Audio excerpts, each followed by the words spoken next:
Okay, I did not make the mistake this time of doing the whole talking to myself thing, so that's a good thing.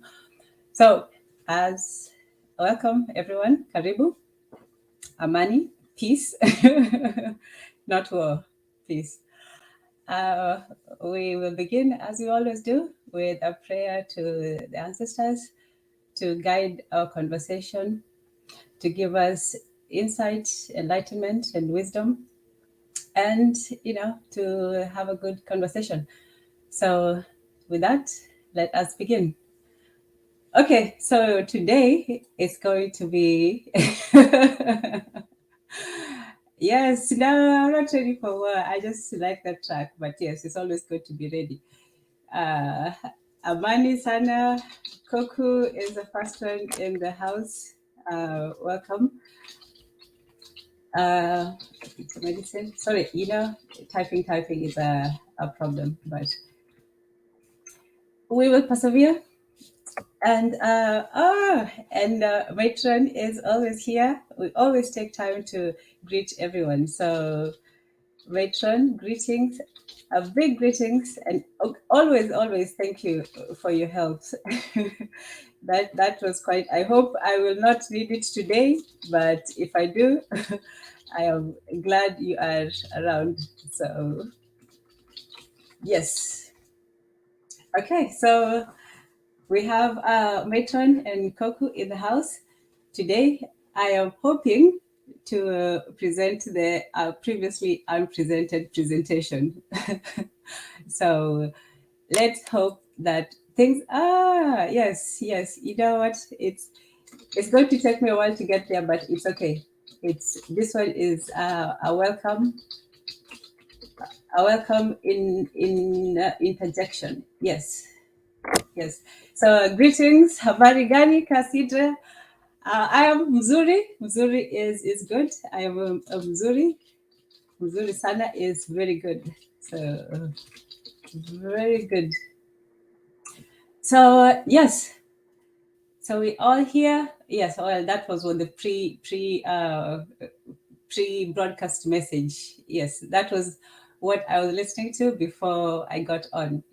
You have to have your soundtrack. So greetings everyone. The matron is here. That's me. Greetings to Beta Medicine. That's me. Greeting habari Kasida. Welcome, and mzuri sana. Oh, Keta is in the house. Habari sana Keta. Good to see you. And yes, and Oni as well. I hope you did not come for war, Oni. I hope you did not come for war. Well, today we're talking about something different. So the soundtrack is misleading, but you know, it's still a good one. It's still a good one. Although we will talk about it some other time. This influence of hip hop on African music, but that's another thing. They have done interesting things with it. So hey, so let us get on to the presentation if everyone is here, and let us superstitiously hope that this thing is going to work today. So yes. Okay, here we go. Here we go. Okay, well, now it seems to have been it's sharing the whole entire. Terrible. Okay, here we don't go. Let's try again. Oh, and please bear with me. Bear with me while I try to get these things to work. I might not be as wonderful and great. Okay, there we go. All right. Okay. So Amani to Keta, and obviously Oni is here. Peace to you as well. So yes. So the original talk was going to be about superstition and fear. Well, white fear and black superstition. And the reason for that is it's not necessarily that white people don't have superstitions, as we read in Matron's last reading, and it's not that black people don't fear. It's just for today we're looking at those two. And the reason for that is when people think about superstition, they always think of something primitive and irrational, and something which defies logic, and almost let me say, not dumb, but dumb. Yeah, if somebody's superstitious too much, it's considered somewhat an illogical trait. So, thank you, Cassandra. Yes, thank you. And please do let me know if you have any questions, input, all that. It's not a one presentation. That's what originally I was going to open it up, but I sort of want to go through it, like the outline of it, and then you're all more than welcome to come in. Today it's not a debate; it's simply a discussion, because I don't have one overriding point to make. It's just an exploration. Yes, so it's a chill session. It's no pressure, no tension. So the first specimen to look at is two songs juxtaposed together. It was Iron Maiden's Fear of the Dark, and Stevie, you all know this one already. Stevie Wonder's Superstition. And and just like we know that the black people are superstitious, and they have and obviously I can't play the song, but let's start with Iron Maiden and this fear of the dark. So here we go. So the lyrics to it are simply about somebody who has this deep-seated fear. Hold on. Let me see. Let me just make things a bit better. Can you see that? Or should I make it bigger? Can you all see that? Let me know with a 1 in the comment if you can see it, or if I should make it a little bit bigger. So let me know. I think I can make it maybe like 100% or something like that. So if you can, let me know if you can read it, or if I should make it a bit bigger font or something.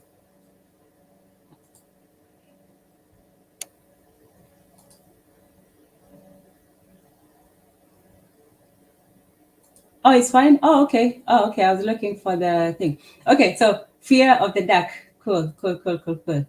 Okay, I think you all know the song. This is actually a very common song. It has been redone by at least three different groups that I know of. I know that Graveworm, actually the first version I heard of it was from Graveworm, and they did an excellent version of it. I actually prefer theirs to this one, but just for the sake of originality and giving credit, this is the original. So Graveworm did it, COF also did it, and maybe a couple of other bands, but the best one I would say for me was Graveworm. But this is the original Iron Maiden, Fear of the Dark. It came out in, I think, 72, if I'm not wrong.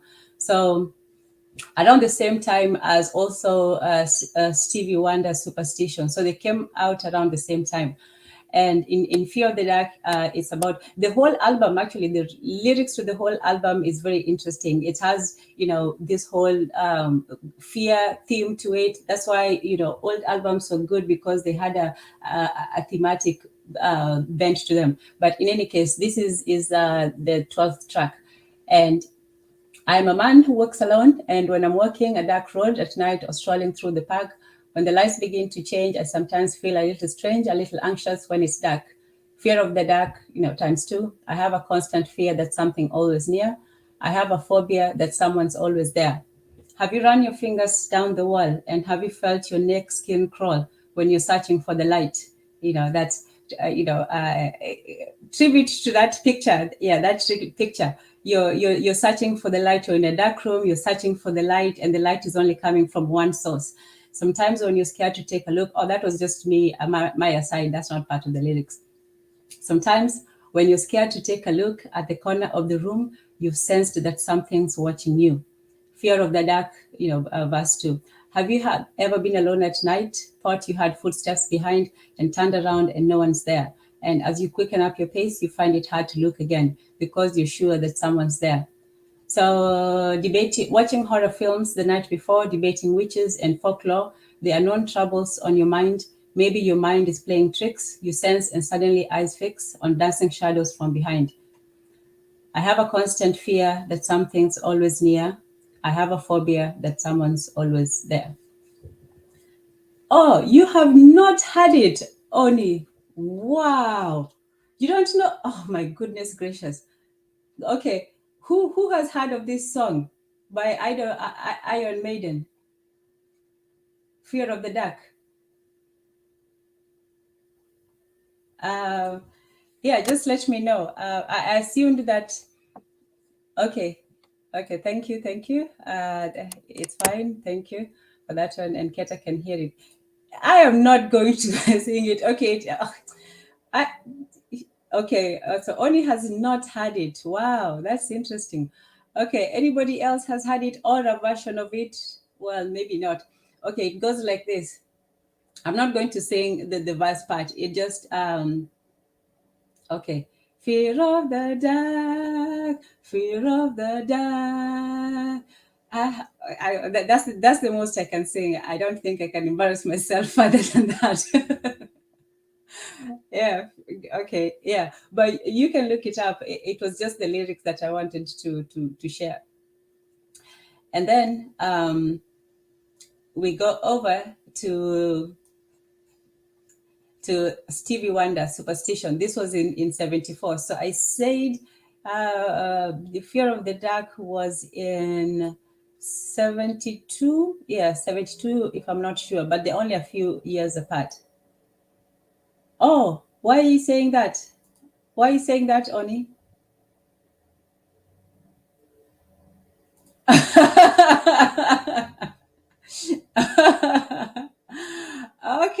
Okay. Well, that's why I don't like to sing. It's painful. It's painful to sing.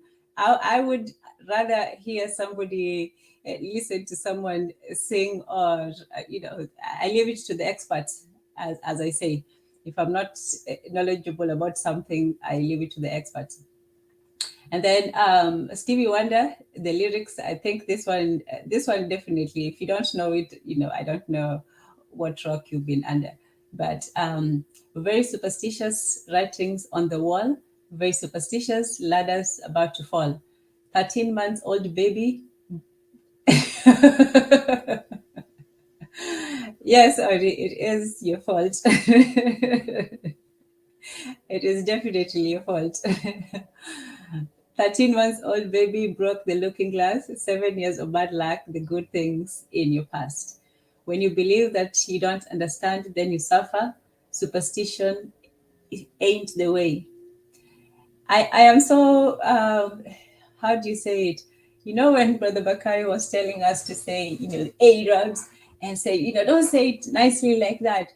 Well, for us, we're taught to say everything exactly. So it's not giving anybody, a distinction. It's just that's how we're taught to pronounce everything. So when I see the word ain't, I know that I'm supposed to say ain't, but in my mind, I feel like saying superstition is not the way. Yes. Okay, so very superstitious, nothing more to say. Very superstitious, the devil's on his way. 13 months old baby broke the looking glass. 7 years of bad luck, good things in your past.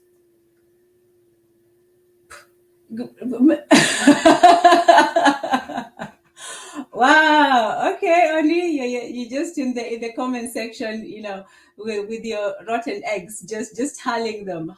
Well, none of them are landing, so so it's okay. When you believe things that you don't understand, then you suffer. Superstition ain't the way. No. Yeah. Okay, well then you can later on come on here and sing us the songs, and sing us in a very how is it, polytone sort of way. Yes, yes, and you can come and do your polytone. How is it? What are you going to sing as well? Is that what you're going to do? No, there'll be no singing today on my part. I'll just say that.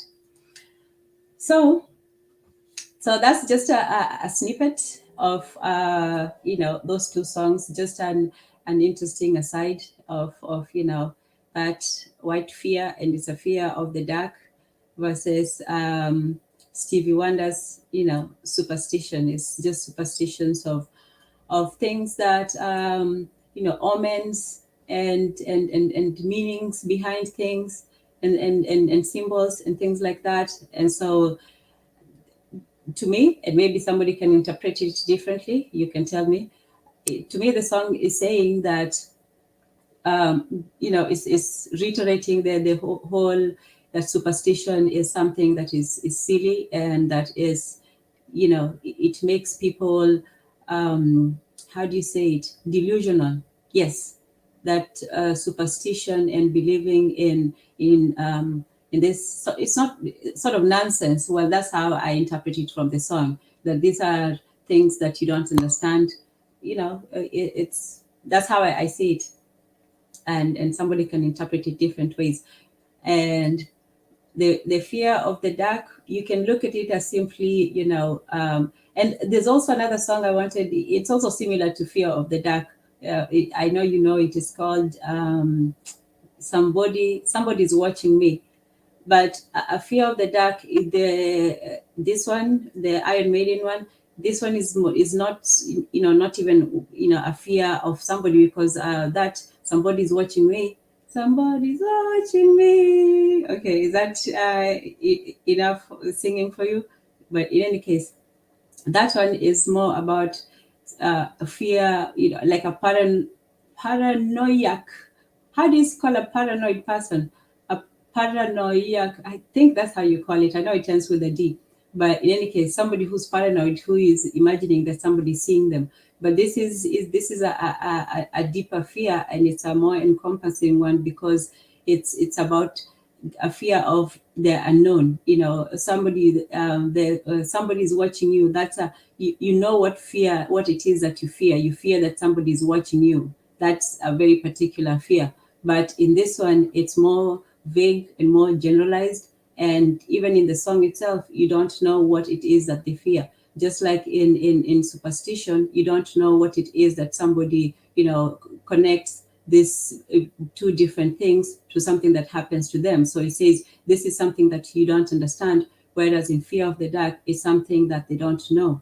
I don't know if, the difference is that important, but in any case, the fear of the Iron Maiden's fear, or the white fear, is more of a fear of nebulous, something that you cannot explain, something that is out there. Whereas superstition is thinking that something that happens influences something else. Like, you say 7 months, if you break a mirror, then, or if you if a ladder is about to fall, then you're going to have bad luck, things that don't have a connection with each other, but somehow you think that they do. So in that, superstition is more out of ignorance, not knowing how things work, for example, the laws of nature, whereas fear is it's uncertainty. Yes. So ignorance versus uncertainty. Ndugu Forecast is in the house. Amani Ndugu Forecast. So great to have you. Great to have you in the house. I was about to say, yeah. Okay. So just to catch you up a little bit, we have been looking at comparing and contrasting the two songs and what they mean, behind just the songs. Fear of the Dark by Iron Maiden and Superstition by Stevie Wonder.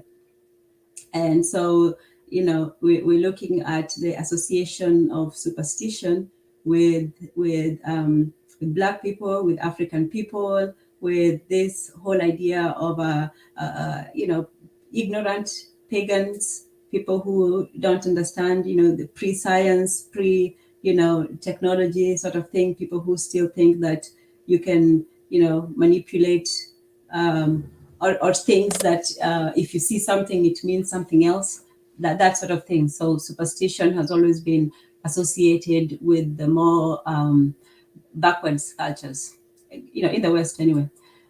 So fear, the fear of the dark, and it's a fear of the unknown. The dark is, like when they used to describe Africa as a dark continent. So it was this mysterious unknown. No one had gone there, and so there was this, uncertainty of what it was. So this fear of the dark, it's a fear of everything. It's a fear of, it's a feeling and a fear of the unknown. So even he tells it, have you run your fingers down the wall? Have you felt your neck skin crawl? It's not that you think that somebody is there, you just fear. And when you're searching for the light, sometimes when you're scared to take a look at the corner of the room, you sense that someone's watching you. So it's a fear of a person, but it's also a fear of just, strangeness. I feel a little strange, a little anxious when it's dark. So this constant fear is something that some people, they deal with, even in the back of their mind, whether it's there or not, it's always in the back of their heads, minds. Okay, so let us talk a little bit about white fear. White fear, black superstition, and then, we'll contrast again, that like we did with the music, the Extinction Rebellion cult and Nigerian campus cults. And I wasn't even looking for, Nigerian campus cults, particularly, but that's just what came up. So the first one is a story. It's not a story. It's a story, but it's a true story. I don't know why when I say story, it sounds like I'm making it up. Oh, okay. Well, while I'm making stuff up, I will take a second to say, Mzuri sana. Our favorite comedian is in the house, Nzola, who I thought was South African for the longest time. So this is the risk monger cult. It's it's a cult reawakening, extinction, rebellion, post-mortem. Let's see if we can put it all there. Okay. So let me see. So this talks about, it's a pretty recent story. Extinction Rebellion was this little cult that had come out of the campuses. So okay, let's just go down, and then I'll give you a bit of preview. So what did the rapid rise and fall of Extinction Rebellion teach other activist campaign organizations? So they were just a campus group of young, disaffected, privileged children who had a message, and it turned into weirdness, as it always does. So when Extinction Rebellion co-founder Roger Hallam claimed that the environmental NGOs had failed to make progress over the last 30 years, he was not wrong. I had written, not me, the inside story, I had written about the shift almost 4 years ago. So what have the dinosaurs learned from this extinction threat? Today's movements have a very short period to focus on attention, instill change, and leave a legacy. In our hashtag culture, the 15 minutes of fame has become 15 seconds on TikTok. So actions have to be fast, on message, and mediatic. Let's pack a pink boat in Oxford Circus. That may be one of them. The revolution has to be driven by a simple, vague message devoid of detail. A citizens' assembly can sort all that out at once we get rid of the bad people. So you formulate your message in a very vague way, where anybody can feel that they can be a part, and anybody can be attacked as being outside of the good people.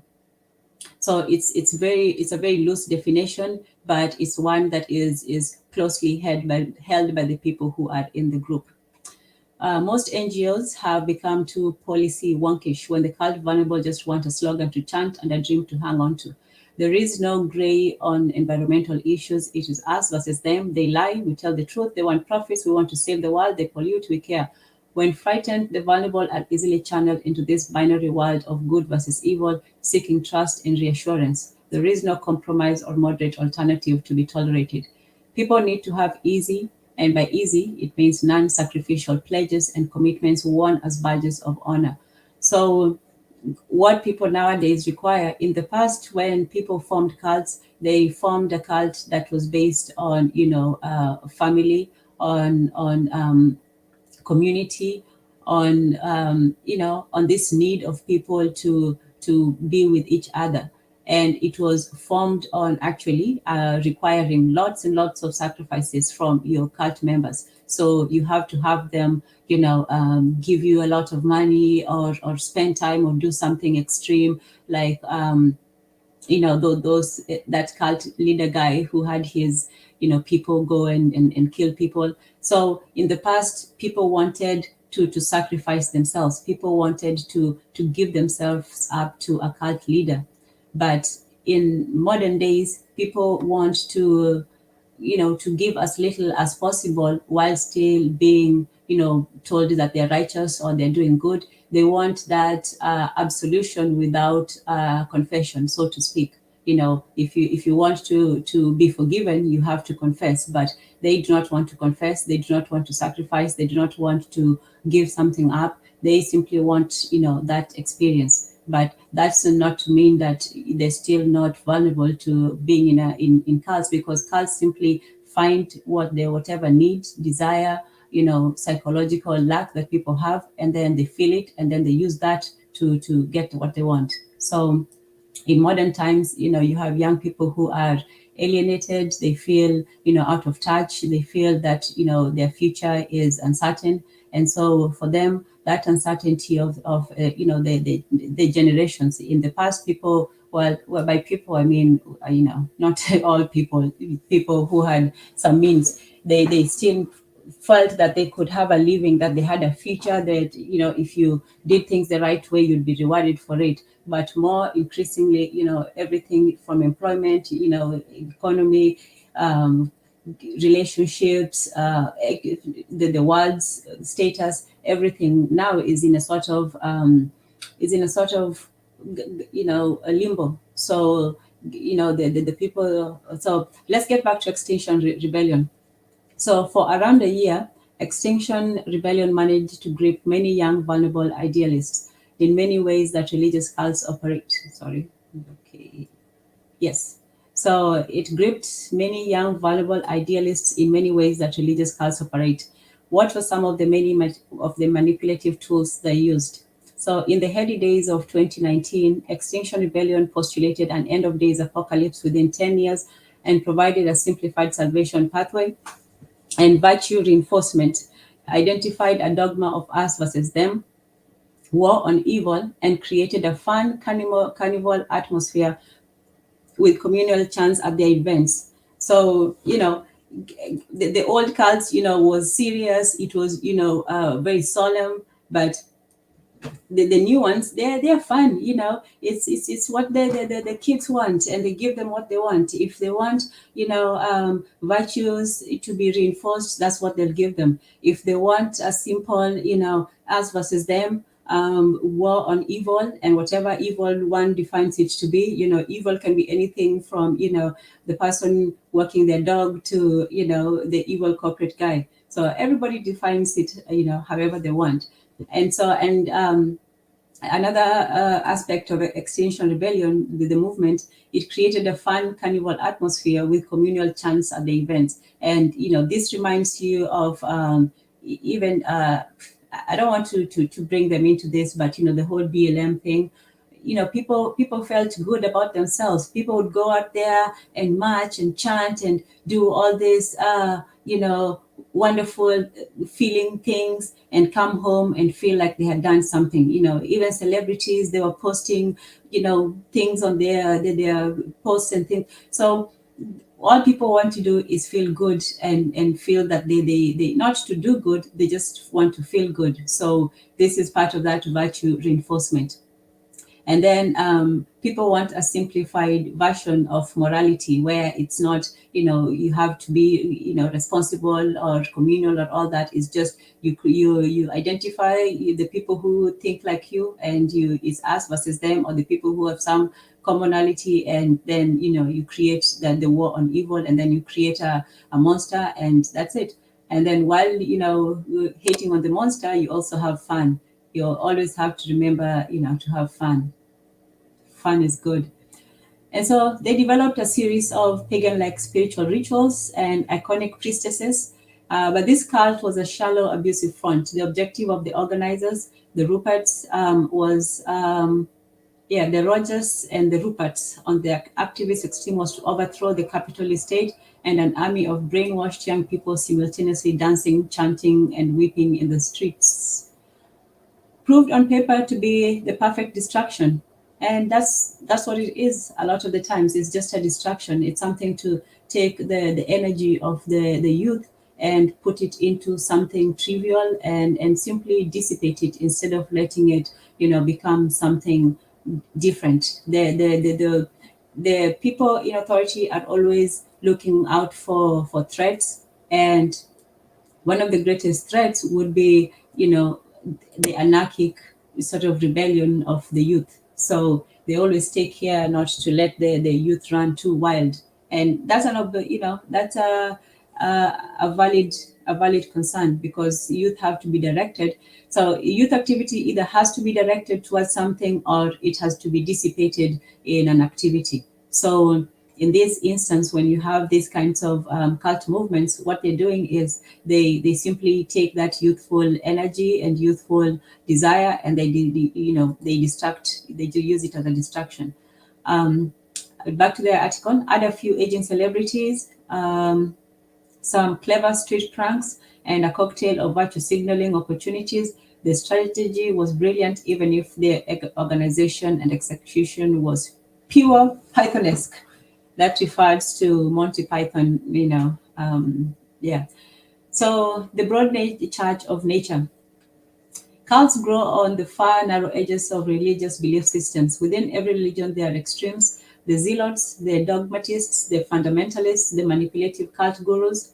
Environmentalists is our new religion, with a wide range of believers practicing a variety of rituals like recycling, culinary sacrifices, carbon emission cards, preaching of Armageddon/climate change, offering redemption from original sin, which is consumption, with a collection of angels, saints, and demons every church needs to iconicize.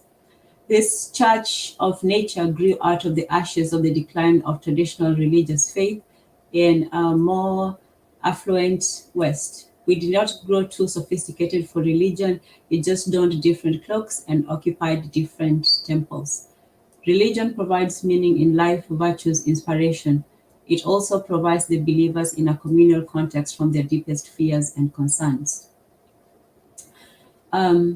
So, basically what the article is saying is that even though religion has, for the most part, declined in the West, that human need for religion, that communality, that sense of purpose, that practices and beliefs, and that whole religious structure is still present. So even though you have the young people who are not necessarily religious, they still do a lot of very religious things. When we're talking about earlier, with the dancing and the chanting and the weeping in the streets and the posting of things, it's a very religious thing. And then he goes on to say not just about the Extinction Rebellion, which was just one of the, it was just one manifestation of that new cultism, but also the broader cult of nature,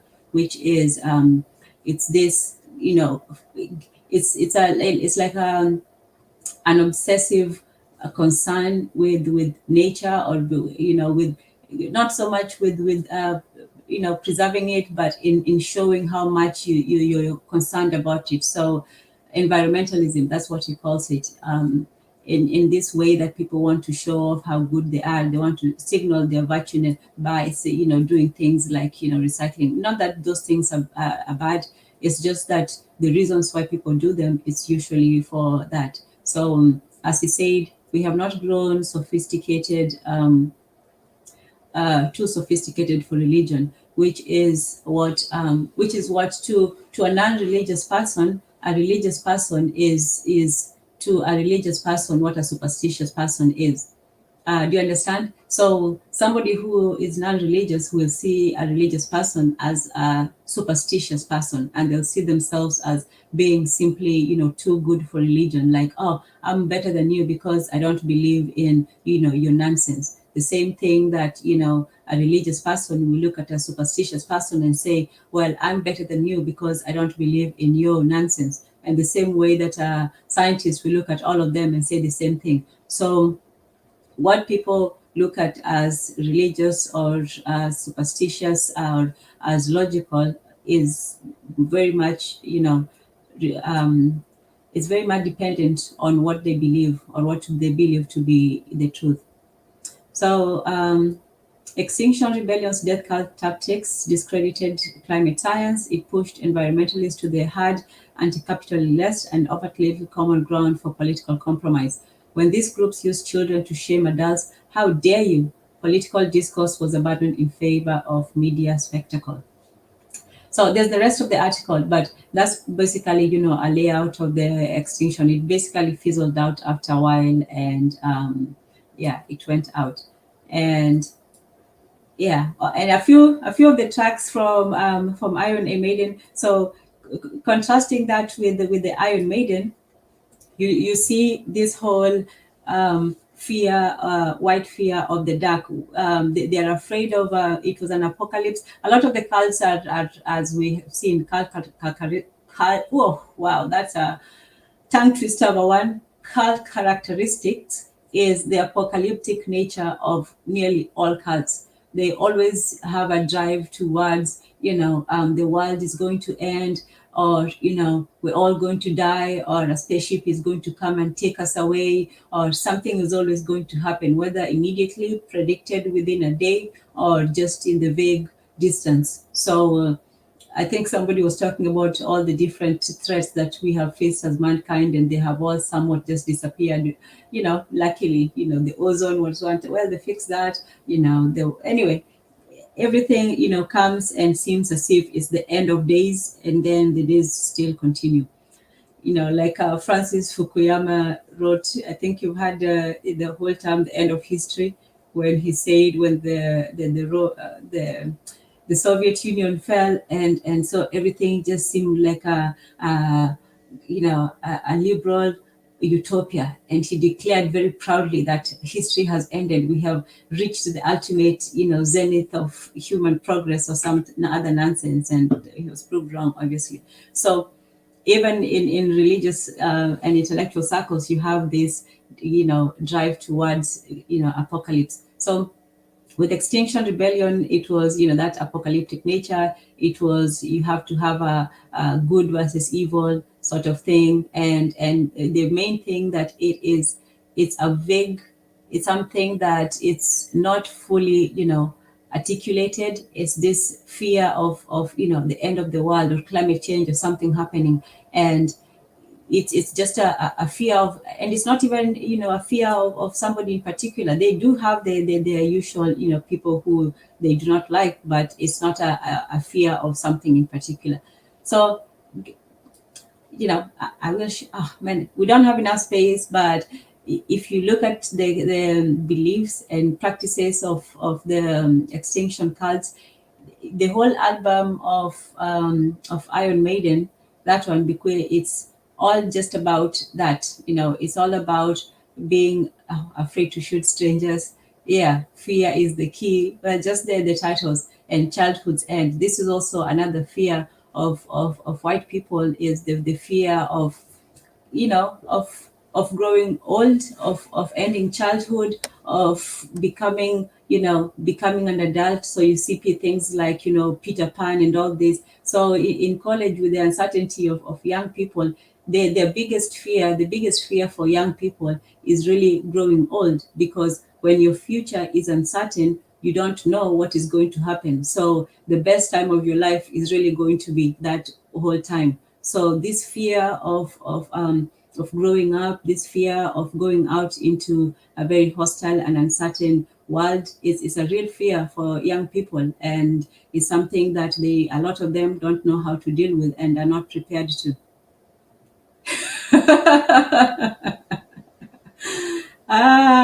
Gas Dewap is in the building. Hi, Gas Dewap. Um, one of the tracks, I won't go into it right now, but one of the tracks is Childhood's End. And yes, if you're scared, go to church. A famous rap track. And rap track, yes. Wasting Love, Fugitive. Yeah, so these are just some of the tracks on Iron Maiden's album, and Fear of the Dark was just the 12th one. So there was a lot about fear. Now let us go to Superstition. Wow, you came in just in time for the Nigerian campus cults. Yay! Black Axe and other feared groups. So Extinction Cult was a group of, white, mostly white, some privileged people there, I'm sure, but it was mostly a group of, young campus age children dealing with, facing the world. This other one is in Nigeria, and yes, it's from the BBC, but the title of it is Nigerian Campus Cults, Buccaneers, Black Axe, and Other Feared Groups, by Helen Oyibo, I don't know. Okay, so this is a story of Roland. Obviously, names have been changed to protect his identity. A first-year student when he joined the Buccaneers, a secret illegal student society in Nigeria. A brutal initiation ritual was held late at night in the forest.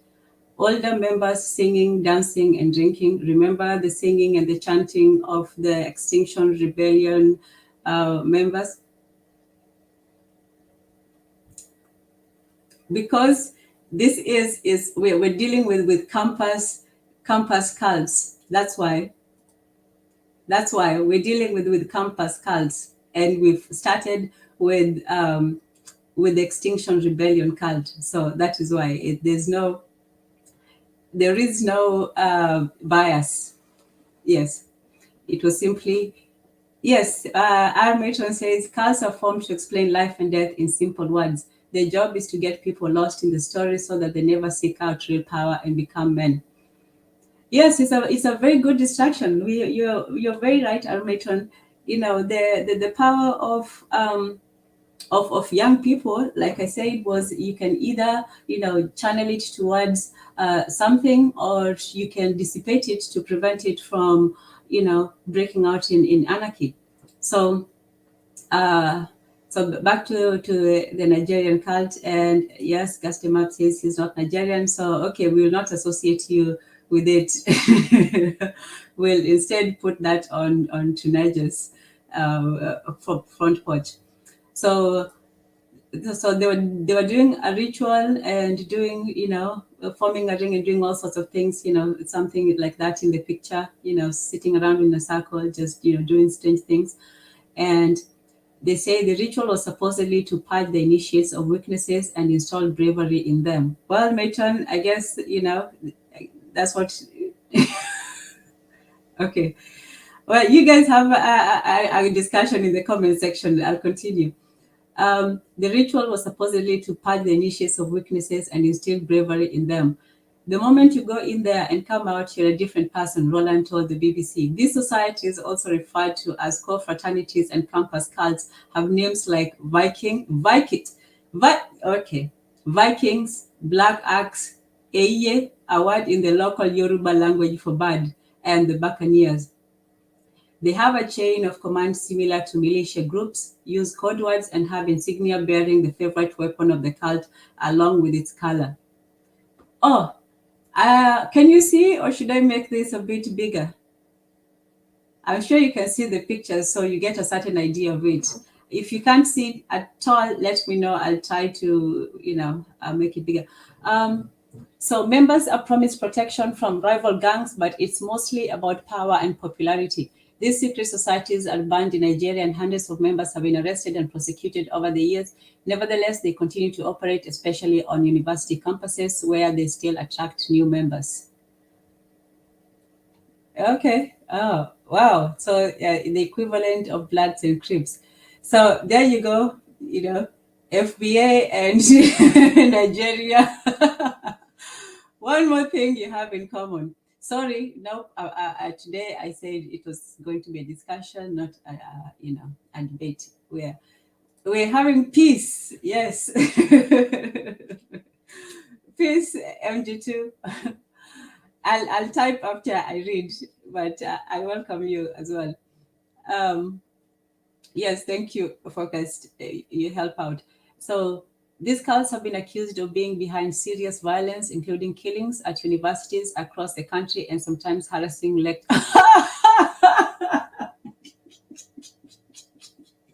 Okay. Okay, that's terrible. No, they're not like they're not like the Bloods and the Crips. The Bloods and the Crips have never, ever, ever been harassing lecturers for good grades. No. How do you have educated thugs? Because that's what they are. Here in America, it's a very clean bifurcation of the educated limbs and the what do they call them? What do they call the cookies and the railways and the ELs and what is the name? Anyway, so you have those, the muscle and the brains that are different. But here you have university students. They are actually going into classes and learning and taking notes. How are you? Okay, anyway. So there they go harassing lecturers for good grades. And then the lecturers turn around and, blackmail the female students. What a system. Okay.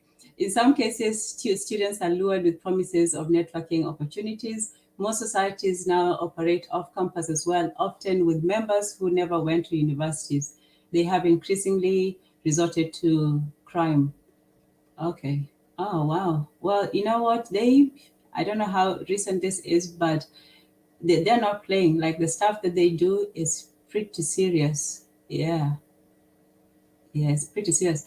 Anyway, there was a lockdown. So in places like the commercial capital of Lagos and the oil hub Port Harcourt, cults have been known to recruit teenagers into street gangs that serve as a training ground for membership if they get to university. In April, residents of Lagos and neighboring Ogun State resorted to forming vigilante groups as reports spread that hundreds of gangsters belonging to 1 million boys and Awawa boys were attacking some neighborhoods. There was a lockdown in the state to halt the spread of coronavirus, and some residents say the gangs have become more daring and were robbing homes. Okay, so wow. So this almost sounds like those narco terrorists in South America. But no, not just a hint of it. Those other people are brutal. Like they are way brutal. But it's along the same veins, I suppose.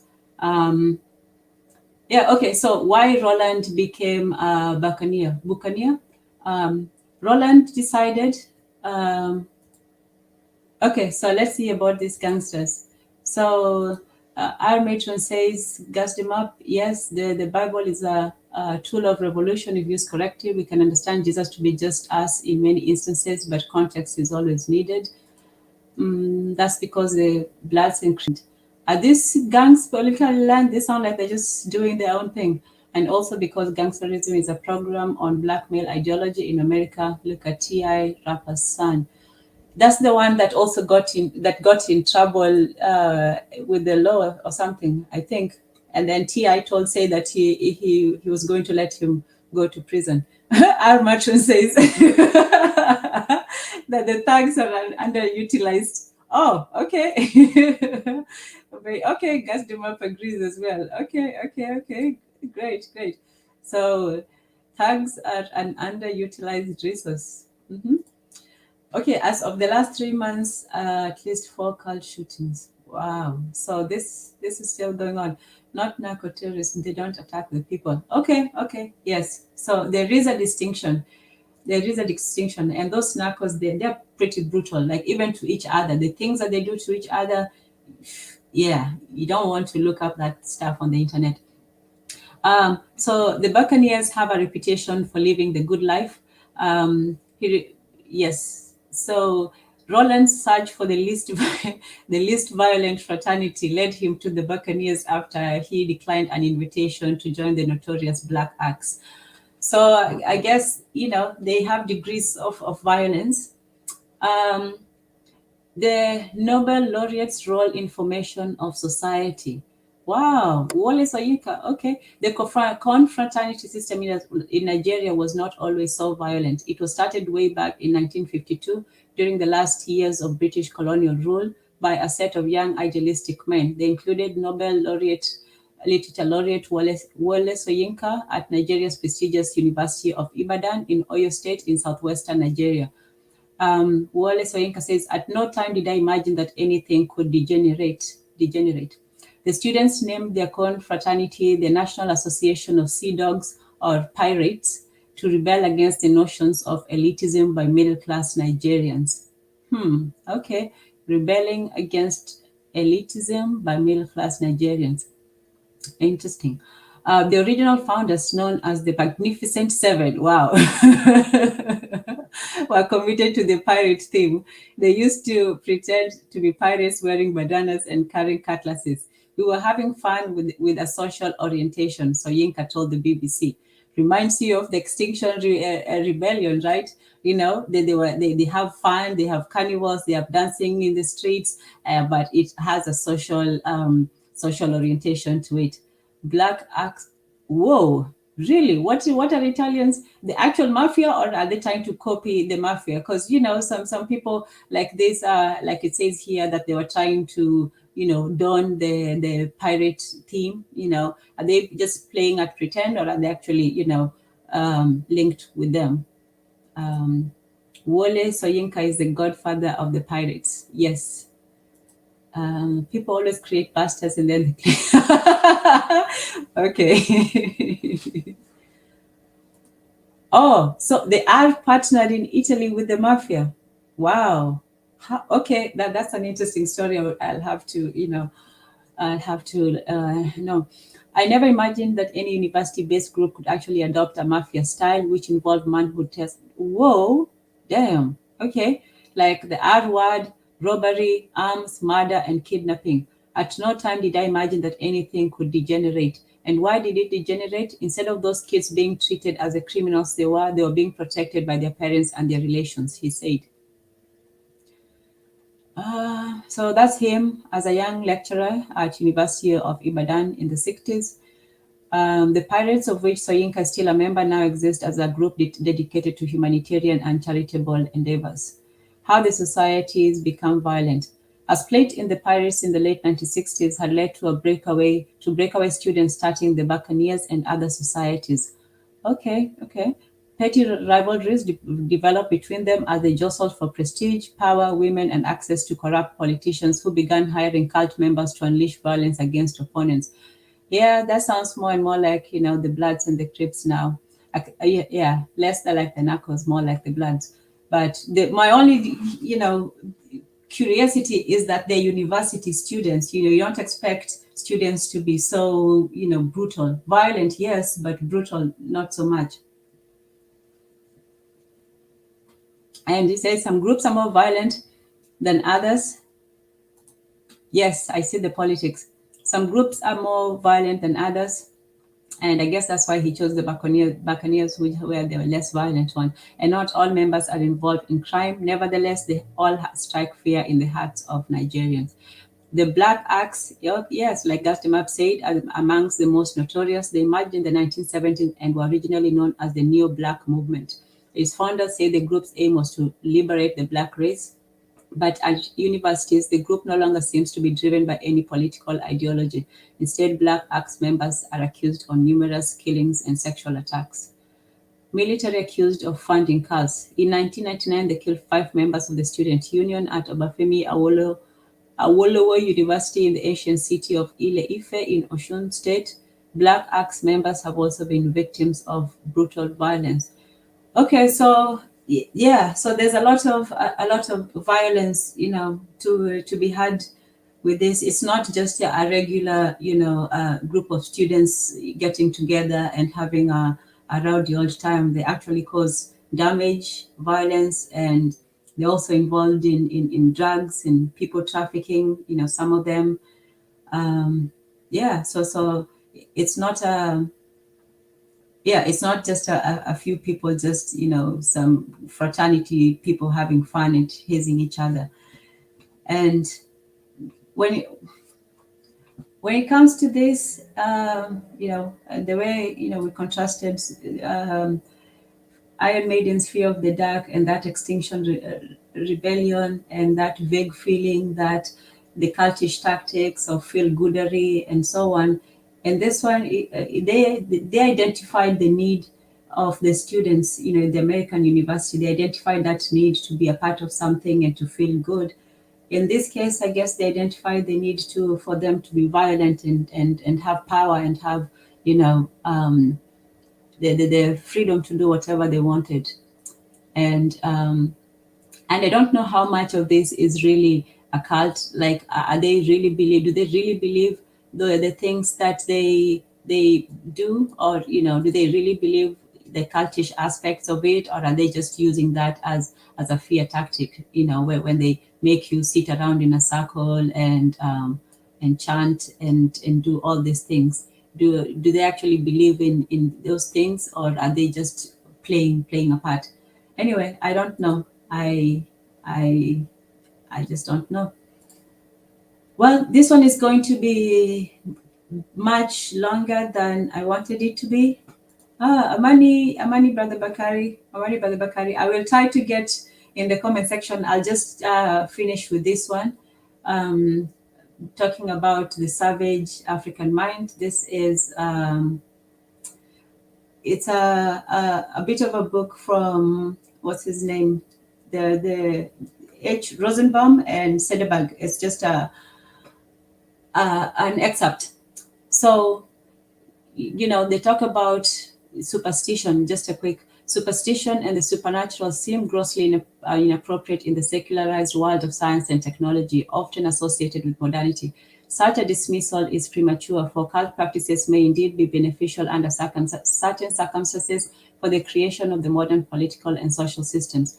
In the absence of alternatives available to more developed societies, the occult may provide functional substitute for elements associated with modernization. The occult should not be ignored or left to anthropologists more concerned with such exotica rather than its potentialities, both negative and positive, with respect to political development and social modernization should be examined. So, we could go more, but we'll just say that occult practices are essentially attempts to control forces assumed to exist but beyond the scope of man's practical interference. The attempts to exploit these forces and bend them to the human will. Claude Levi-Strauss distinguishes practical from magical operations. So we'll leave it there for now, just to say that even though people can be superstitious, you can still use those superstitions in order to achieve political gain, whether in a negative way or in a positive way. So in the case of, and also when he talks about that, the limitations, no. Where are we? Yes.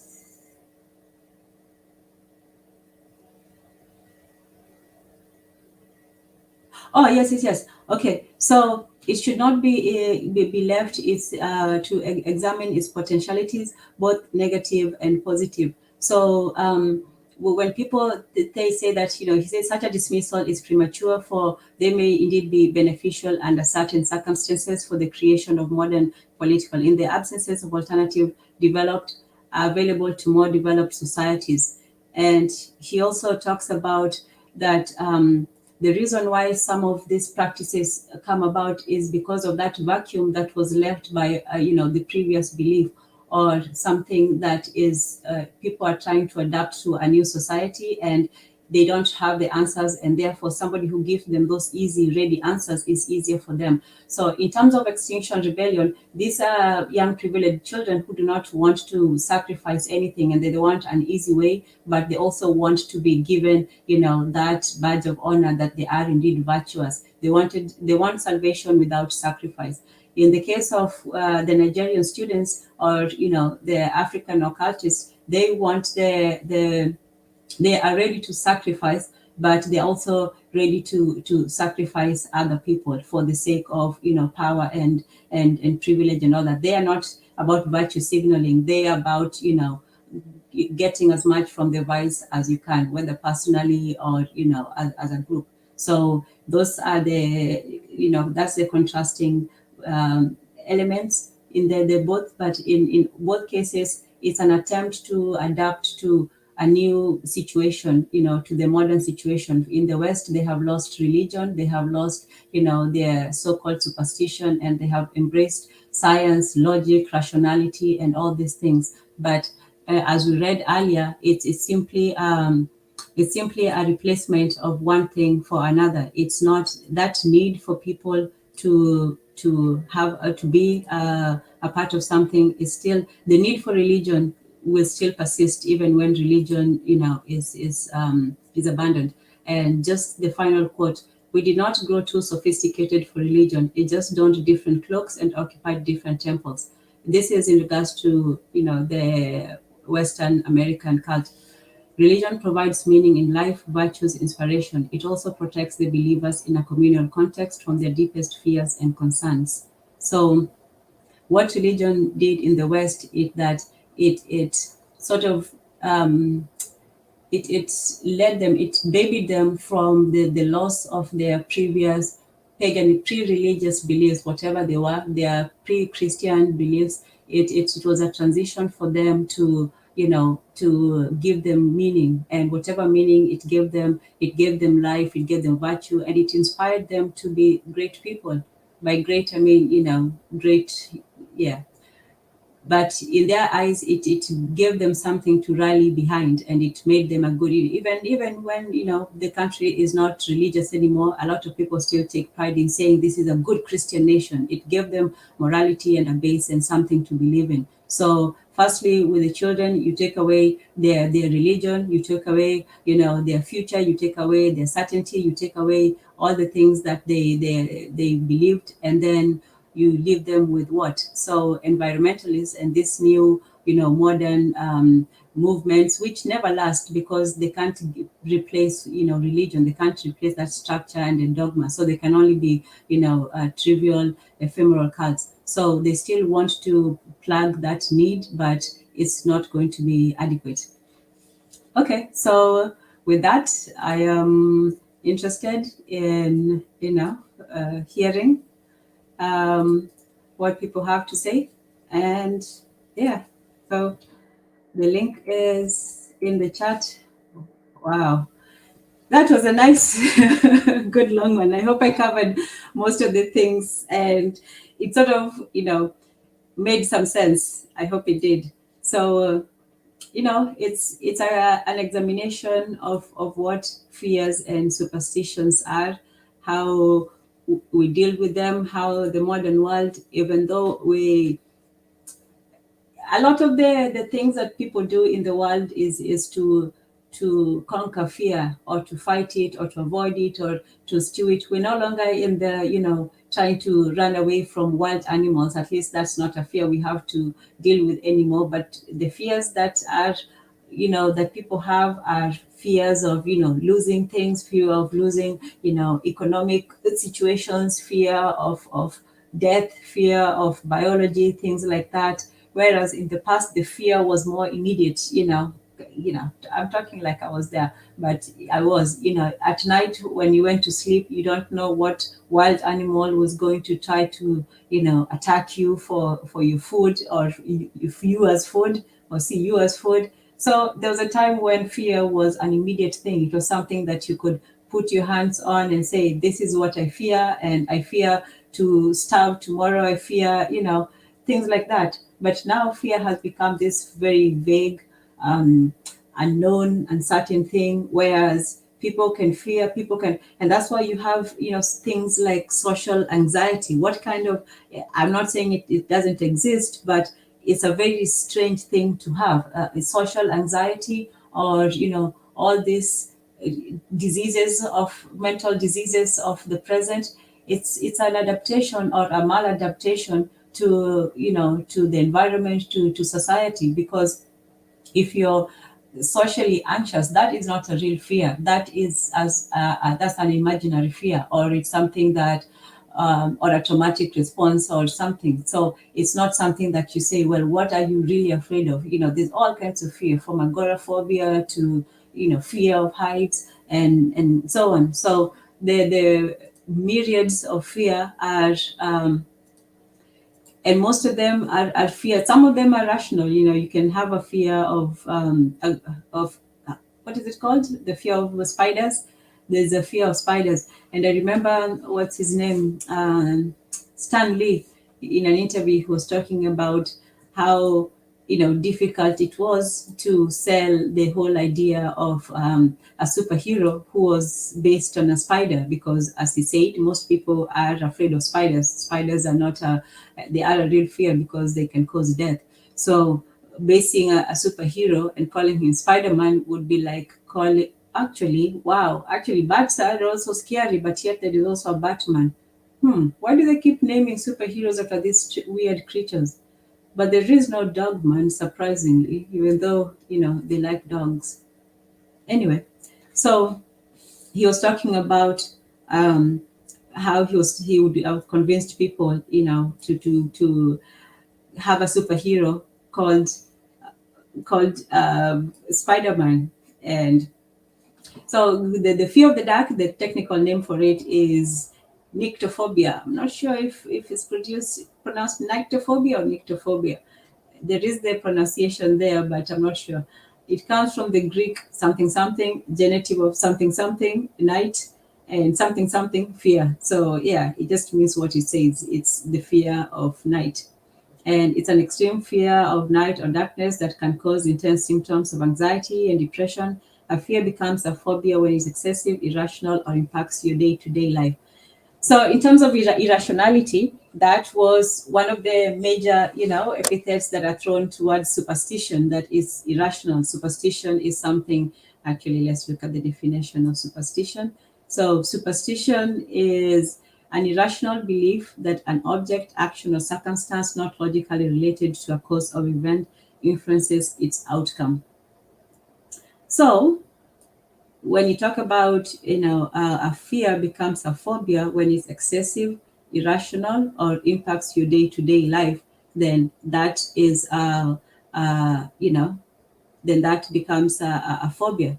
So if you look at that and you say that superstition is, firstly, it is irrational, and then it is excessive, because if you call somebody superstitious, it's somebody who believes excessively, in that. If it's just a small superstition, like, jumping over cracks on the road, or, if people who throw salt, I don't know why, because the salt could get in your eye, but apparently that's a thing. People throw salt behind their back for good luck or bad luck. I don't know.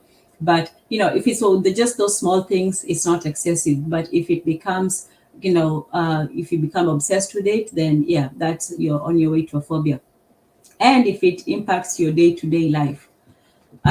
So if you look at that and you think about it, something like people who have OCD symptoms in the past, well, in conventional terms, people would call it a symptom. I don't know what they call them, all these things. But, in the past, that would have been superstitious, because they really, even though it's a symptom, they're acting in a very superstitious manner because they have an irrational belief that whether it's an object, an action, or a circumstance, whether you need to wash your hands 10 times or something, that's not a rational thing, but they believe that if you don't do that, then something else will happen, a course of events that influences its outcome, and that course of event is going to be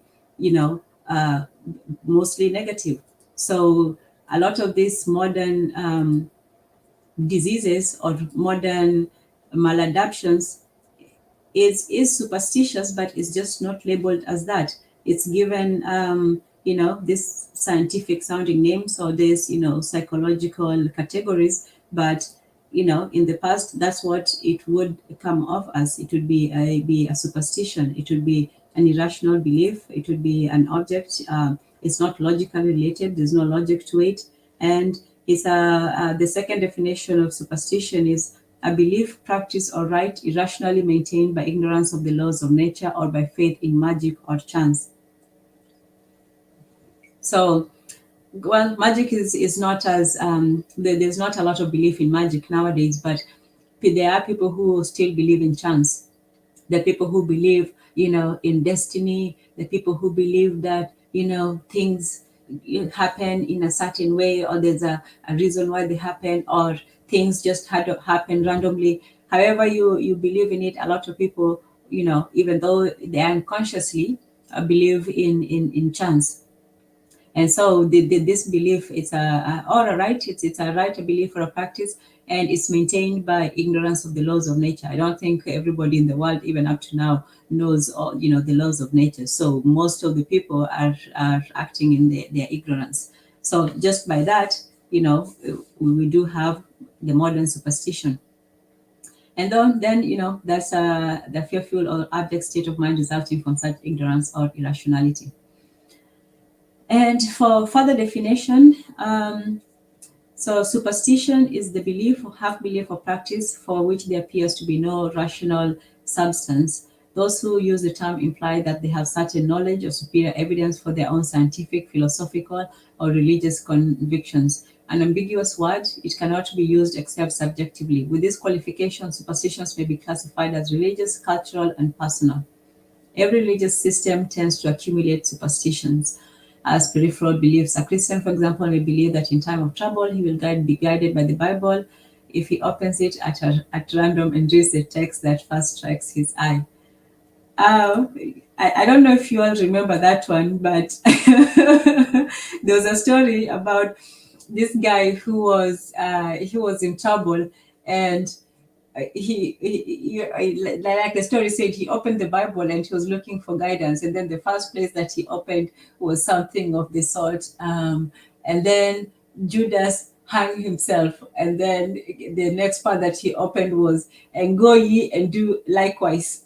Well, yeah, he didn't, happy ending, he didn't. But yeah, that's a thing that people do. You just go and open it, and whatever comes at you is what happens. But there's no justification for that even in the Bible. The Bible doesn't tell you if you open it randomly, there you will find your answer. It just tells you if you'll find answers. But so that's part of that. The Roman Catholic veneration of relics, images, and the saints is dismissed as superstitious by many Protestants. Christians regard many Hindu practices as superstitious, and the adherents of all higher religions may consider Australian Aboriginal people's relation to their totems superstitious. Finally, all religious beliefs and practices may seem superstitious to the person without religion. Yeah, so that's what I was saying earlier. Superstition is very subjective. It's if you believe that it's born out of ignorance, and then you believe that you have the truth, therefore somebody who's acting from a different set of belief seems to you to be superstitious because they're not acting from the same bucket of truth as you are. So anything can seem superstitious, but what is not what is not unknown, what is clear is fear. Fear is clear, but superstition is more from the eye of the beholder. Superstition is almost a judgment on on somebody else, because very few people, even if they do admit to being superstitious, they believe in that superstition, so they don't see it as a, as a false belief. Where somebody who calls you that admittedly thinks that you are, ignorant. Yeah. So sometimes it's a stand-in for a nice form of calling somebody ignorant. So there's a few superstitions in folk traditions, such as belief in the evil eye or in amulets. And they have been found in a lot of places in most parts of the world. Others may be limited to one country, region, or village, to one family, or to one social or vocational group. Finally, people develop personal superstitions. A schoolboy writes a good examination paper with a certain pen, and from then on, the pen is lucky. Or, a horse player may be convinced that, something works well for him. Superstition has been deeply influential in history, even in so-called modern times. In a day when objective evidence is highly valued, there are few people who would not, if be pressed, admit to cherishing secretly one or two irrational beliefs or superstition. So, yeah. Oh, okay. So the song was released in 1972. Yeah, on Electric label.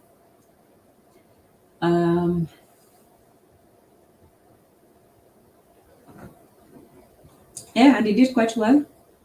What I didn't know about it is that he I think, where did I read that? Yeah, that he worked with Beck. Beck of all people. Oh, okay, Jeff Beck.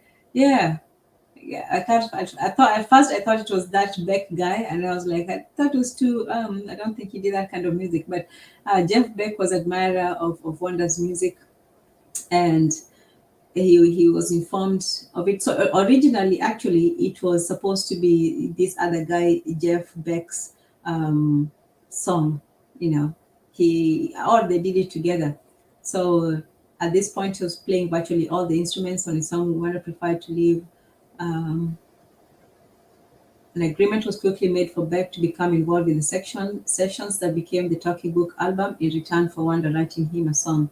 Between the album sessions, Beck came up with the opening drum beat. Wanda told Beck to keep playing. Wanda. Is there a difference between how you pronounce Wanda with an ER and how you pronounce Wanda with an A? Because I feel I sound like, to me, I sound like I'm saying Wanda, and that is reminding me of Wanda from Bernie Mac show. So let me know if I'm saying Stevie Wanda correctly. So Wanda told Becca, okay, that was terrible. Wanda told Beck to keep playing while he improvised over the top of it. He improvised most of the song, including the riff on the spot, and they worked to create a rough demo for the song that day. After finishing, Wanda decided that he would allow Beck to record Superstition as part of the agreement. Originally, the plan was for Beck to release his version of the song first with his newly formed power trio, Beck, Bogart, and Appice. However, due to the combination and Barry Gordy's prediction that Superstition would be a huge hit and greatly increase the sale of Talking Book, Wanda released the song as a Talking Book lead single months ahead of Beck's version, and the latter being issued in March of 1973. Okay, so what 13 so there is no single definition, like we said, of superstition. It generally just means a belief in supernatural forces such as fate and the desire to influence unpredictable factors and the need to resolve the certainty. So it also comes from certainty, but instead of a fear of certainty, it's a desire to control it. Because when we're talking about the lyrics for Fear of the Dark, his main thing was he feared something that he's not quite sure whether it's there or not. But with superstition, it's a belief that you can actually, have some control of the powers, either by doing some sort of ritual or sacrifice, or by, performing some sort of action, which is a ritual. So psychologists have investigated what role superstitions play and have found they derive from the assumption that a connection exists between co-occurring non-related events. For instance, the notion that charms promote good luck or protect you from bad luck. For many people, engaging with superstitious behavior provides a sense of control and reduces anxiety, which is why levels of superstition increase at times of stress and angst. This is particularly the case during times of economic crisis and social uncertainty, notably wars and conflicts. Indeed, researchers have observed how in Germany between 1918 and 1940, measures of economic threat correlated directly with measures of superstition. Okay, so a matron says she's helping her mom, but Wanda is Wanda, and Wanda is Wanda. Okay, let me see. Stevie Wanda, Stevie Wanda, Wanda. Okay, let me say so. Stevie Wanda and Wanda Sykes. Okay, is there a difference? Stevie Wonder and Wanda Sykes. Is there any difference? Let me know. Okay, so that basically is the the end of the presentation, and I put the link if anybody wants to come on up. Yeah, come on up and let me know also as well. What do you think the meaning to to superstition, the song was? Was he saying that, was he criticizing? Oh, actually, he was. But what would have been the point of it? Why would it have been something to sing about? Tags being underused. Oh, okay. We're still talking about the tags. Okay. So, welcome. Kasida Chicks already released. Yes, Nigeria is a land of voodoo. Yes, Nigeria is a land of deep superstition. Nigeria, Haiti, and New Orleans. Those are the three centers of the ultimate juju. It's the tri-juju, tri-patriot or whatever. Those are the three nodes. We were talking about nodes the other day with MG2, and we're talking about communication nodes. But in terms of juju nodes, it's those three. Nigeria in West Africa, Haiti in the Caribbean, I hope it's in the Caribbean, and of course, New Orleans in the South. So if you want to go to one of those places to get some extra spiritual boosts, you're more than welcome. Yeah. So basically, yeah, Stevie Wonder was saying that if you're believing in things that you don't know about, and you're putting your faith not in uncertainty, instead of thinking that you have control, you're actually losing control, because you think that those things relate to each other, but you're lost because you don't understand it. And I think for me, that has been one of the things that made me respect from a distance, some of that spiritual stuff, because you don't know what you're really, messing with. You don't know what kind of power is in those things here.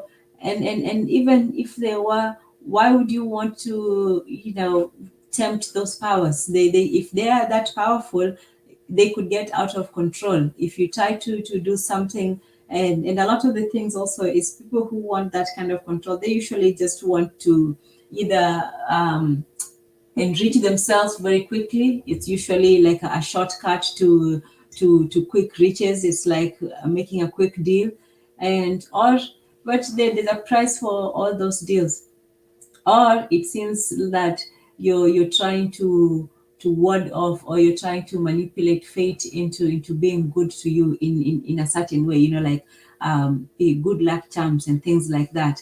Why do you need to have a good luck charm? Why can't you just go about your way, and so on? So I don't know. I don't say I'm not against those things, but just like Stevie Wonder said, I don't understand them.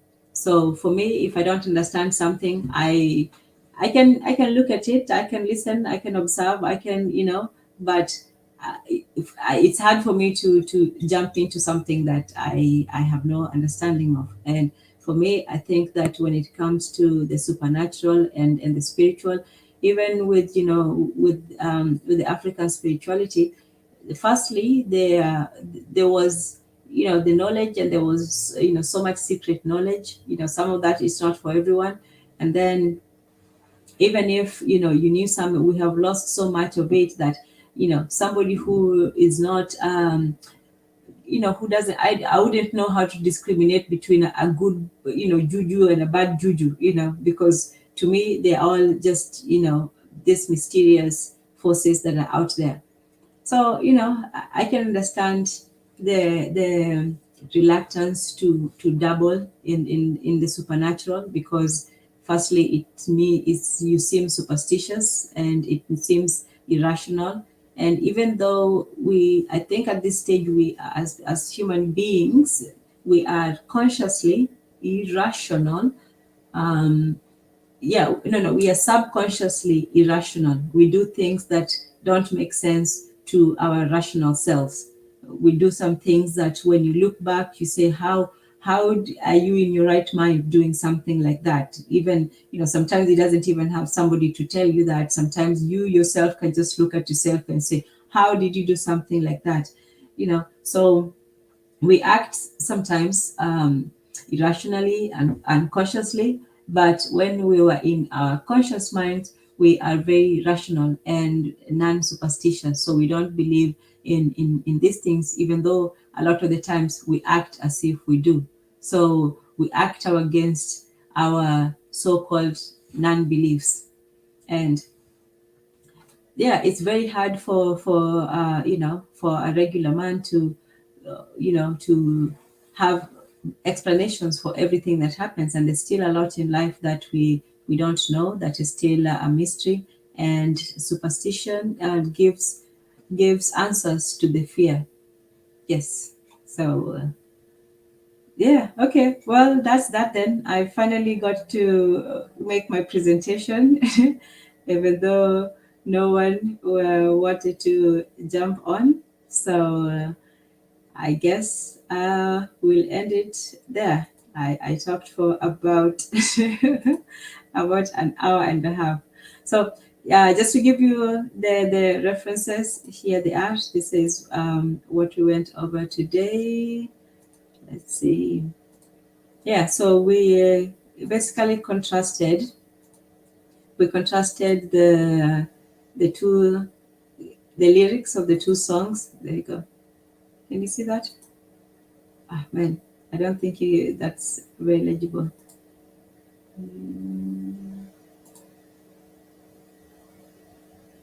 Okay, so there we go. So, we talked about the fear of the dark and superstition. I think fear of the dark is 72. Yeah, so fear of the dark is simply about, an uncertain fear. And it just describes how he sees things, and he's in the dark and he's trying to find the light, but he's imagining either someone or something being out there. And Stevie Wonder's superstition is about the danger of the unknown, the danger of believing and acting in that faith of the uncertain. Cult Reawakening was a look at the Extinction Rebellion, which was a recent cult. It was around 2019. It was an environmental cult that centered around, protecting the earth and singing and chanting against pretty much everything, everything from corporations to I don't know what. And it was some young studios who came together, and things went awry, not awry as the next one, the campus cults in Nigeria, which we learned were founded by Wale Soyinka. Yeah, you wouldn't have thought, but yes, he was the original. He was like, who was the founder of the Crips movement? The Tuki? Yes, so he was, Wale Soyinka was the Tuki of Nigerian cults, these thugs. And so we talked about the occult and political development, and how the belief in the occult was not only useful in the past for bringing the society together, but can also be used as a tool of manipulation, for the population. So Next week we'll look at, like in the Haiti, the papa dog and baby dog, they used, juju, they used the occult, and they made the people believe not only that they were, powerful politically, but they had spiritual powers beyond, beyond human understanding. So they used the beliefs of the people in the occult, and to further the political aims. So you can use the occult, and also the occult is just like with Extinction Rebellion. It's a lack of for the Extinction Rebellion. It's the lack of religion to fulfill certain things that it used to fulfill before. Religion in the West used to, unify. It used to give meaning and purpose, and without that, the new generation is left very uncertain, very alienated, and they are looking to rally to around a cause that gives them meaning. But at the same time, they're not willing to sacrifice and what it takes. Unlike the old cults of their parents who were willing to sacrifice everything, including their lives, for those cults. For them, they're looking for cults to give them meaning, but at a cost of only going out and chanting and praying and having fun. So, but they're still willing to be destructive. That's the other aspect. Now, with the Nigerian cults, it's a lack of religion, but in a different way, because in those African cults, they usually go together. They both worship. They have a strong, Christian belief, but they also supplement it with, some traditional or even modern, versions of cultish beliefs. So with the African ones, it's not a vacuum of belief. It's more that an inadequacy of it. So there's that belief, but it doesn't give them that quick power. Because, if, for example, religion, especially Christianity or others, they give you that, oh, you have to be good and moral and this and that and so on. But the good thing about being in a cult is that you don't have to be good. You only have to follow the rules. You only have to be, a good cult member, not necessarily a good person. So cults give people that freedom to, to be, express some of the worst aspects of their personality. So if they want, hedonistic, fun, virtue signaling, that's what it will give them. But in return, it will ask for the attention and the time and distract them from more meaningful activities. And it's also good for, for the state to have its young people occupied, in otherwise fruitless events. So for in the West, cults are used to dissipate energy, to just take that youthful energy and passion and just drive it towards nothingness. It's like sand through your fingers. Once they go, they socially activize or whatever. They go hold up signs and walk and chant and call things out and cancel people or push people, promote them, whatever. It's all a bunch of nothing. And then they go home and they feel good about themselves. And that's what all it is. It's just feeling good about oneself. Whereas in an African cult, you go in there and you get to feel all the things that they want, which is power. And that's what they're lacking in their lives. They lack the power to influence their lives. They're under this unending poverty and violence all around. So it gives them that power to protect themselves, and also to be, the bully becomes, the bullied becomes the bully. So yeah, it gives people. So in the West, youthful power is dissipated, and in the Nigerian campus cults, that energy is redirected towards full expression, towards its full violent expression, and it's used to explode rather than to implode. All right, so that is the that is the conclusion. There's also, surprisingly, this one is just an aside, but there was a TV series called Superstition with Mario von Peebles.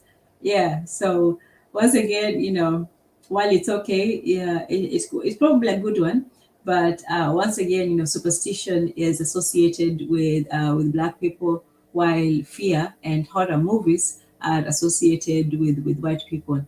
And so, yes, so yeah, that's that. So if nobody wants to jump, man, I guess you people just, and I didn't mean that in a bad way, people will attack me and all that stuff. But I said, I guess all of you, just like when things are, you know, explosive. Yes, you like that Buccaneer energy where things are just, going off haywire and all that. That's when you want to jump in and talk. But when it's just about, or are you afraid to come on? Has the fear infected you all to, yeah, is that what scared you? Yes, that would be them. That would be the Buccaneers. Yes, and those are some, apparently these are the less scary ones. Okay, let us hear from the forecast is in the house. Karibu Amani forecast. Yeah, what up, Tanzan? Forecast. Abari. Yeah, they Go ahead, they only want to come on here if you when can. there's drama and smoke, you know Or what I'm is it saying? me who cannot hear? You can't hear me? I don't know what always happens with that. Yes, now I can hear you. Yes, Okay. now, yes. Yeah, I was just saying Habari and what's up. And yeah, they only gonna come on here when there's drama, Tanzan. So, I had Yes. to come up here to come up here with you. Mhm. Yes. So, what are your thoughts so far on fear? If you're not too afraid, What are How- my thoughts on fear? fear and or superstition. Um, Firstly, why is superstitions associated with ignorance, and fear is somehow clinicized, as I was saying earlier, that they regard things, superstitious things, as being irrational, but yet when somebody who has OCD is washing their hands several times a day, they don't look at that as superstition. That is given instead, a syndrome or a medical term. So yeah, they just, or just say whatever, whatever your impressions and your thoughts. yeah, I understand what you're saying. Like superstition, it's like a lot of people will just believe in something without knowledge about it. They don't know what it is, but like you were saying about the Stevie Wonder thing, I agree with what he said in the song. When you believe in things you don't understand, superstition ain't the way. And like with fear, I mean, let's be real. Like fear and like being scared, there's nothing wrong with it because fear is to let you know something is wrong. Like if I see a lion or something pull up, yeah, I'm gonna be scared. Or if whatever situation, it's supposed to let you know that it's close to death. But being paralyzed by that fear, and I think that's why we fall back to the superstition because it's easier, what I'm saying, because we actually afraid to go at anything or anybody else other than each other, or to address the real issues. And it's easier to talk about something that's superstitious than it is to actually do something that's concrete that'll change, what I'm saying, so you can stop being scared. But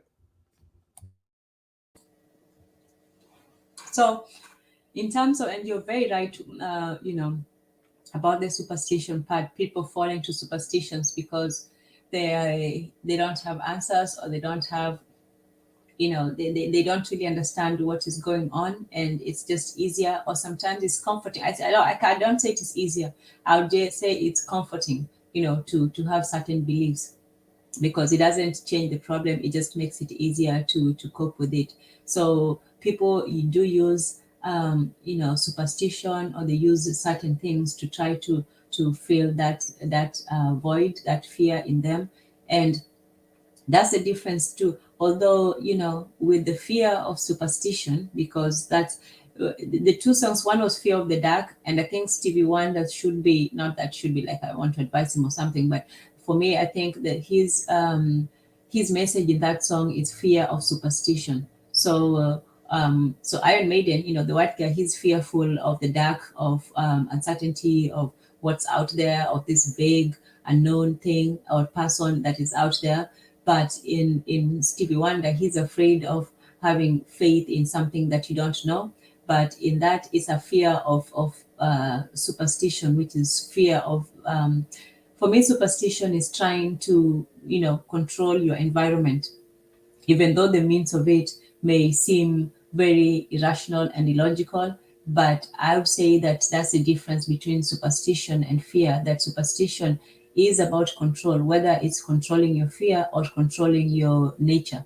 So in terms of people who fall back to superstition because they fear, they fear their circumstances, their future, their past, they fear. And a lot of our people have fear in them. So they resort to superstition to try to control that fear. But a good superstition would be that need to control the situation, not so much to control that fear in you, because a brave somebody, they say that a hero is not somebody who does not fear, it's somebody who conquers that fear. So I think sometimes people spend more time trying to control their fear than trying to control, their environment. Let's say somebody who has, social anxiety or agoraphobia and all that. So they'll try to manage that fear, whereas they do everything to avoid getting into those fearful situations versus, trying to confront or change the environment and confront the environment for them to be able to, overcome their environment instead of giving in to the fear. Do you understand what I'm saying? Yeah, I understand what you're saying, and I agree. I understand what you're saying. I agree.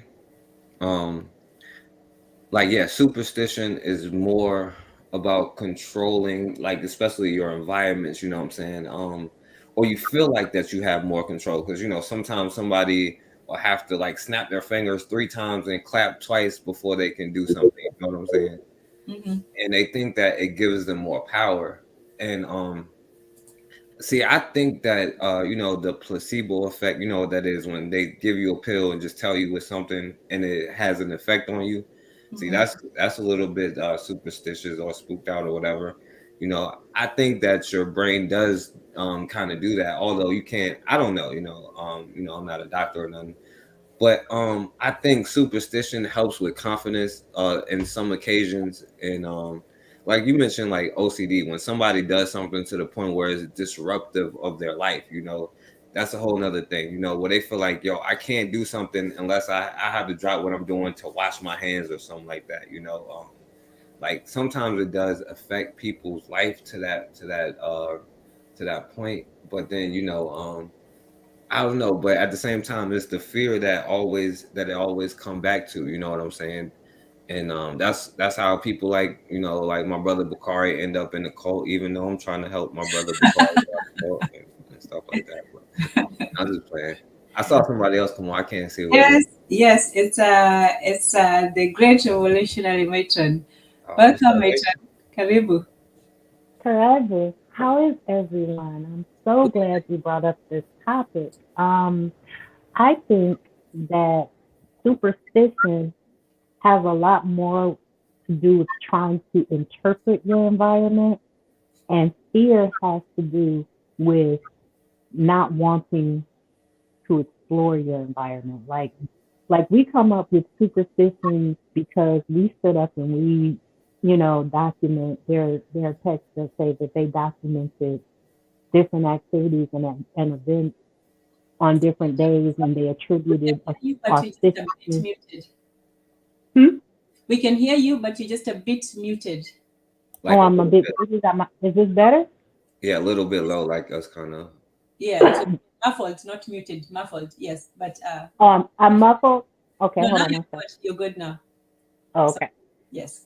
I think that superstitions have to do with being able to interpret your environment, and fears have to do with not understanding your environment. So, there are documents that say we interpreted different days and different events that happened, and we attributed, special meanings to different days and different things based on when they happened and where the moon was.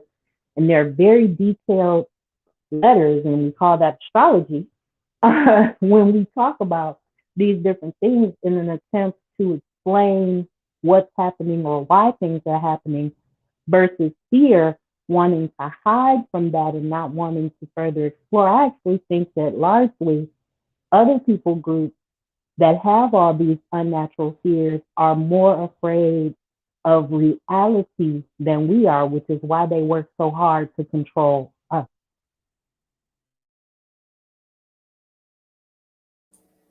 Well said, well said. And that's why for me, I like to, put things side by side, and look.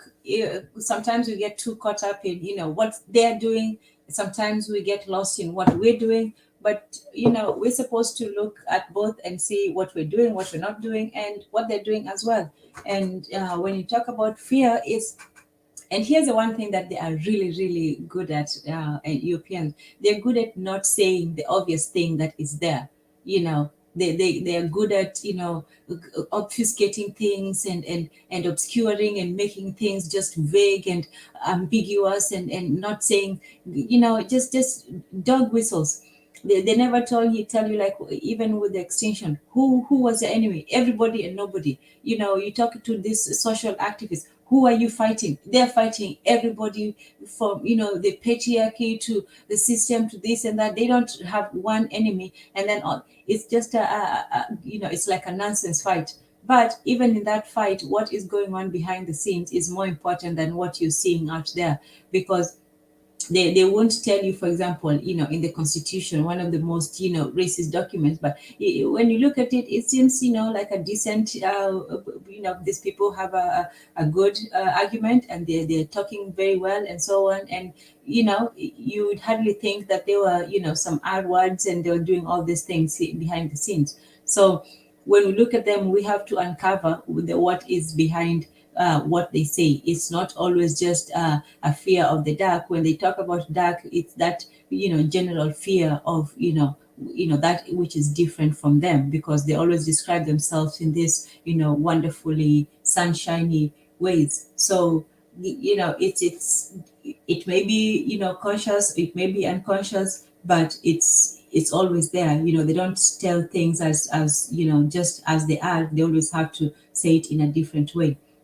But when I was talking about, even this idea of superstition, is that when they talk about, African beliefs, it always, oh, the Africans believe this and that and that and that. They don't say in that way, like, oh, the Christians believed, that Jesus. No, they always say it as if it's a matter of fact, whereas for us, we just took these crazy beliefs and put them together and uga boogered our way into our beliefs, as if they sat down and actually had a good logical discussion about what religion should be, and they created it.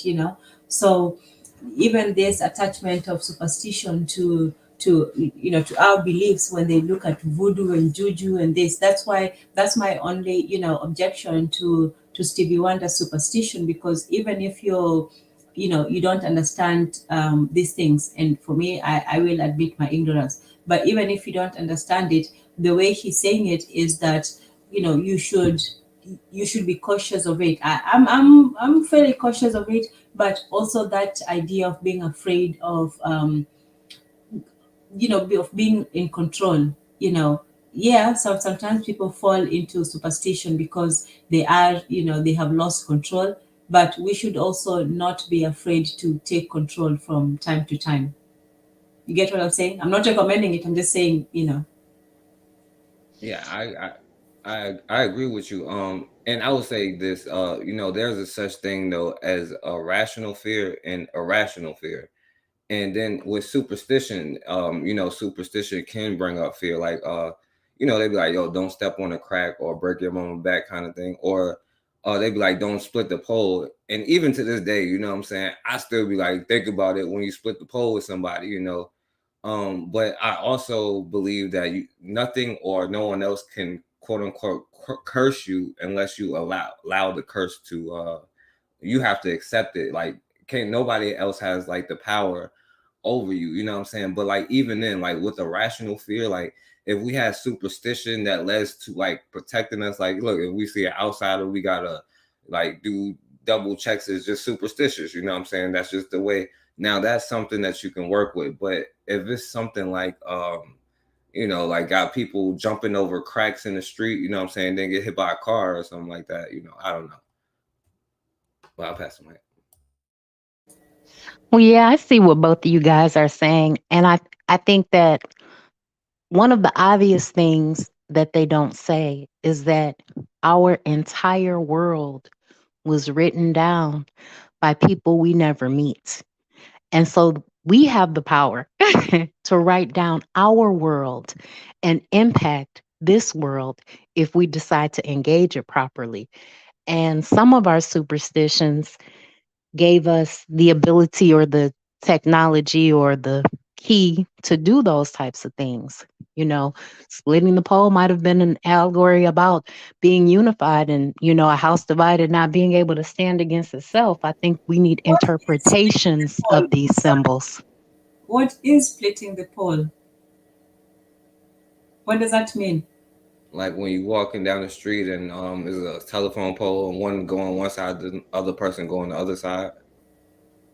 Wait, what? It's supposed to be bad luck to when you walking past a pole or anything for the split up, like let the pole come between you. Really? Wow. Okay, I didn't know that one. Okay. Sorry, continue. So yeah, so I think that sometimes our superstitions are things that we have not taken and advanced forward because we're too busy trying to deal with all the other realities that are being imposed on us instead of taking the realities that were given to us and elevating them to another level, like other people have had an opportunity to do because they can integrate into whiteness and we can't. And since that's the one thing none of us will be able to do, we have to work really hard to interpret the different allegorical stories that have been left for us by our ancestors so that we can bring them forward to give them more meaning and more understanding. White people just have fear, and their biggest fear is that we will stop playing their game. We will stand up and say, I am a man or I am a woman. I am a fully actualized, self-realized, conscious, woke adult. And if we do that, and we keep doing that, then their game is over. There you go. Fear of the dark is just fear of the black.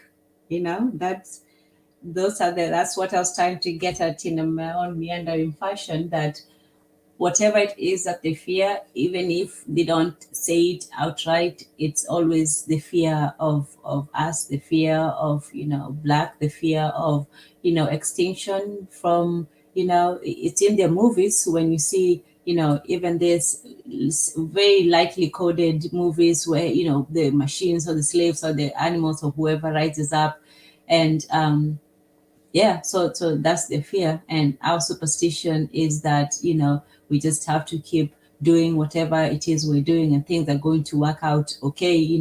That's our hope is our superstition. That's our false superstition. But we had superstition that actually had real power, not just the gaseous hope. But let's welcome Brother Bakari. Karibu. We lost Brother Bakari. Okay, let's see. I'll put it in there again if you want to come on. Yeah. Okay. Let's see. Try again. Yes. So pull up volume more a bit. Yeah, you low, Bakari. Can you hear me now? You sound like in your deep dark cave. Do we need to send a rescue squad? Bakari doing superstitious stuff over there right now. Oh snap! I might have to leave and come back then. Let me turn it up, all the way up. Okay, go ahead. Nah, he stepped off. He'll be back, I guess. Hey, Zuliism, how you doing here in the chat? he should have something to say about, the superstition and the fear. And sometimes superstition can be used to conquer fear. Sometimes superstition is a manifestation of fear, and sometimes it can be used to conquer fear. But Brother Bakari, let's give it a whirl. Go ahead. Can you hear me now? Yes. Oh man, why didn't you just do whatever you did just now? That's that sound more good, huh? Okay. Hey, what's going on, everybody? Revolutionary Matron, Tanzan, forecast ease up here and try to take shots at people. See, Tanzan, I done relaxed on forecast, but you heard him try to take a shot. I did.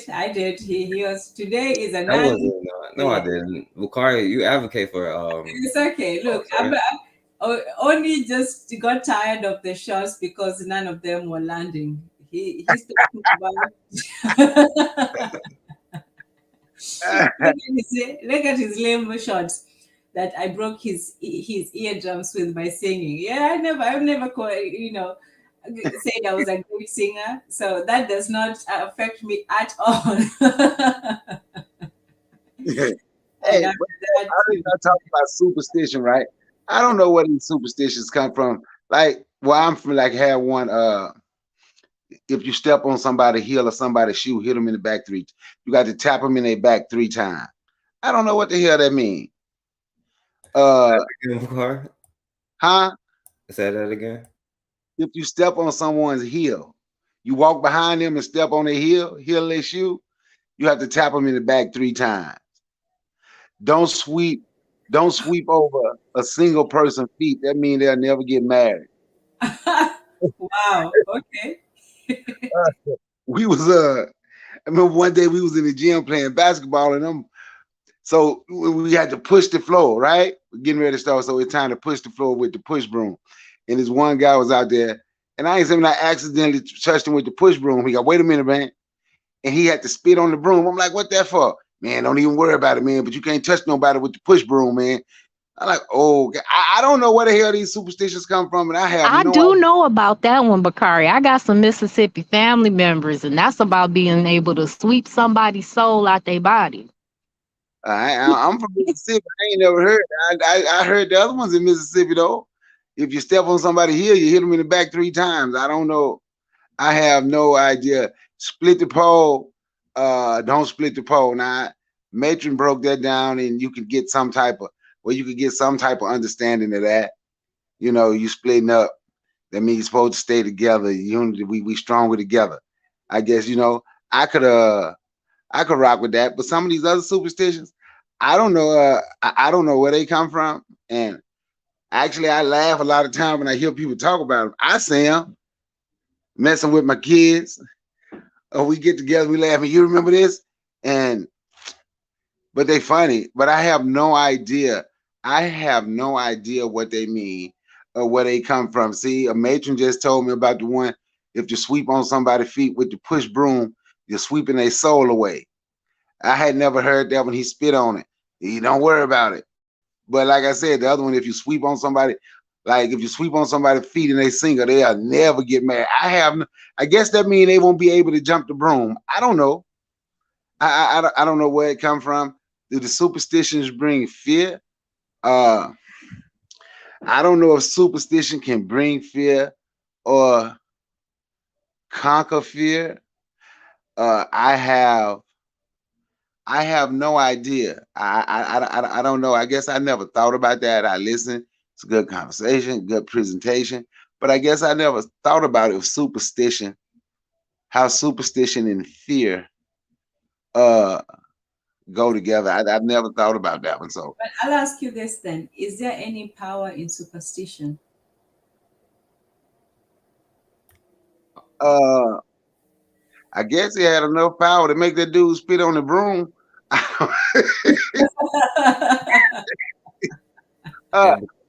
I don't know if there would be power in superstition. Well, I guess because superstition, whatever it is in your mind, and I guess if they're so superstitious, it's in their mind already, and they could use and they could use it for power. They could use it for whatever. So yes, I could say power is in superstition. Because we looked at we looked at the Nigerian cults. We looked at those two campus cults, the power to sway two different groups of people. One all the way in an American university, and for them, they are acting out of fear. The fear of the world and uncertainty and all that. Whereas the same is used in the cults, in the African cults, and it's not just in the universities. I only wanted to compare, in a campus setting, but you can see a superstition is used, or this juju beliefs, they're used in the churches. A lot of this, so-called, powerful African preachers, most of them are known to go behind the scenes and seek, those traditional superstitious powers. And even a lot of their members, even in regular people still go and seek. That's why I say that with the West, it's the lack of religious belief. For us, it's the addition to religious belief. So for us, you can be a Christian and still go to the witch doctor and so on. They discourage it, of course. They tell people not to do it. But some people, who want, that's why it's an easy, it's a shortcut to things. If you feel that this Christianity is going too slow for you, maybe try a bit of the old witch doctor. So, it's an attempt at power, and the people who use them, they for me, that's my fear, is that you don't know what you're dealing with. But some people are willing to take that risk. Some people are willing to say, well, I don't know, but I'm going to try. If you had a chance to, make your circumstances just infinitely better just by doing a few, rituals and or, a few acts and going through an ordeal or something, would you not take it? I, I oh my goodness, ask shit. What? Ask that question again. Make sure I understand. Say it again. Okay, so if you were given a chance to, fulfill your wishes, whatever it is, or achieve your aim and so on, and all you had to do was, go through some certain, maybe, rituals, or do something, maybe you didn't really want to do, but after that you would get, you'd get power, you'd get, privilege, you'd get your desires and wants and everything met. Would you not do what it takes? Uh, I, I right now, yes, I think I would. Well, that's what the cultists are doing. They're telling this young man, from the story we read about why Roland joined, the cult group. He said that he was he was looking for he was looking for power, he was looking for prestige, he was looking for protection, and he got it in the gang, or whatever, the cult. But in return, they would ask him to do some things, or they would participate in some not so great things. But the other one was harmless, but in this one, they would actually participate in violent things, and terrorizing their community and things like that. So it was not a small price to pay, but somebody else had to pay it for them. So that's the thing, that people who are desperate enough, for that power, they may be willing to do some things that, they may be willing to sacrifice other people. So for me, that sort of power to me is somebody who's willing to sacrifice other people to get some power. But let's Well, welcome back Maton. Yeah, go ahead, Brother Bakari. What was it? it's certain things that I will and wouldn't do. But when I say I would, I'm gonna give you an example, right? Like when you're talking about a code or whatever, right? Mhm. Uh, I've been asked to join this organization since I was 22 years old. I never joined. Like you see Masons, right? Mhm. And I saw it in the military, and I see it now in this trucking business. Just by being a Mason, contracts and everything just open up for you.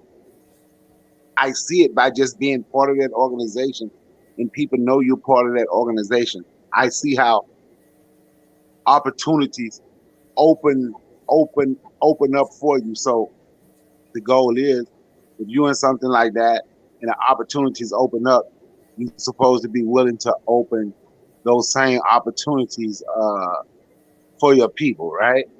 Mm-hmm. So that's what I mean when I say certain things, and then like I said, people been asking me to join that organization since I was like 22 years old, and I've never joined because I told them I talk too much, I fool around and tell all the secrets.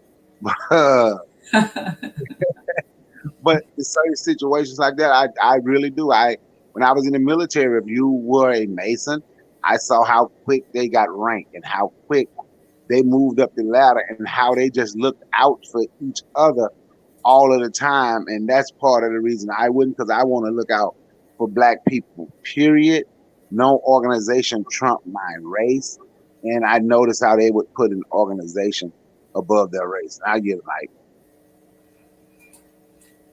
Maitland? You know, he's right. That's what Greek letter organizations do. That's what all clubs and groups do, is they try to incorporate you into them so that they can get the benefit of you and you can get the benefit of knowing them. It's not supposed to be a public thing. The problem is that we don't have any Black organizations that have Black people really in mind. They want to wrap us up in nonsense. There's nobody saying, look, we a Black organization. We're gonna look out for Black people. We gonna teach you how to live and how to exist in this reality that you find yourself in so that you can transcend and begin creating your own reality. They only want to make Black people slaves to their ideology instead of allowing Black people to be fully actualized people. And he's right. That's all I got to say. Yep, that is their fear. Their fear is a fully actualized Black people who see what they see. Because, and here's the reason. I know, somebody might ask, why would I, put why did I want to talk about this? It's because for a lot of us, our biggest superstitions, there are two kinds of superstitions, like I said. There's the one that gives you power and the one that takes it away. Just like, there is two ways to deal with the energy of the youth, either to dissipate it in the West, and they dissipate it through various means, whether in the pointless, protests, or, in the drug culture, or in just, useless activities, or just, TikToking all over the place, just useless, all that youthful energy. The youth are supposed to be the driving force of their community, and some of them do, but for most of the time when you think of a modern youth, you think of somebody who's just a consumer, just staring behind the screen, just zonked out. I don't know if that's a word, but they're not there, they're just aimless.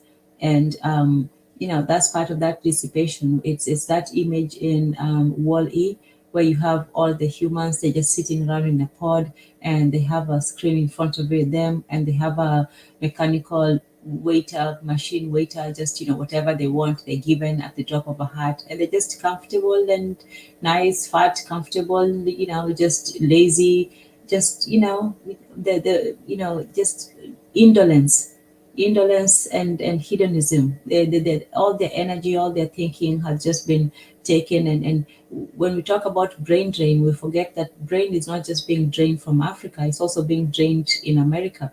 It's why they organize, a actual prison to pipeline, whatever. That's a drain. They're draining the brains. This is what this place is. It's a place for draining brains. This zombified culture. It's a place where people come and they contribute their thoughts, their culture, their experiences, and they give it, and they inject the life back into this living corpse. And the corpse just drains their brains and their bodies, and they keep more keep coming. So in any case, yeah, Damn, where did I go with that one? Well, But the objective of America is to create more slaves and to import more slaves, right? And unfortunately, what happens is they sell people on the idea of America and the American dream. People buy in, they do whatever they have to do to get here. They take low wage jobs. If they are from outside of this culture, they work together and they do what they have to do. And then they begin their American origin story. But people that have lived in America, that were brought here as chattel slaves, that unfortunately didn't get some of the breaks, or whose mom wasn't willing to make the sacrifice of being a maid for somebody, or pushing them to be a part of an educational institution or a social club or an entity or things like that, that was kind of just left to figure it out for themselves. Those people kind of sort of get tossed and turned to and fro. It's like, if you're born here, you have too many choices, which winds up in you not making any of the right choices because it's too easy to make too many mistakes. And there's nothing that's teaching you and guiding you along the way that's supportive, because your family structure has been destroyed, the community that you're a part of has been destroyed. So there are just a lot of different interesting challenges, but the whole scheme of America is to continue to have a slave class of people in America so that they can continue to print money and profit the people that run America. yeah, it's a never-ending, a cyclical system. It just takes in and keeps taking in more. You know.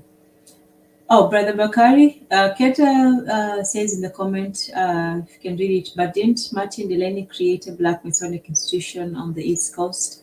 Would that be Prince Hall Mason? I don't know. But one of my best friends, right, was part of that organization. He said Mhm. one of the things that brought him was, Turn it up a little bit. It's a bit oh, I'm sorry. How about now? I'm sorry. better. Yes. So, and he said one of the things that bothered him about the organization was how white people can just clearly just come into black organizations and do whatever, but black people couldn't go into like their meetings. And he said that really bothered him. Like the Prince Halls, and he said when he saw that, and he said white Masons, they gonna look out for white people first, then they'll look out for black Masons, right? But he said black people, and this is part of the reason he got out of the organization. And he say uh part of the reason he got out was because black people didn't see it that way. As long as you were a Mason, you was number one. He said, but other Masons knew how to put their race first. But I just think, yeah, and even Bobby E. Wright just confirmed it for me. But yeah, that was the Prince Hall Masons. And that's what most black people are today. They are Prince Hall Masons. Like I'm gonna show you. Do y'all remember that movie Rosewood? Yes. Yeah. Okay, you remember the guy toward the well, when it first started, when they was looking for the white guy and he was running away, right? What did he show that he had when he went to hide for with the black guy? Yes. The I Masonic remember. ring. There was so many. Yeah, I remember. Sorry. Go ahead, Mason. Mason. No, Yeah, you he got showed, me calling her Mason. yeah, he showed his Masonic ring, and when they came to beat the hell out the black guy, he was nowhere to be found, right? He was nowhere to be found. Yes. I got that message. Yep, I get him. Yeah, I think one of the problems that we still have is this, that instead of creating, our own, we just emulate what they have. We just want to see, okay, so they're doing this is what we need to do. Instead of saying, you know what, let us forget about what they're doing and try to create something for us. not for them, just us, with us in mind. And they don't have to co-sign it, they don't have to be involved, they don't have to do anything. It's just us. And that's the point that we can't get to, that we and that's also another superstition, that if that one of them is not there, then the thing is not going to go well. And that's why it's not just if well, Baka, it's not just that a white person feels that they can go into any black organization. It's that black organizations don't feel complete without a white person. That's also another problem. And so when that happens to you, it's like a whoa, what's going on? To everybody, it's like finally. But Matron, focused. I was just going to say that, you know, Black people, unfortunately, did not always have an extremely high literacy rate according to the materials that we were given to read and interpret. And so, what happened in a lot of our organizations and institutions is that the person that could read was the one that led. And they often were about themselves. They were not about the larger community, because a privileged person that was able to read and attempt to understand or show off what the knowledge meant was probably someone that was petted by white people. So they had a white agenda. And in the churches, there are letters from missionaries talking to each other about Black churches in like the 1870s. And they were wondering why so many Black people would have like cast out politicians or people that had been into some white organization or institution leading their churches. And it's like, because the one that could read was the one that could lead. The one that could read didn't always have the best interests of the people at heart. And that is deeply rooted, unfortunately, in our community when it comes to leaders, because people are usually in this environment going to have their own personal self-interest ahead of any racial interest or anything like that, because they feel like Black people don't have anything to offer them. We don't write the laws. We don't impact the laws. We couldn't vote until the late 1960s. So we didn't have anything to offer people, and we still don't come together and organize to have anything to really offer people, because we don't go to the meetings where we can impact decisions. We don't talk to the politicians that could change the material existence that we have in this country. We don't do the things that are necessary because we've been conditioned a lot of times to not do that. And when you meet other Black people that are breaking free of that, or that are not conditioned to do that, they unfortunately are not community minded because they don't see themselves as part of the Black community. Yeah, and we're an easy community to get into and an easy one to get out of. It's easy for people to come in, and it's easy for us to just go out. And I laugh so I don't cry, but we don't have those borders. We don't have something. Yeah, so hashtag Team Black. Look at all them. They're comfortable just being just them. Nobody there is going to come and say, well, why don't you have one of us there? Why don't you go higher? No, if they had their way, it would be just them. We wouldn't even be in the room. So, but we have the opposite way that, unless somebody, co-signs and tells us what to do, then we're not doing something right, So, Brother Bakari, our focus, do you have some thoughts on that?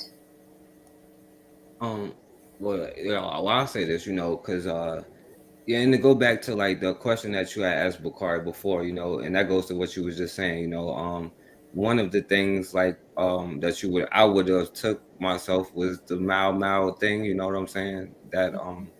That's a form of whatever of cultism that I could be with, but even just doing that, like I get when people like we try to be like, because I don't disagree with that, but I also kind of do, because we don't take the parts where we're comfortable being us, developing things and doing all of these other things. And that's why I'd be saying about like superstitions, because we like I heard and the best person for the superstitions is the dude Shannon Sharp. He got like say him all day.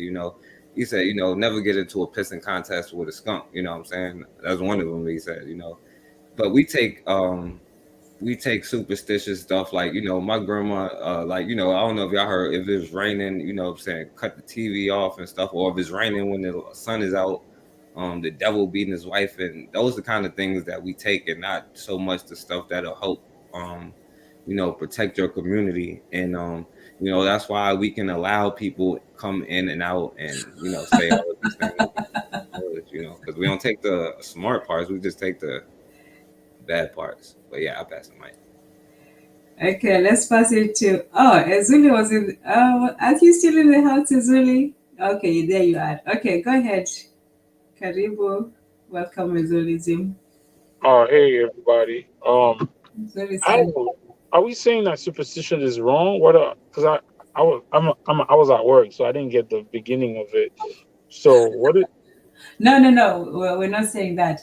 We were talking about whether it can be used. What are the aspects of this one? Is not a right or wrong. That's what I said from the beginning. We're just exploring the different aspects of superstition and how we use it and how it has been used against us. So one of the ways that we still use it is, we were talking about the Nigerian campus cult. They have a couple of, not just a couple, they have a few, many campus cults, and they use occultism, and they use, cult rituals to, to instill superstitions in the people and to get them to do, some violent things.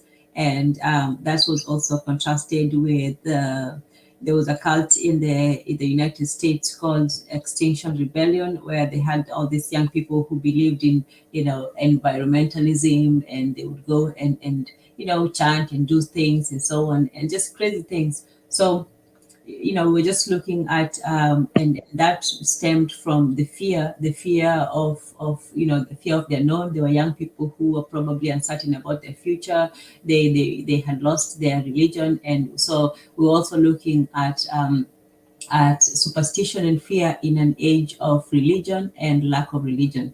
So in the West, the religions has mostly been, eradicated. Most young people are not really that religious. They're still somewhat so spiritual, as they say, but they're not really, they don't, their lives lack meaning. That's one thing that religion used to give to people in the West. It gave them meaning, it gave them purpose.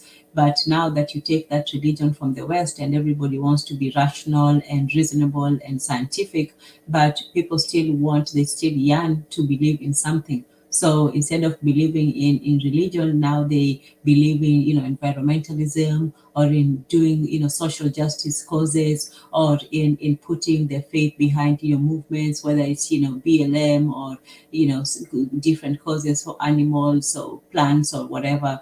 They need a cause to rally behind, but they don't have that unification of religion. So instead of religion, they get lost into these, temporary cults. Versus in Africa, where there is religion, maybe too much religion, but it is still not enough. So you find people who they are still religious, but they still look for something beyond the religious. So they go back into their their some superstitious practices, as they're called. They go back to their juju and their medicine men and things like that, because they feel that they don't have control of their lives, and they want some power to achieve, whether it's power or material gains, or women, or whatever it is that they want some social advantage to it. But so they turn to this promise of being in a cult. But in that cult, they have to sacrifice a lot. Either they have to do something violent, or something immoral, or something that is not approved, and they have to make the sacrifice to get that power. Whereas in Western society, they don't want to sacrifice, they don't want to give up anything, but they want to feel good. They want to be told that they are good. So they go out and they do this useless march and protest, and it makes them feel good, but they're not really sacrificing anything. Yeah, so that's the basic summary. I hope. Um, Yeah. I So can we say that people who believe in Christ and in Islam are superstitious too? That Yes, is yes. So they label our stuff superstition. So why can't we label that stuff superstition? Because there's no proof that it works. Superstition, like if somebody believes in something, like say a voodoo person, a voodoo worshiper believes in something and it actually happens, is it superstition still? well to scientific minds, yes, because it But has a it, definition. So let's go back to the definition of superstition. Superstition means an irrational belief in an but object. an irrational belief to who? Just because you don't understand it, who gives you the right to call it superstition? What? Superstition to me means something that Mhm. like it's not really, there's no base on it. It's just a fake belief with no evidence. If I tell you that if you go to a voodoo ceremony and a spirit could come down and take over your body, most people in here or other people, but that's not true. That's superstition. But the voodoo practitioner, that's not superstition for him because he actually he or she experienced it. So who's labeling that superstition? And to me, one of the biggest things is like superstition to me is used. There's no positive intonation or there's no positive aspect to it when you use that word. So, like for example, like in Haiti, one of the biggest dictators in Haiti was the Duvaliers, right? Mhm. And he remained in power and his son for like 30 years because of his so-called connection with the voodoo entities. A lot of Haitian people believe in it, even those that don't practice it don't believe in it. So he used superstition to choke the life out of the Haitian population for 30 years. But is it superstition? Because I don't know if he actually believed in it, if he was an actual practitioner. But according to my father, he wasn't. He just used that to his benefit because he knows the sentiment of the people and he used that against them. So can I label Judaism superstition? Can I label Islam superstition? Yes, So why we don't do yes, that? Why we let yes, them we label our do. stuff superstition? Sorry, No, we someone don't. has an echo. Someone has an echo. I'm saying why do they label our stuff and we don't label their stuff? We just let it rock. We say Christianity is a religion and it's not superstitious. With no, I'm not saying that with no scientific quote unquote evidence. But our stuff, us talking to our grandmothers who have passed away, us talking, oh, that's superstition. Like, I don't believe like that whole thing that they label like, oh, like the forecast said, oh, when it's crying, it's the devil beating his wife. I don't label those superstition. I think that's Proverbs or something like that. I don't label that. But how come we let them label us as superstition? But I've never heard black people label Judaism, Islam superstitious. Those two religions. I might hear that for Shintoism or for some for the Hinduism or whatever, maybe for that. But after that, why do they get to label our stuff? Because they just don't understand it. Well, Chancellor Williams in the book Rebirth of African Civilization clearly states that their saints are fetishes for the West and that their religions are their superstitions. So and I will say that America is based on superstitious iconography, messages, totems, and methods. Yes, it is. It's all superstition because it's all about what they can get the mass of people to believe. All of it, everything in this material world, it goes back for me to Ptahhotep and Hermeticism, where it says the mind is all. The world is created and crafted based on what you can get the mass of people to believe. But you know, when they what I'm trying to say is, any of us on this panel believe superstitious is a positive word? I do. You Yeah. believe superstition is a positive word? No, most people don't. Most of the time, somebody should maybe mute their. I think their YouTube is still running. But most of the time, superstition is not used. That's why I was saying that these people, they don't use words. They use very dry and ambiguous, very, how do I say it?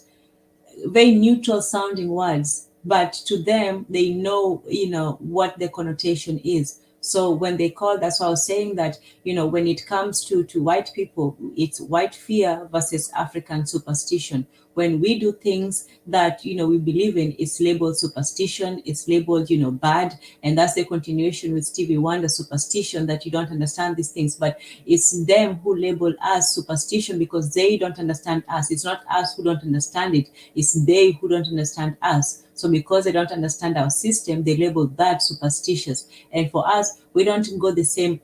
We don't understand their system, but we don't label that superstition. We label that religion, or we label it, rationality. So Ezolism, you're very right. That who calls, who defines the what superstition is. And superstition, the reason why it is given, for us, we might not look at it. And Matron, I do understand, that yes, to us it's a positive thing, but to them it is not. The way the language is used in English, it's not meant to be something that is it's flattering. If somebody says, "Oh, you're superstitious," they're not. To me in English, it doesn't seem like a compliment. It's like when they talk about.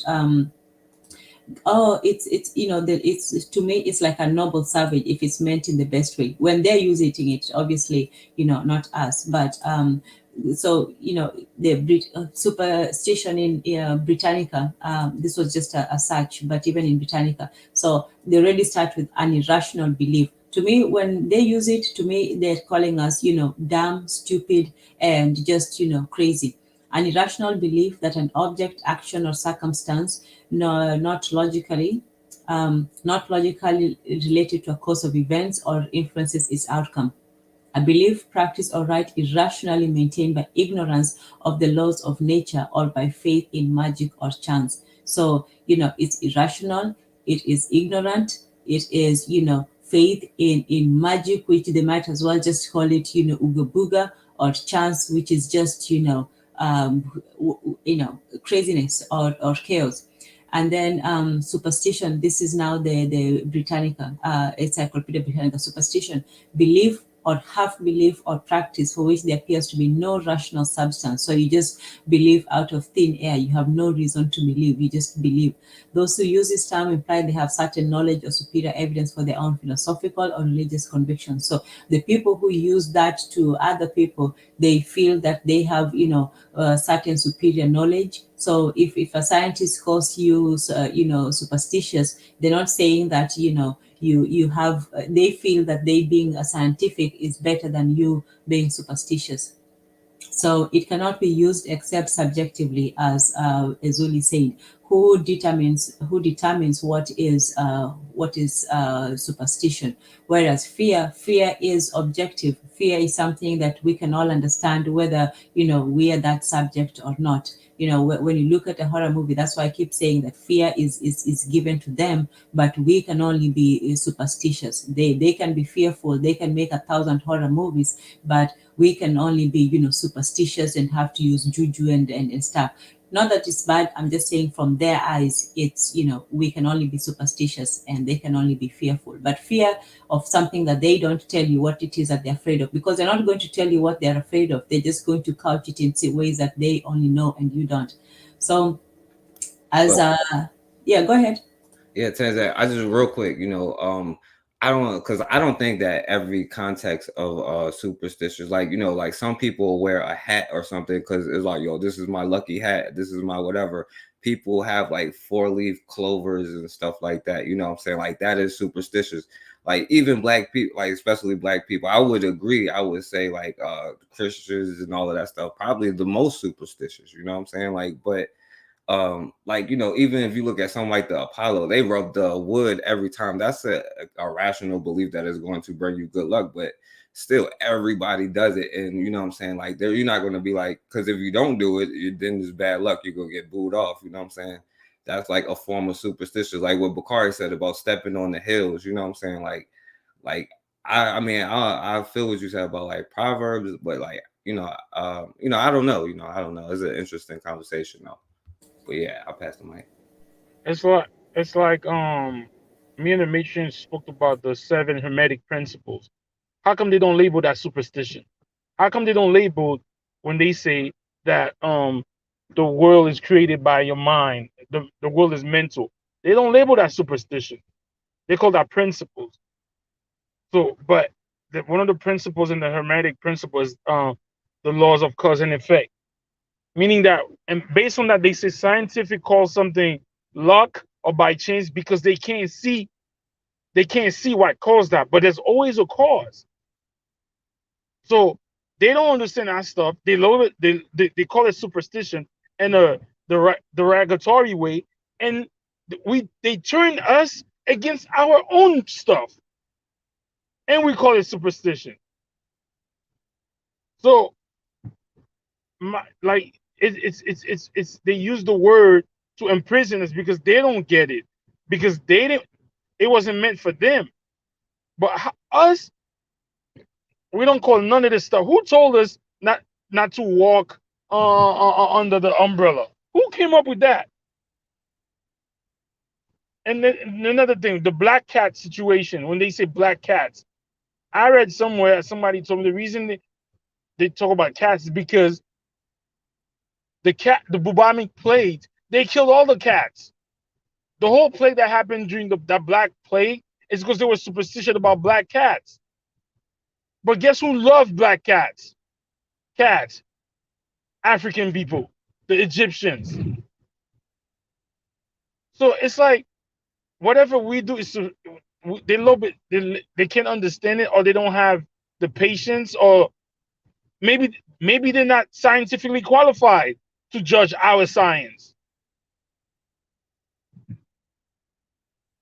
And they turn us against our own stuff, and we label our own stuff superstitious. There's no way. I've never heard superstitious using a positive way. Even if you say, "Oh, I don't," that the thing that you were talking about, I don't split poles. I was especially my African American friends or like people that grew up here. That's one of their superstition. Like if I'm walking with them, and I split a pole or I split, they're like, no, that's not good. So it's like what you couldn't understand, or what you're not powerful, or your eyes is not open to, you label it superstition. So I don't know, man.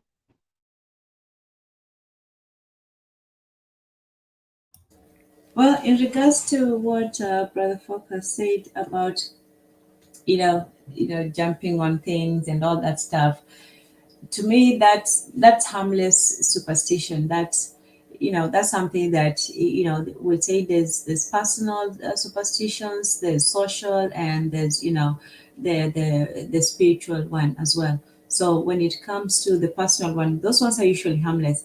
But like everything, if it comes to when it gets to be an obsessive, the definition of superstition was something that was excessive, and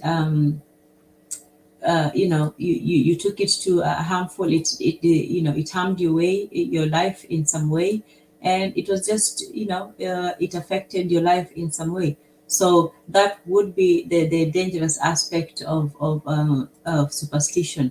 But just throwing salt, like I say, those are more the harmless one. So that's the difference between somebody who washes their hands a couple of times, who always washes their hands, and it's just on it, versus somebody who has to wash their hands like 10 times a day because they are obsessed about it. So there are different levels to it. So somebody who's just, mildly, I would say most people are mildly superstitious. It's just a small thing you do. You don't think it's going to affect your whole life, but there are people who are privy to some power, and they can actually use it, for good or for evil, and to their, to their will. So that's the aspect of it. Most people are not, they're not privy to that element of power, of superstition, or of belief. Like for example, we only know about the placebo effect as a very accidental thing. Scientists, even though they study it, they can't really make a science out of the placebo. They can only, observe it. So they can't say like, oh, if you really, really believe hard enough, then you'll be cured. They can't do that. They can only say that people who believe that, they are taking the medicine, even if they're not there, that belief somehow has to do with them being cured. Not exactly how, because biologically it should not really matter whether you believe or not. But imagine if there was a science where you could actually use people's beliefs to cure them, or to aid in their cure. We might not, we're not there yet, and I don't know whether we can or, get there. But imagine if you can take that into account and say maybe these things are unrelated, but if we can relate them together.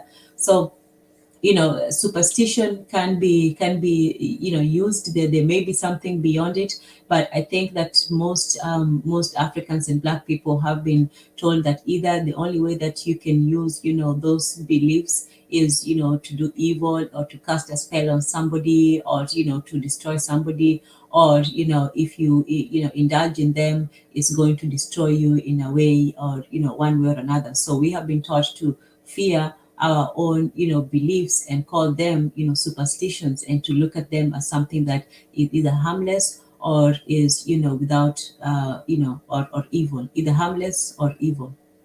Hey, can I say something for a learning curve that Bakari jump in? Because I Yes. just want to say real quick, just to that, and all I was just saying was like, that not every aspect of it is negative or bad. You know what I'm saying? Like there are, that's what I was just trying to say. But and also like, I agree like with the with what you're saying, but with I'm trying to remember what I was about to say. Because yeah, because I said like what we was talking about at the beginning, and I agree that I forgot what I was about to say, so forget it. So go ahead. No, it's okay. See, it's there are times when people come to today. There's no wrong answer, as they say. I hate to use that term, but today there is no wrong answer. There's no position I'm pushing. Oh yeah. Sometimes I do, and I'm open when I am. Oh yeah, But yeah. I remember now though. Cause like cause the thing is, cause I do be talking about the spooked out thing, but I do think cause that's what somebody else defines as superstitious. You don't have to define yourself as superstitious or not, but if we was to come up with superstitions that help us, you know what I'm saying? Like then yeah, like there can be like, as a positive aspect. It's just that we're not using it as a positive aspect. But the superstition, like I'm just making up something like 3 shots to the dome and you're gonna take a white girl home, you know what I'm saying? Like, I know that's superstitious now, so I'm not gonna take, 3 shots. I don't want to take a white girl home, but it's just a superstition, But it's ways that you could use certain things, but I don't think we're doing that. But yeah, my bad. Go ahead. yeah, then you can actually use it for good. Yeah, go ahead. Oh, I'm sorry. Let me say this right quick. Oh, go ahead. Because I'm gonna have to get up. I'm getting tired, so I'm getting sleepy. But anyway, when the Zulus say everything that we do, they have made it bad.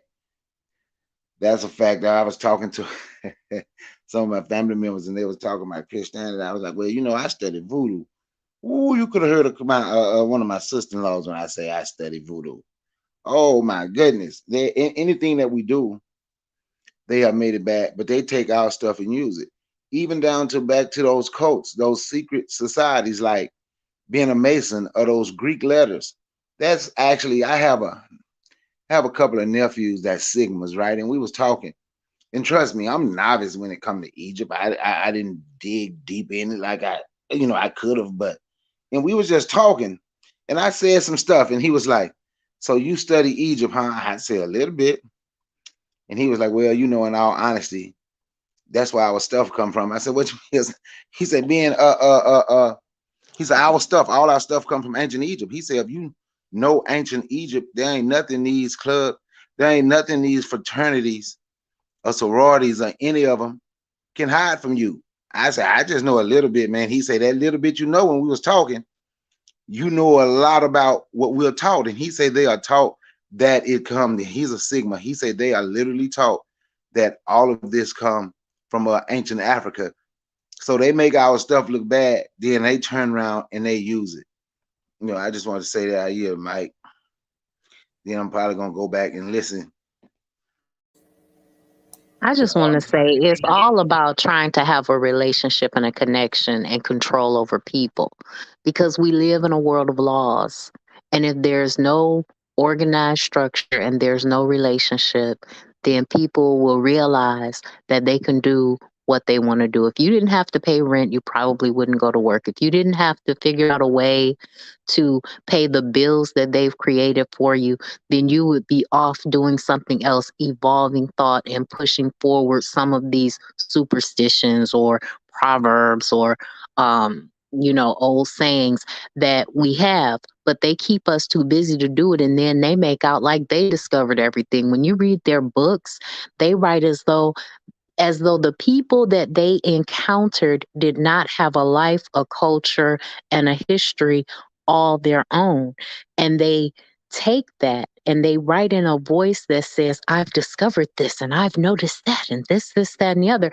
And they have no ability to interpret the things that they're seeing when those people that they encountered have been sitting there watching ants and trees and the sun, moon, and stars move through the skies for ages, and they had interpretations of those things, but they burned the books and destroyed the knowledge, or the things that they found valuable, they went and stole and locked up and took it away from the people that were there.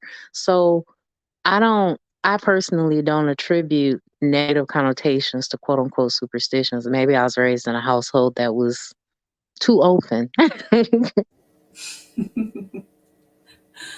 Wow. Well, that's at least, some of us didn't get all the indoctrination, but Well, yeah, yeah, well, yeah. and the Go ahead. word and the word itself, to me, I think I think superstition is a derogatory word. But I'm gonna say this. I was reading this book of this African guy. He wrote two books. I can't remember his name right now, but maybe somebody when I describe the book. And the book, one of the books, he speaks about that he had to go to a ritual.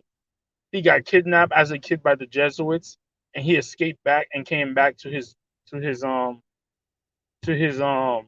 don't want to use tribe, but that's the word I'm going to use, tribe, right?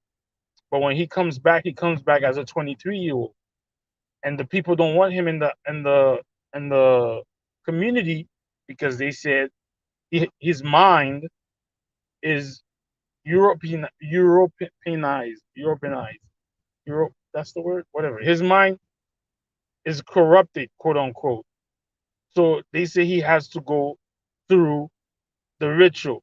But that ritual he's going through, he was supposed to do it when he was 13 or when he was a young man. Now he's 23.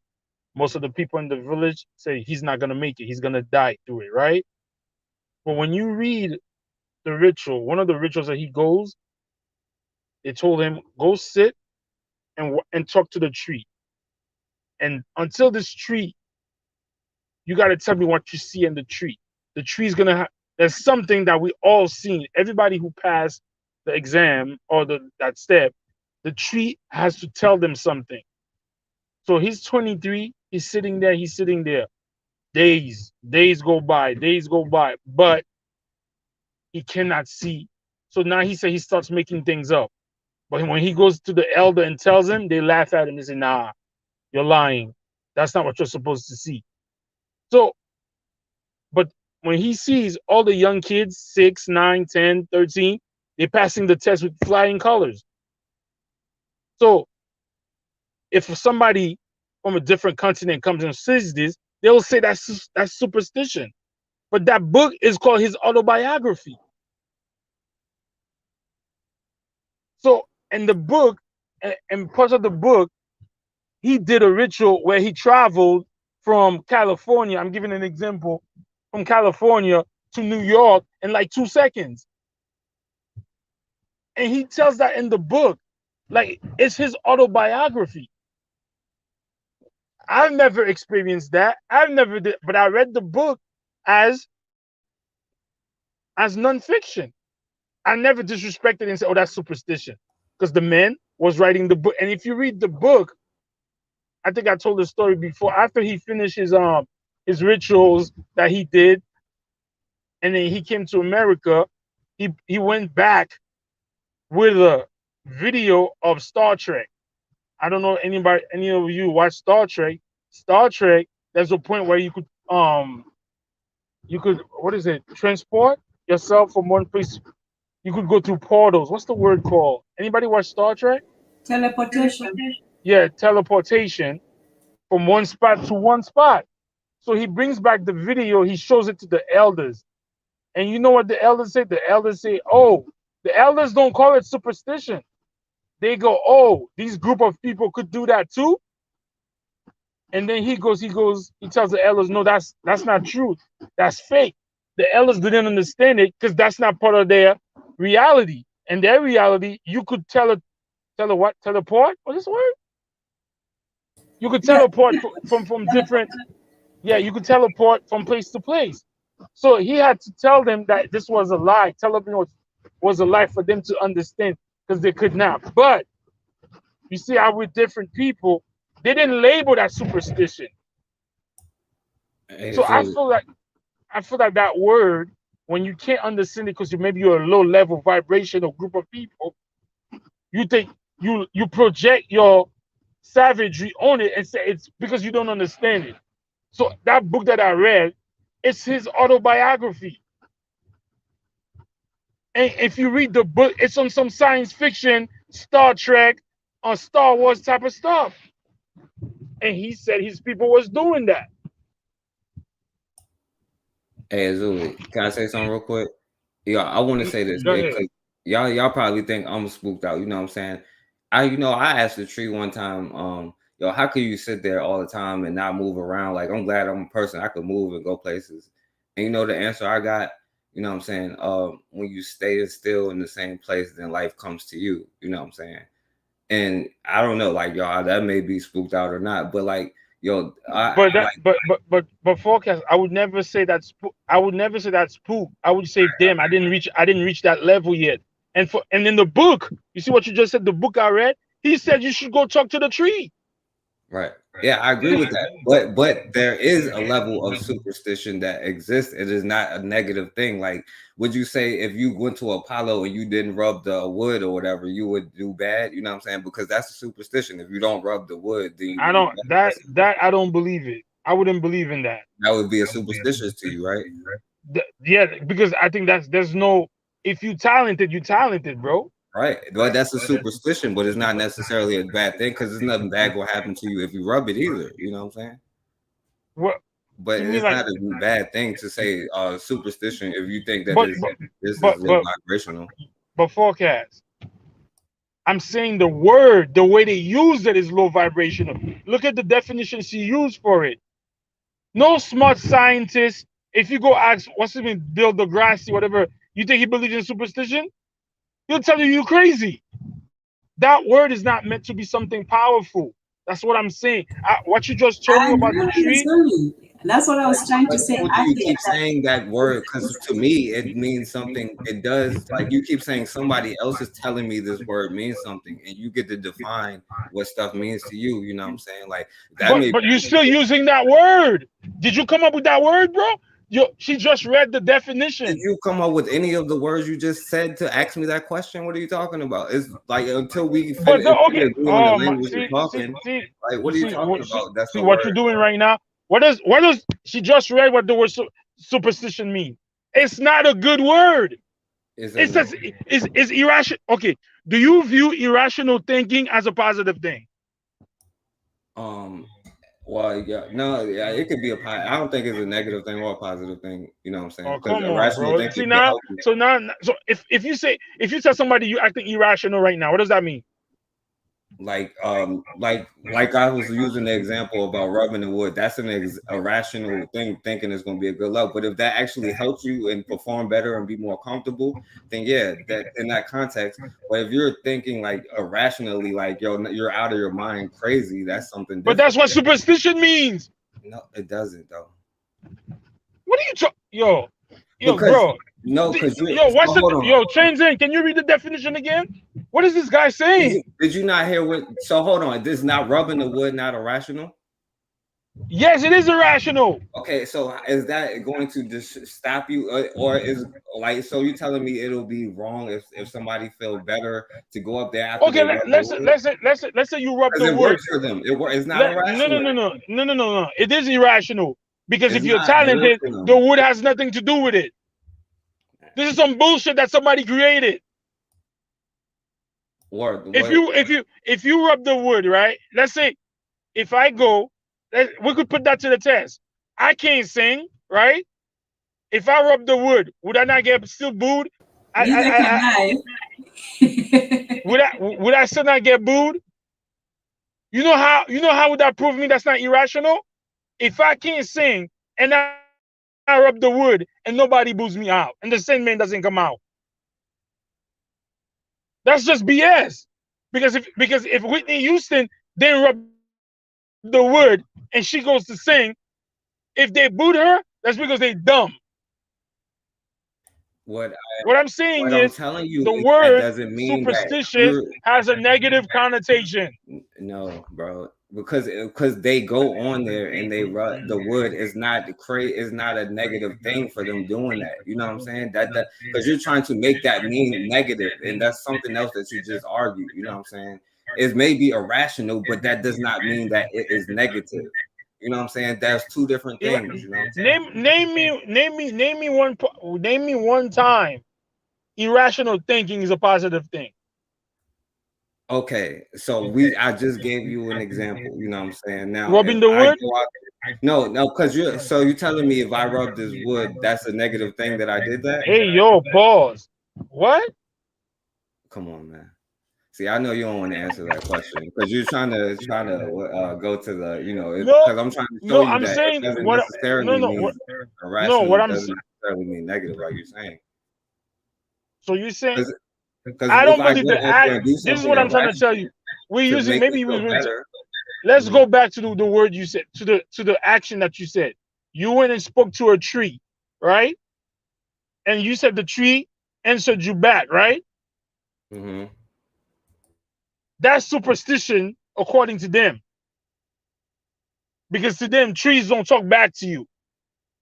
Is it superstitious according to you? No, it's not superstition, because superstition is disrespectful to label that what you just went to superstition. That's disrespectful. That's what I'm trying to tell you. So you're telling me like people who go, like the artists who went up there and felt like, yo, I had to rub this good luck. I don't know what the stump then, you know what I'm saying? You're telling me you just disrespected all of them, telling them like if they don't do that as bad luck. You just disrespected them just now? Because you just called them superstitious. So you're saying you disrespected them? If I said did I disrespect them? I don't think I disrespected them. Well, you call them superstitious. Where is this? Where is that? Where did that stem? Where did that stem from? Rubbing the wood. Where did that stem from? Well, you got it was like a long story. It's like it was built over the thing and it grew up to the John. But then when did it come from did our elders say that? Did our ancestors? Yeah. Say that? Yeah, it was black people. The Apollo Theater, it's a black thing. The Apollo Theater was not built by black people. Stop. No, I'm saying it was a black thing. If you go look at it up. No, I've seen it. I'm just saying that to me. Okay, mate. Hey, you know what? I'm gonna give you another example that could go with what you said, right? Maybe you talk about the tree. You also spoke about the tree. So maybe talking to trees is an African ancestral thing, because when we look at the Catholic Church, they told the people to cut down all the trees because they feel that there were spirits that lived in the trees. There's a tree in Haiti that they call the Mapu tree. The Mapu tree is very spiritual. The Catholic Wait, Church who cut down the told them to trees? cut down the trees The Catholic Church. because, yes, the oppressors.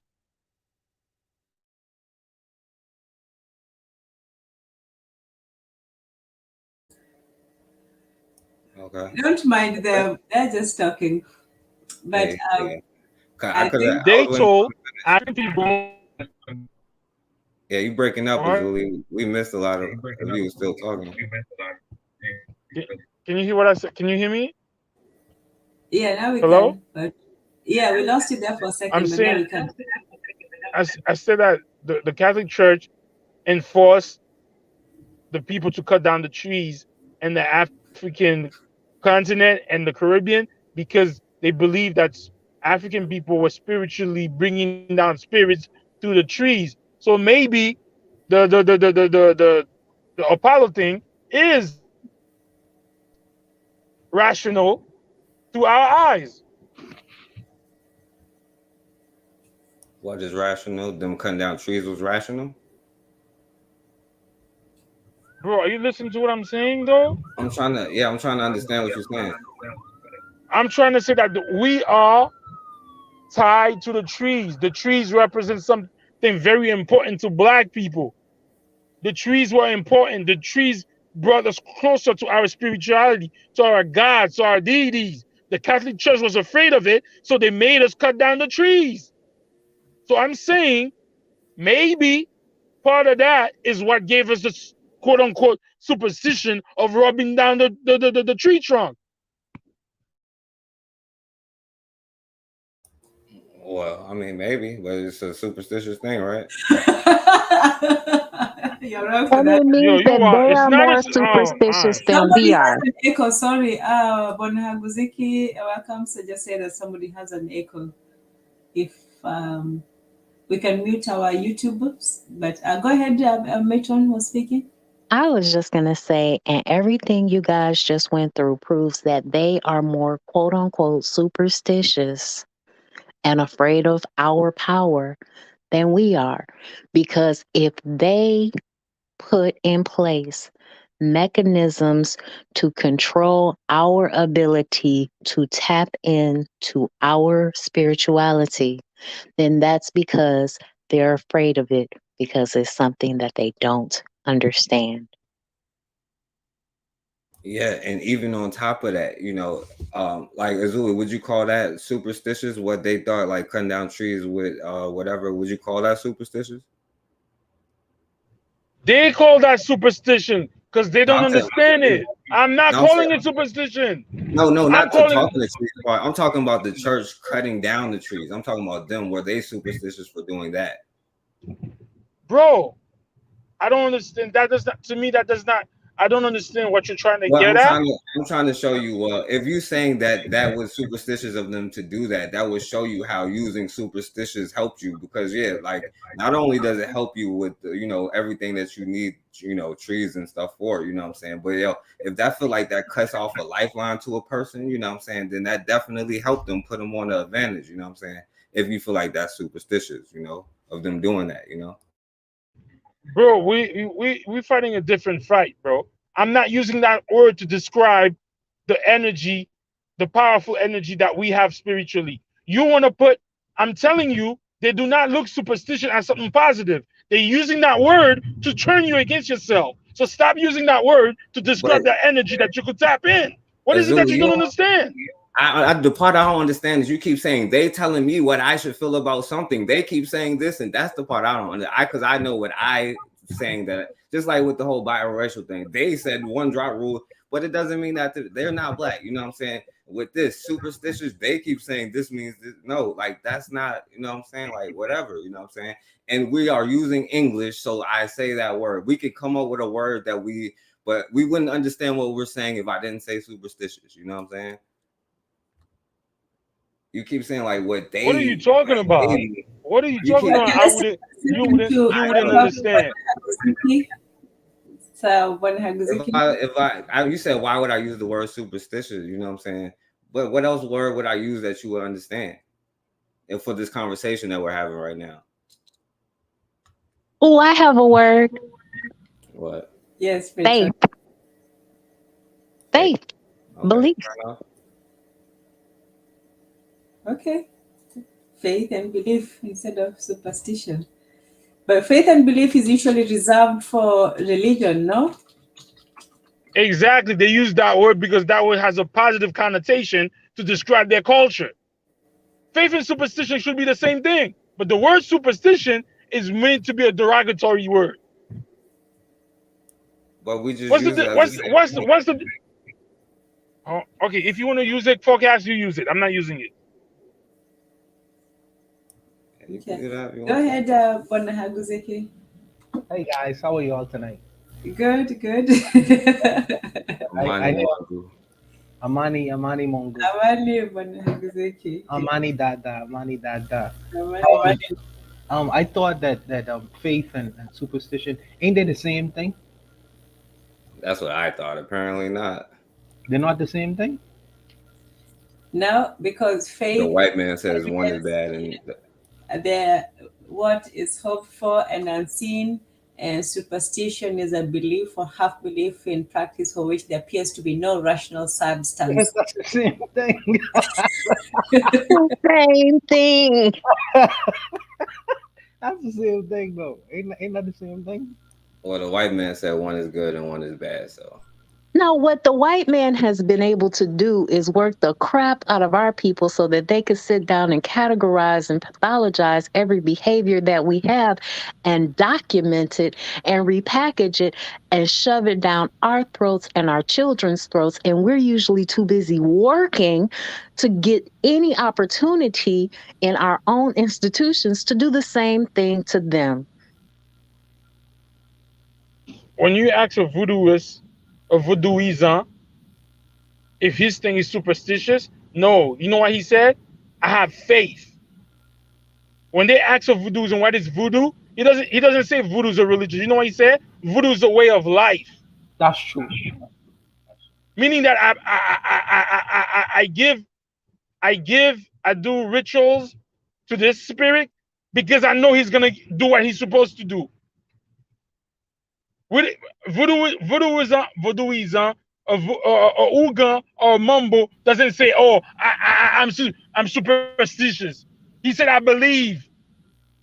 That's true. He said, "I have faith in Ogun. I have faith in Ezuli. I have faith in Agwe." He doesn't say, "I'm superstitious." You want to say to other white men, it doesn't matter. Superstition is a negative connotation. I'm not using that word to describe my ancestors or my people's belief. If you want to use that, that's on you, bro. Go ahead. Use that to describe your belief. That's on you. But I know the definition says it's a negative connotation. But can I ask a question though, Azuli? Where's this echo coming from? Can I ask a question though? Can I ask a question? I want to ask you specifically because you mentioned the terms of voodoo and things like that.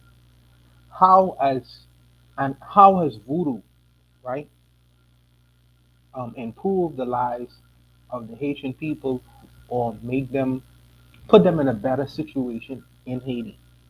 Explain that to me. Besides the idea of faith and believing that one day, Agwe. How has Christianity done it? No, I'm answering. No, the same because I think that question is very disrespectful. No, I'm not a Christian. I don't think you try. I don't think you have a. I don't think. Okay, I'm gonna be honest. Yes. I don't think you have a righteous. I don't think that question is coming from a righteous place. That's not. I think that question is coming to be an underlining attack. But go ahead. That is a sincere question because you are a person. You are a person who grew up around that situation. I grew up around Christian people too. I don't believe that Christianity has held black people. I am asking from a sincere place. And this is really sincere because you know about these things more than me. So I'm asking you in particular, how has it benefited and helped the people in Haiti, who live in Haiti as far as their daily life and progressing and doing the things they need to do. This is a sincere question. It's I'm not trying to undermine you. I'm not trying to undermine nobody's. I love the Haitian people. I'm not trying to undermine them. I'm asking you specifically for that. So I'm gonna say this. I'm gonna say this. If we're gonna start, people they'll tell you the Haitian Revolution started. That was the fire on the underbelly of the Russian throughout the Haitian Revolution, and during it and after it. Second, I'm gonna say this. After the murder of this Saline, a lot of voodoo was forbidden. So I would say that individualistically, if you speak to certain people, voodoo has helped them spiritually and has helped them.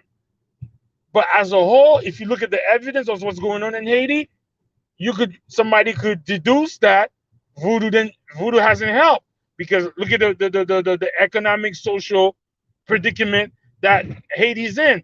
But a lot of people would say after we got our independence, we forgot about the gods. We went straight to the Christian gods. So maybe that's what happened.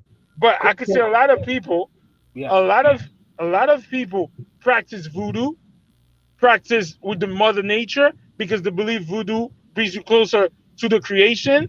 So a lot of people practice it. What do you So what do you mean? What has a benefit? Like no, you want some materialistic proof no, that no, it benefit? no. Stop being emotional.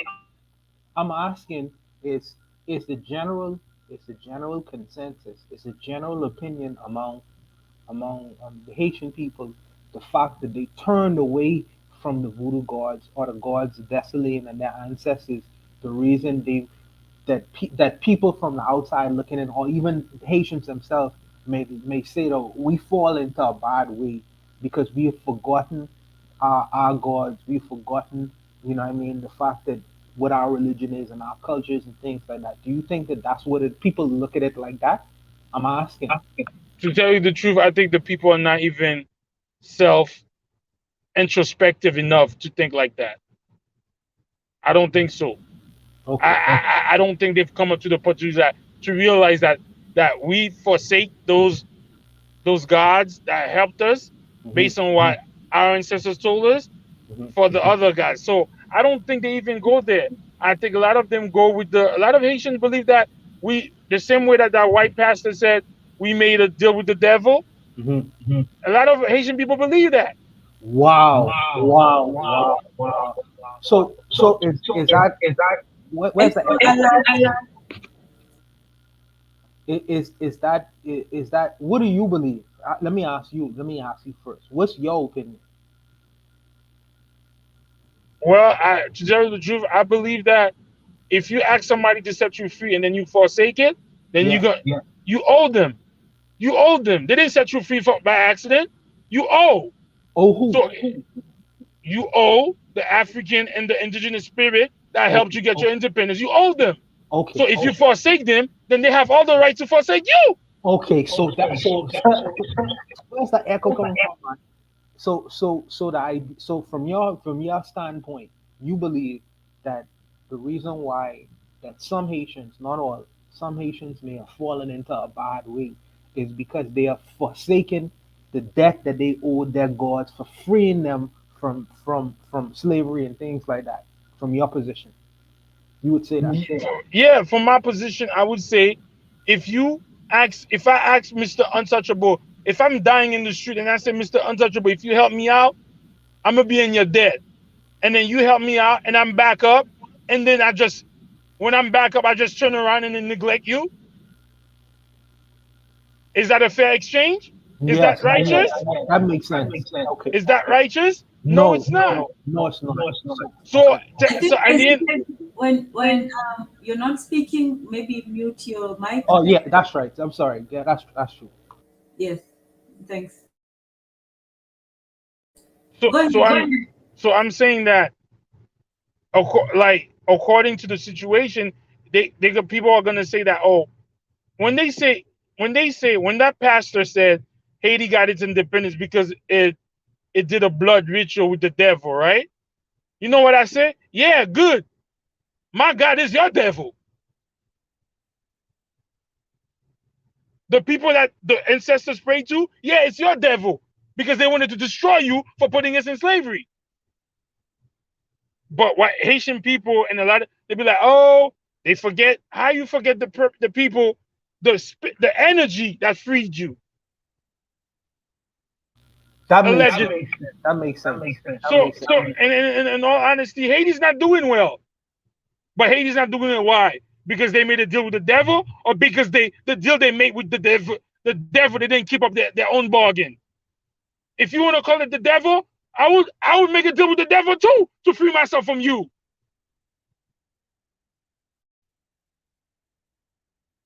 So, and at the end of the day, they label the Haitian energy freed as the devil, which is the same way they're using superstitious, the word superstition, to destroy our energy that we have with this with this earth, or with the creator. They don't label the 7 hermetic principle that they stole from Egypt, that they claim as their own, as a superstition. So it's the same word. I understand the place where you're coming from, but understand that the people who you're talking to, in particular the forecast, he coming from a different place. You know what I mean? He coming from a completely different place. And I speaking for forecast. I'm sure he's very capable of speaking for himself, but this is just what I hear. From his perspective, his ancestors coming from a place where the religion that they only had was, well, what they was taught was the so-called white guy's religion. Okay, so from his mindset, you know what I mean, is to get rid of that completely because it's not benefiting them at all. They didn't make the deal with their Haitian, their African gods to free themselves. Their position was a little bit different. So how you associating superstition is completely different from how you would, because you all coming from a completely different place and background. You know what I mean? So it's not a level of disrespect. It's just that you all at variance with your perspectives based on your ancestors' history. That's all it is. It's not. And I want to say this too. I don't want to say this, disrespect nobody else's, whatever. And if he feel like, that term is disrespectful, you know what I'm saying, that's on him. Just like, it's people that don't respect when somebody be like, yo, the N-word is disrespectful, and then they be like, whatever. So I can definitely respect that, and I don't want to take nobody's religion away from them, and the only thing I'm saying is like, yo, superstition is not necessarily a negative word, and saying that somebody else says is a negative word don't mean nothing, you know what I'm saying? And even because the things that they tell you is superstitious is the things that they're using against you, you know what I'm saying? Of course they're going to tell you like voodoo and all of these things are negative. I wouldn't disrespect that, you know what I'm saying? Like, I get it. You're not paying you. I'm not. What I'm saying is the word is negative. I'm not saying the action of you talking to a tree is negative. Right, I get it. So when they use the word superstition, yo, if you go to a youth right now and you speak to voodoo about or Ifa or whatever, you speak to them about that, they're gonna say, oh, that's some superstitious bullshit. Is that a positive way to look at things? There's no way that word could be. There's no way that word could be looked at as a positive way. The actions that they label superstitious can be positive, but to label it that, nah. I do things that are superstitious and not even like for quote unquote faith. You know what I'm saying? Like, if I have on this, you know what I'm saying? Like I used to have, like, I don't really do it no more, but I had this like lucky armband that I used to have, or like a certain thing that I used to use. And to me, that meant good luck. It ain't no rational belief behind that, but to me, I did that, you know what I'm saying? And I don't see it as something as like, a negative. I get what you're saying, like, because let me ask you a question. When you wear that armband, right? Right. You said let's say you wear that armband and you found $20, right? Mm-hmm. Let's say you wear that armband, you found $100, right? But I never saw you find the 20. I never saw you find the $100 when you were the armband. When I talked to you and you told me, yo, this is my lucky armband, man. Mad should be happening to me when I wear. I'd be like, nah, I'd be like, that's some superstitious BS. Because you know why? Because I didn't see it. Who But created you, a rationality with that armband because it gave you positive feedback? I'm labeling superstitious because I've never seen it do anything, because I don't understand where you're coming from. And it's a negative connotation coming from my part. I understand what you're saying, but because your part is calling it superstitious BS. I never, I said superstitious. I never said the BS part. And you know what made it a rat? Echo, echo, echo. Okay. Uh, I found $20 one day, but then the other, 2 years that I wore it, I didn't find any money. You know what I'm saying? Like, and it was irrational. You know what I'm saying? I may have found money because I found money that day if I had the armband or not. You know what I'm saying? And it's superstitious because it's not based off anything, but it's not negative. And then like when I see this armband, I'd be like, yo, all right, I don't gotta chill because it might be $20 laying on the ground or whatever comes to my mind. You know what I'm saying? Like. And that's why I think people can use whatever they want to use, but I don't necessarily see that word as a negative word like you're saying. And I get what you're saying because they do that, you know what I'm saying? But I'm not like, yo, that's what they do, you know what I'm saying? But it was superstitious. It wasn't faith or nothing like that. Because if it was faith, you know what I'm saying, I would have got bit by an alligator, you know what I'm saying? But go ahead. No, but it was faith because it's what you believed and brought to it. Faith is the evidence of things, is the evidence of things hoped for, is the, I don't know, but things hoped for and not seen. But it was faith that got you to the point where you were carrying around this totem, and we just need to call these things sometimes what they are and what they were. There is a 610 page, I think a 610 page book called Amulets and Superstitions by Wallace E. Budge, who was a curator at the British Museum, that has literally thousands of years worth of information about different types of charms, amulets, scryings, and superstitions and connotations that different cultures had with them, as observed by the British, which we know stole a lot of their information or assimilated and amalgamated a lot of the information from the ancients. So it is faith and it is belief, and that's what the word really means. They just try to pull out all of the black in it and put all of that and all of the things that they don't understand and all of the things that they're afraid of, and they try to put that inside of superstition. And they try to force us to carry that connotation and that understanding forward. Dictionaries and encyclopedias don't tell you what words mean. They only tell you how words are used. And that's what it means to them because they're writing the books. If we wrote a dictionary or a book that says, look, this is a African person's understanding of the world when we're talking to one another. Now, when we're talking to them, it's something else. But when we're talking to each other, this is what this means, because language can unfortunately be limited. I now pass the mic. It's like the word. It's like the word zombie. I said that before. People think zombie means a mindless, living dead. No, zombie is a West African word that meant serpent worshiper. That meant you achieved the highest level of spirituality.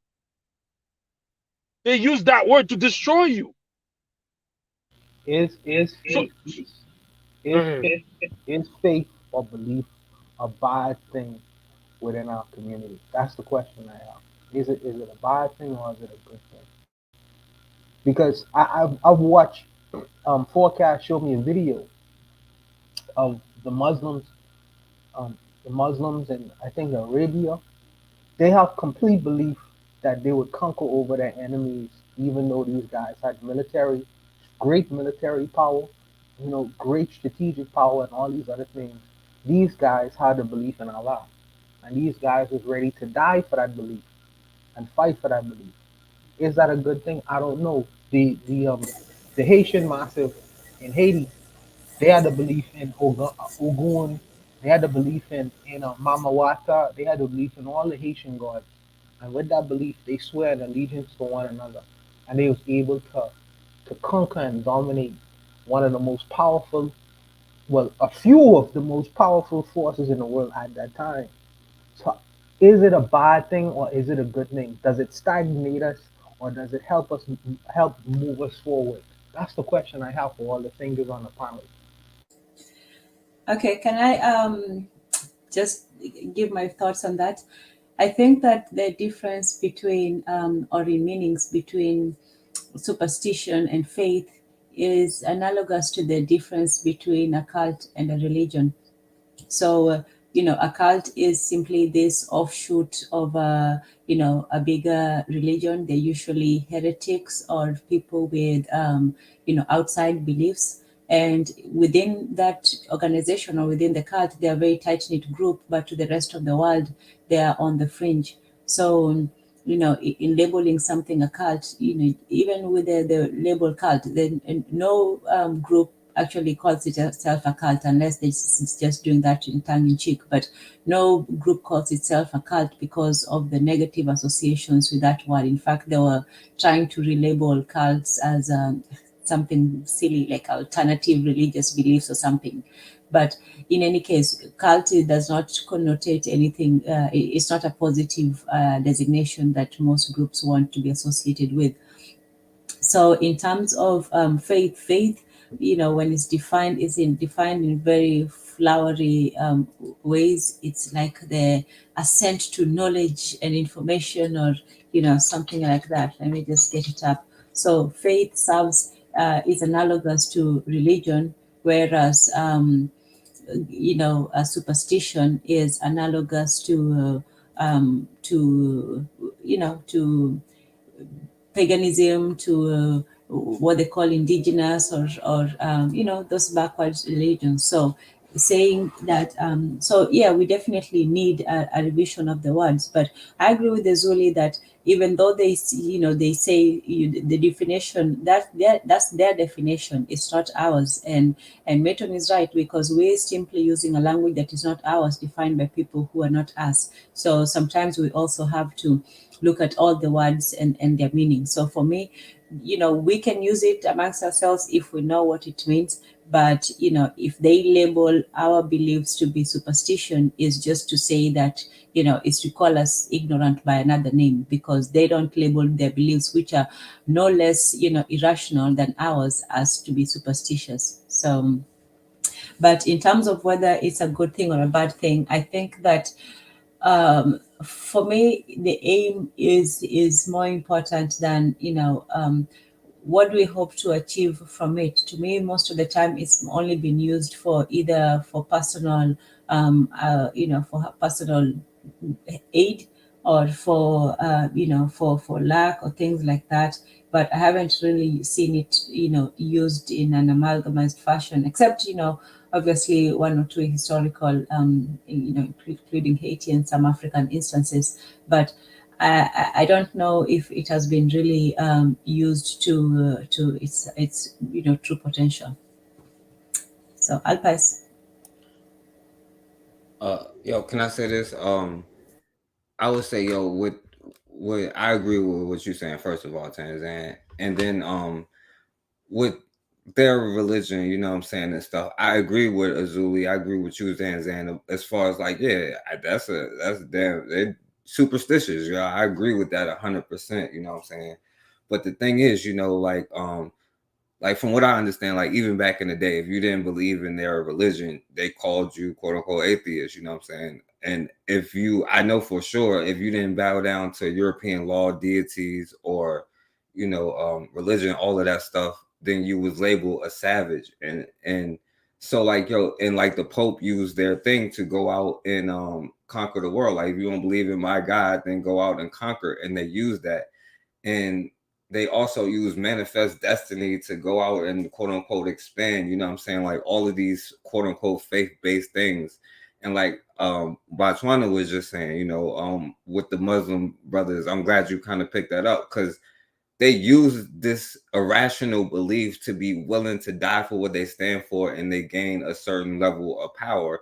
Now, what I call they doing, I would call what they're doing superstitious before I would call somebody practicing voodoo. You know what I'm saying? Before I go through it, I would call, like, you know, for my brother here, I would call the Africans faith, and I would call them, you know, superstitious. But their superstitions, you know what I'm saying, led them to band together and fight, and ultimately, you know what I'm saying, because we like to be like, yo, well, they have this weapons and those weapons, but, you know, they was outmanned, they was outgunned, even though they gave them their guns and weapons, but it was this irrational belief that got them on code, and they was willing to die for what they believed in. You know what I'm saying?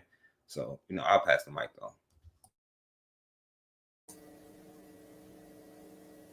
All right. So I don't think that it is a bad thing to align your faith and give your people hope. That is how all nations are created.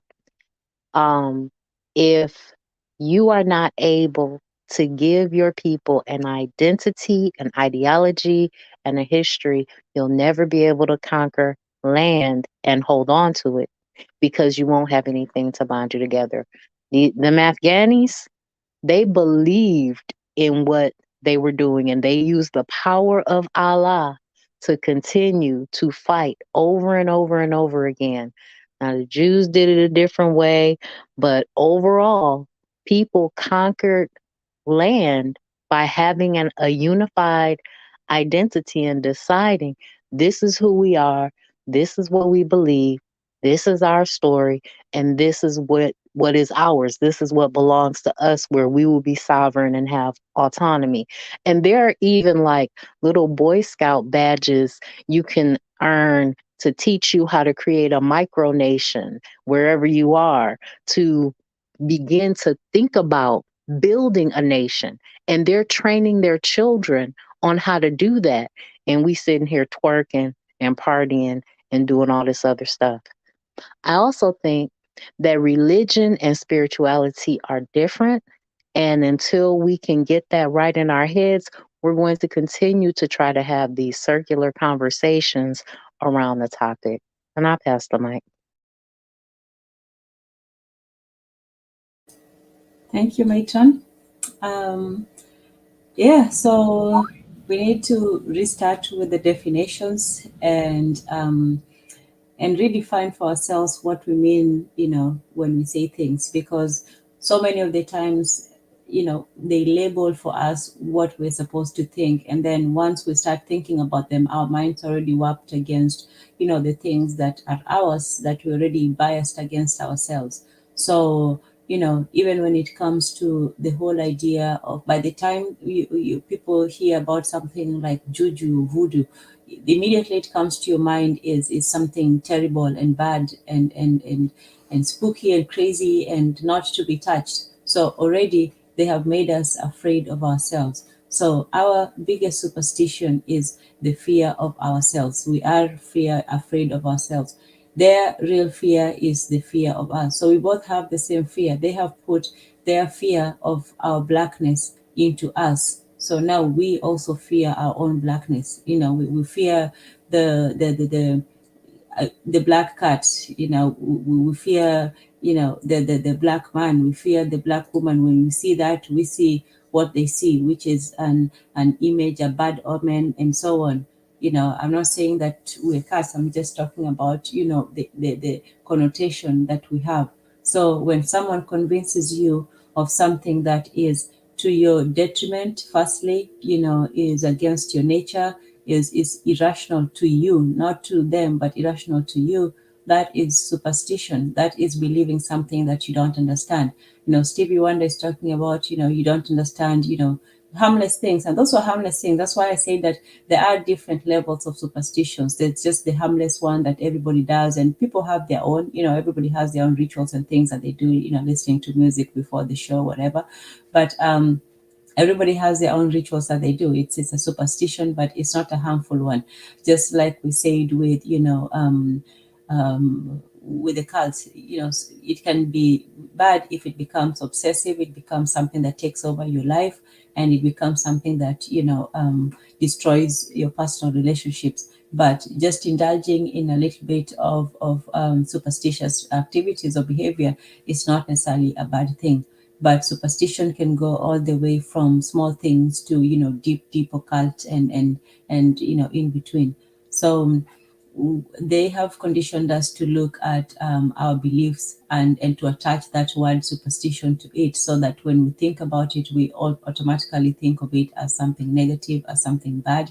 And to them, they have legitimized their fears. The way they legitimize their fears is by making, it an entertainment, by making, constant horror movies about it. They want to inoculate themselves against their fear. They want to, confront it by denying it. And you realize, if their biggest fear is us, why are there all these movies, slave movies, not about slaves rising or slaves, coming down and doing justice? It's always just, oh, look at who are them, it's always, with the downtrodden aspect of it. But when they make movies about their real fears, they make them, into, like Toy Story. People think it's just an innocent story about toys, but when you look at them, it's a bunch of toys that have no agency, and they only come alive when the white children come into their room, and they have lives outside of screen, but nobody knows about it except themselves, and they basically are there just to be played with and life directed. So in so many of their movies, that's just one, but in so many of them, they use analogies of our blackness, but they never call us out by name. And then when they do use us as actual literal bodies, then they put us in a position of subjugation again and again, because the real for them is when we are down, but the fear is when we are up. So yes. And I just want to say thank you to Bobby E. Wright, who put that verse up there. Faith is the substance of things hoped for and the evidence of things not seen. Thank you so much, Bobby E. Wright, always coming through with the accurate, correcting tone. Thank Yeah, you. Bobby is brilliant. He's a brilliant brother. I have to say, Yes. I never heard his voice before, but I think he's brilliant. He always, anyways, I think that them two words are some of the things that should be well investigated, in particular among my brethren. The idea of fear and the idea of death. I think that these two things we really should investigate these words. Fear, I feel amongst us is a paralyzer.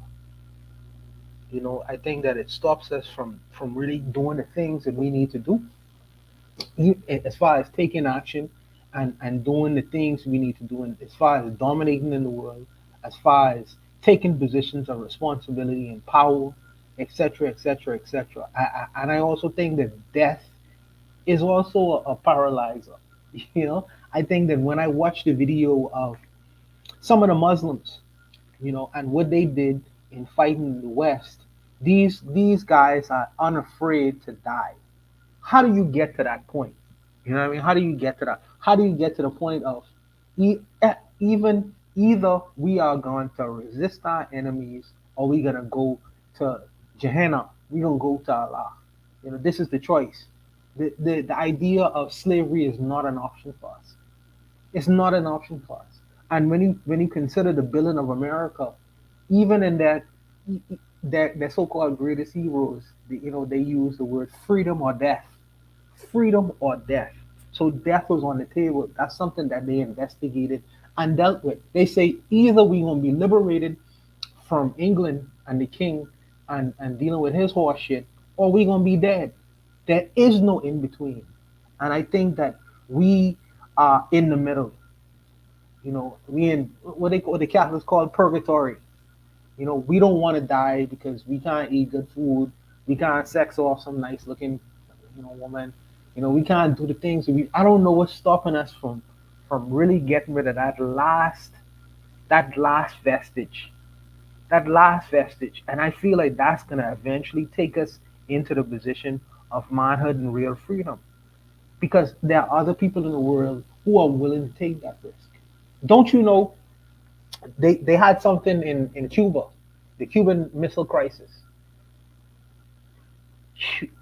Fidel Castro was ready to bomb America to hell. He was ready to press the button and literally say, if you don't give us the things that we require or have our respect into the world, then all of us can go to hell. All of we gonna just go to hell. And it is what it is. And and and the Russian prime minister or president or prime minister had to intervene and take away his missiles. But Cuba or the Cuban people are respected in the world differently than the rest of the Caribbean. Don't you know why? Because the leader in particular had the balls too. He had the mentality of freedom or death, and he thought that to his people. Thought that to his people. So most of the Cuban people are perceived differently, even though they're in the Caribbean. They are perceived differently than Caribbean people. They understand science, technology. They are educated differently. As a matter of fact, when Cubans come into America, they are seen as a national security special interest or threat because they don't have the mentality of the rest of the Caribbean people. You know what I mean? They think like free men. I think that these kinds of things, like in particular with black folks, need to be investigated. Fear and death. The Haitian people, they dealt with the issue of fear or death too. They say, listen, you know what I mean? We might die, but we gonna die and we gonna go to our gods. You know what I mean? We gonna throw away the white man's gods and we gonna accept the gods of Africa. They say it's devil, we still gonna accept the gods of Africa. You know what I mean? And if that means we die, we going back to them. This is what we gonna do. I think that these kinds of things, these kinds of issues and discussions need to be vetted, in particular amongst us. When I say us, I mean black men. The sisters are included too, but I mean black men in particular. As far as being taking our place in the world, taking our place in the world. But I'll stop there, sister. Go ahead. No, well said. I'm glad you got off on a roll. that was good and well said. So I appreciate that. And you know, we do have to take control of language is power. The way things are defined and certain words have so much more power than is seen on the surface. And that's why I introduced, this whole, the words of fear and superstition, because, or faith and faith versus superstition, or cult versus religion. Who draws the lines? Who determines which is which? Who says that, this is, the official version and this is the copy, or this is true and this is heretical? So it's all about the power, and the person in power has the power to actually define language. So even, language is not free from bias, because sometimes we look at the world and we think that, things are, knowledge is just knowledge, but knowledge is different and truth is different as well. And even truth, anybody can see something and take their own truth from it.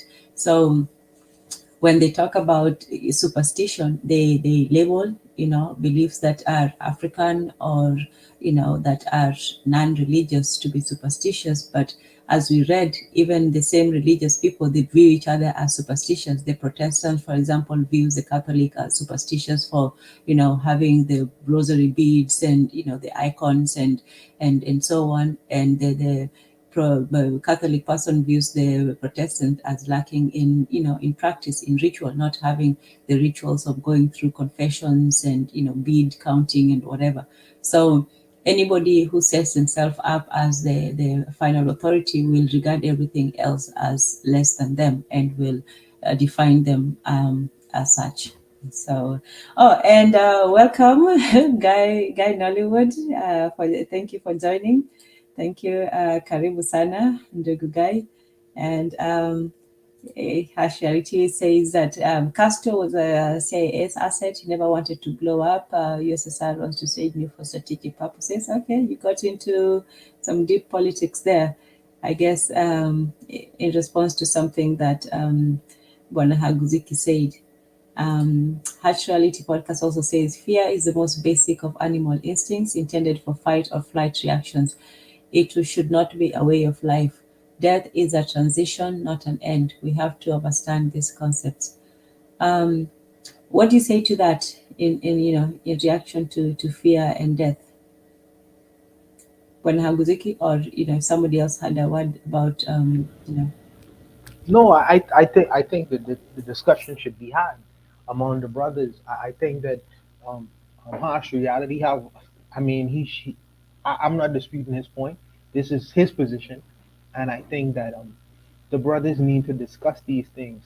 Like I say, I feel like fear is a natural animalistic instinct, but I think that we are a little bit beyond that. We are among the animal kingdom. However, I feel like we are at the top of the food chain. You know, we have the ability to think, process, analyze, and I think that how we deal with fear should be a little bit different than the typical four-legged animal. Four-legged animal. yes, yes, indeed. Yeah, and I, yes. Go ahead. Go ahead. You was gonna say something. Sorry. No, no, no, no. I was just agreeing with you that we have to think of fear in a different way.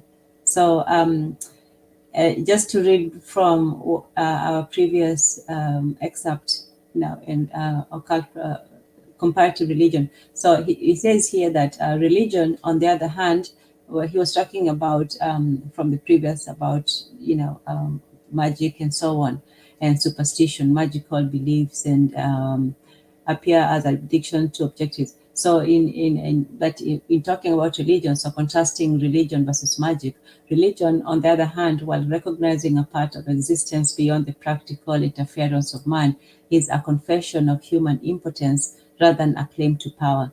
Religious acts are basically ones of supplication, propitiation, and praise of superior powers. Although both science and magic have control as their goal, the growth of science diminishes the role of magic as more of the world comes within man's competence for practical interference. So, what that passage says is that we talked about fear versus superstition, and earlier I had said that superstition is more about control, because you're trying to somewhat shortcut the cause and effect of two things which may not have the same cause and effect. I'm not saying it's not real. I'm just saying that you know to somebody outside, they might not see the relationship between you chanting or you walking around 5 times with your neighbor, or your crops doing well that year. But in any case, it's that lack of relation. So it's superstition. I'm just using that term as defined by them. Superstition is that act of trying to control the outcome through certain, direct involvement in it.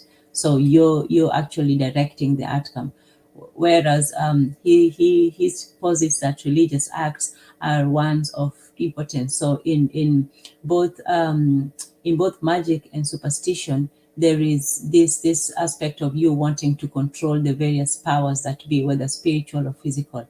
But in religion, it's more of human impotence, which is a lack of power. So instead of claiming the power or wanting the power, you're really using your weakness to try to get what you want. So it's one of supplication or begging or propitiation of giving something in return for something, or praise of superior power, which is giving praise and worship to superior power. That's why in most religions, as different from maybe a little bit different from the old pagan religions, there's a lot more emphasis on verbal praise and admiration and worship and all that, rather than the sacrifice aspect of it, or bringing flowers or meats or food and all that to sacrifice. So instead of you sacrificing an animal, for example, as in most in the old religions, now you sacrifice your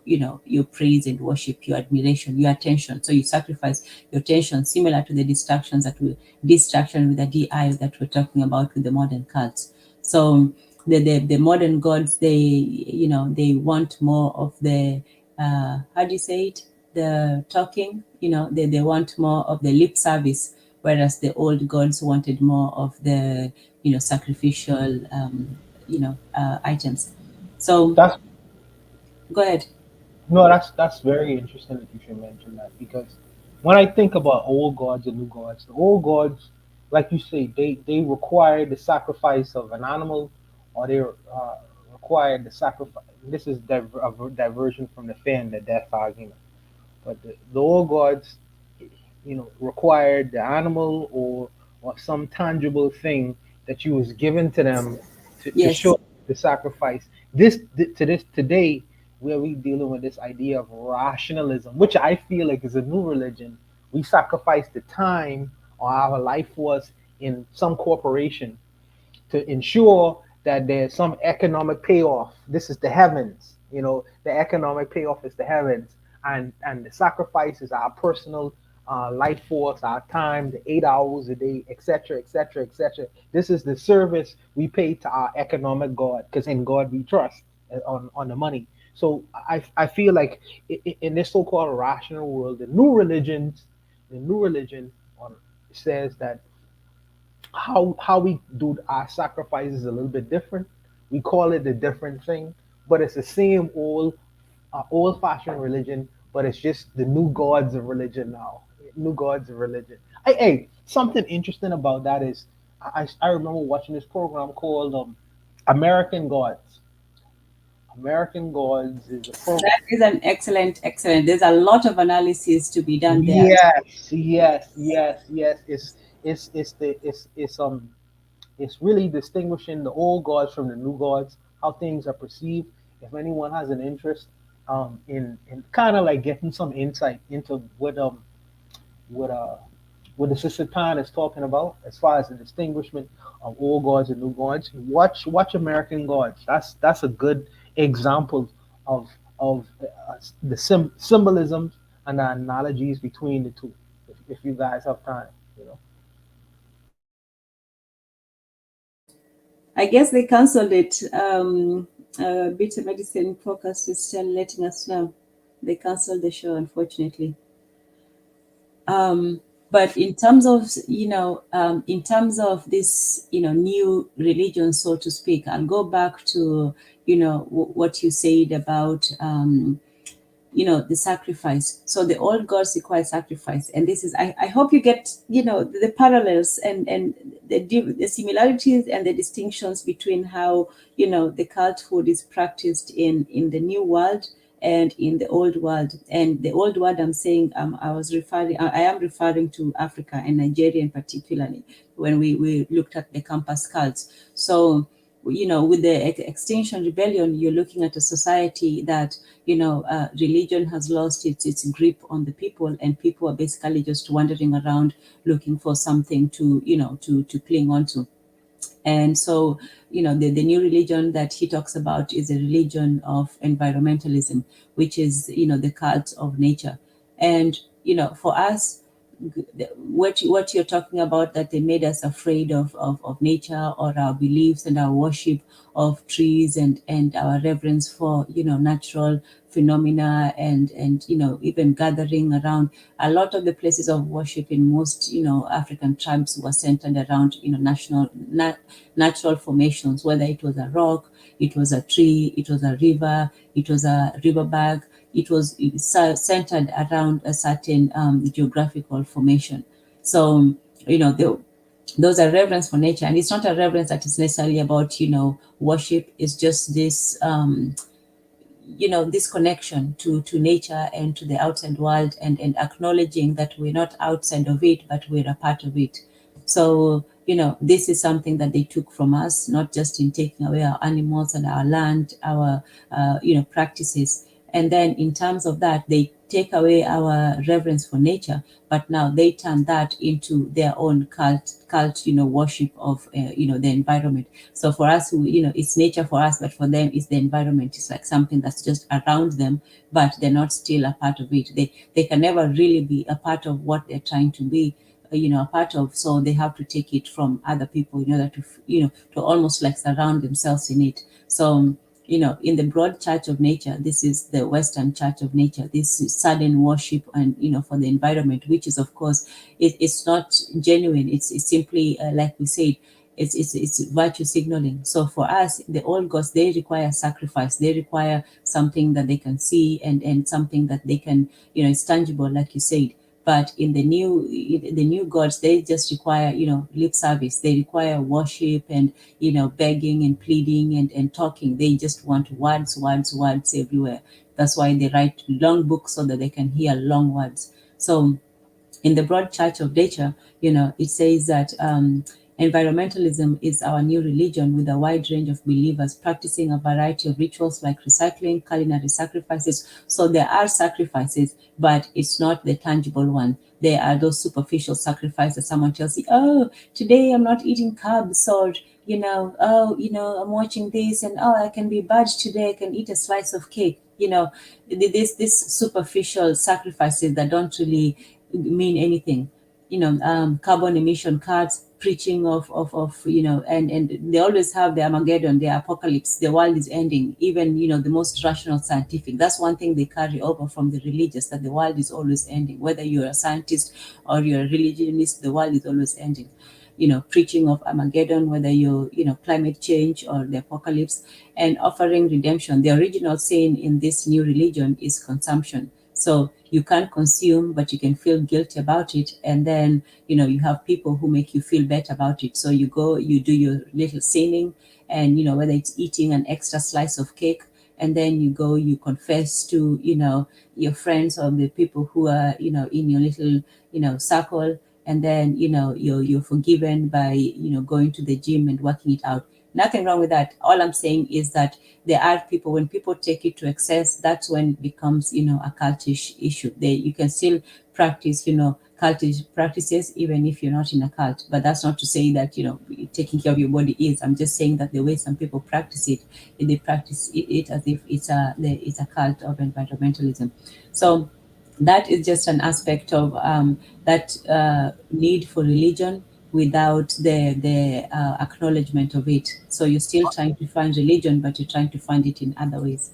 Tan, my problem always has been the fact that yes, you have people who propagate their version of or idea of how the world is supposed to be, how the world is supposed to look like. My problem always has been is we always been playing on the defense. We never really play on the offense. The only as far as black groups or religion is concerned, the only people I've seen done that as far as propagating the idea of their former religion is the Rastas. They're the only person who I find they market their religion all over the world, and they've been able to they've been able to sell even white folks the idea of a black religion. So you have white men around here trying to be racist, talking about Haile Selassie.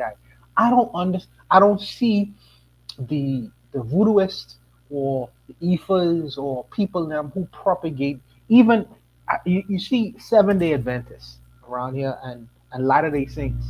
They send their people all over in missions to propagate their idea of how the world is supposed to be. They are what I consider to be marketers. They sell these things to black people, even though the religion itself say the black is a curse. They sell it in these third world countries. They sell it all these ideas all over the world, and have the black people follow these so-called religion and having them follow these religious ideas. I think that we need to start playing on the offensive. People who have black beliefs. You know what I mean? Voodoo is nothing wrong with voodoo. Voodoo is a religion just like any other religion. You know what I mean? The Ugans and the Mambas, they need to start propagating their faith all over the world. All over the world, just like any other religion has done. Because they just as valid as any other religion. And I would say you propagate that in African terms. You have to sell it to the white world, sell it to the black world, and come with the people who are able to dispute and explain why this is the better way. Explain why this is the better way. You have your IFA propagandists who are able to explain why this is the better way, why this is better than Christianity. You know what I mean? I feel like we always playing on the defensive, and we need to start playing on the offensive. All adherents, all the people who participate in these black religious ideas, need to start propagating these ideas to the rest of the world because they don't know. We really don't know. So you can't fault the people them for falling into Christianity because that's the only available option. If man has a tendency to fall in this idea, supernatural isms and schisms, then it should be directed towards himself as opposed to anyone else.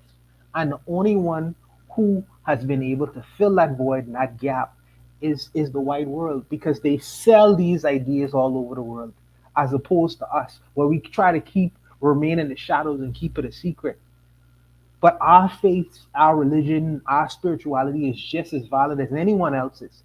You know, even in terms of rationality, because that's another form of a religion. They don't say that, but that's another form of religion itself. So I think that our ideas should be able to be sold to our own people in the world market, black world marketplace, just as any other faith, just as any other faith. And I think that we shouldn't shy away from that. I think that that's our greatest issue. We keep on playing on the defensive where we should be playing on the offensive as well. I'll stop there, sister. No, well said, well said. I think one of the greatest fears and resistance to that is, like Focused, was paraphrasing, the song. You're following things that you don't understand, and to tell you the truth, most of our people don't understand. The African religion. It's a strange, whole new concept to most people, and what they know about it is probably, not the best. So to us, we do look at African religion as superstition. This is not just, now let's leave out the white people from it. Let's just, as ourselves, we do look at some of our practices, our traditions, our beliefs as superstitions, as things that, that was just that time, the way the white people say about their racism, that was just that time, they didn't know any better, blah, blah, blah. So for us, when we look at some of the maybe the more embarrassing aspects of our traditions, we say, oh, well, that was just, that, nonsense they believed at the time. So even us amongst ourselves, we do look at our beliefs and practices as, a superstition, especially the more we become educated and exposed to the Western world. We don't want to sort of, put our more embarrassing things out there. No, we always wore suits and, ties to, to the farms and things like that, we don't Yeah, want. Yeah. but that's not even like, I hear you, and that's probably a very true thing. But the reality of the situation is that white people say that they literally sacrificed their children, and that they literally made blood sacrifices to their God, and that they literally then that they are practicing ritualized cannibalism, and that their God told their patriarch to kill his only biological inheritable son. So they just put it all out there. And I think that we're so caught up in the mystery school systems and the idea of this secrecy that we don't even want to craft creative stories so that we can go out and have missions and do things to convert people over to a Black perspective when it comes, or an African centered perspective when it comes to these religions and these different ideas and ideologies.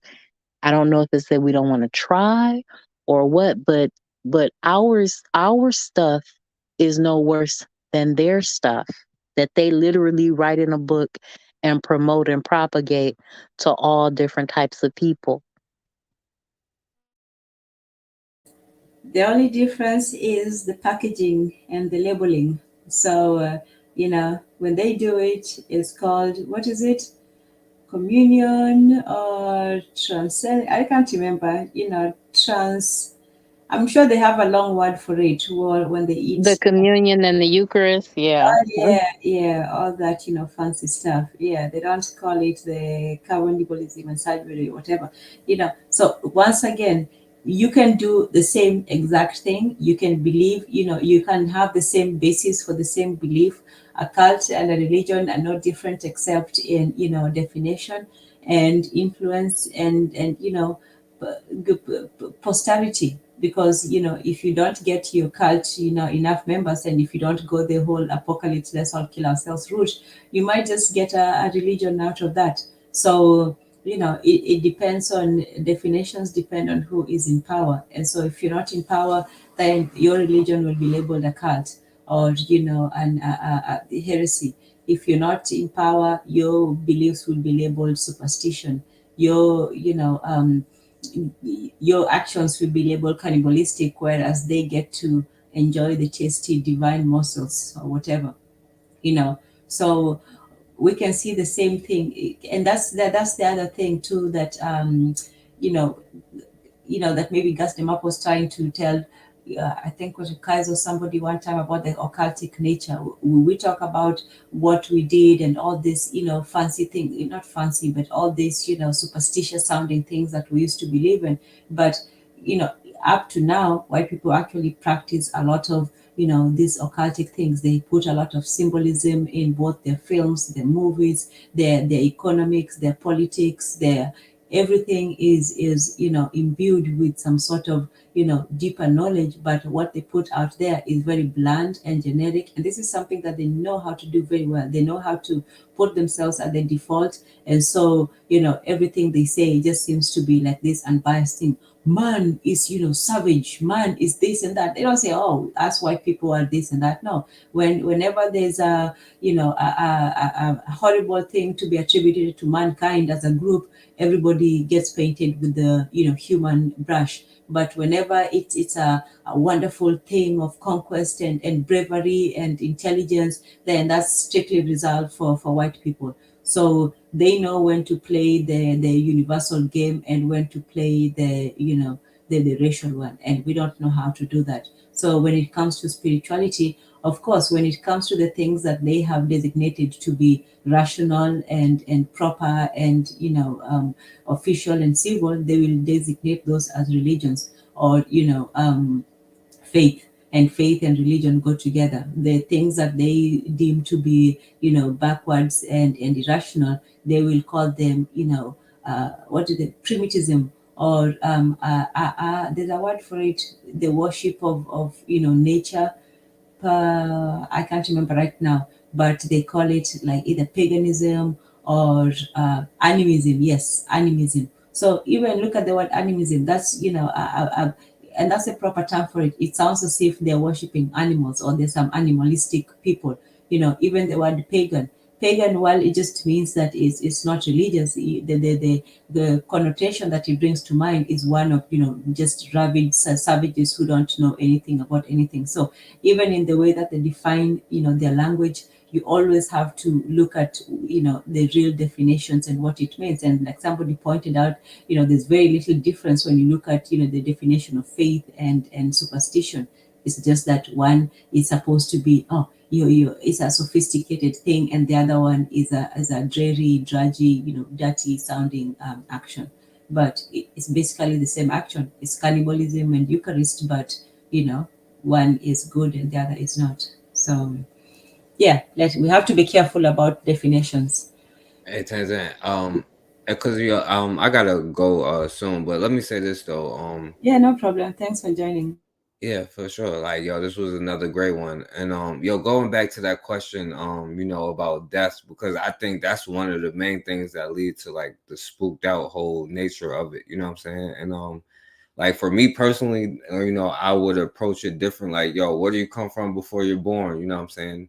I don't know, probably the same place where you go after you die. So who knows what happens after that? But what we do here now counts, you know what I'm saying? And listen, if it helps you, because listen, y'all would probably call me superstitious because I think that Black people can do it. But you know what? I would say I got faith, you know what I'm saying? How about that?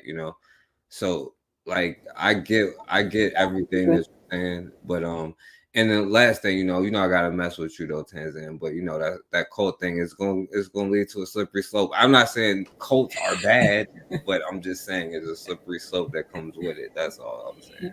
I get you. But yeah, it is a slippery slope. Like I said, it depends on who's defining it. So yeah. Okay, well, thank you for joining us. Yeah, we'll be wrapping up soon as well. It's been great, Yeah. having this conversation. And yeah, Nzola, you can jump in, anytime you want. Put in your.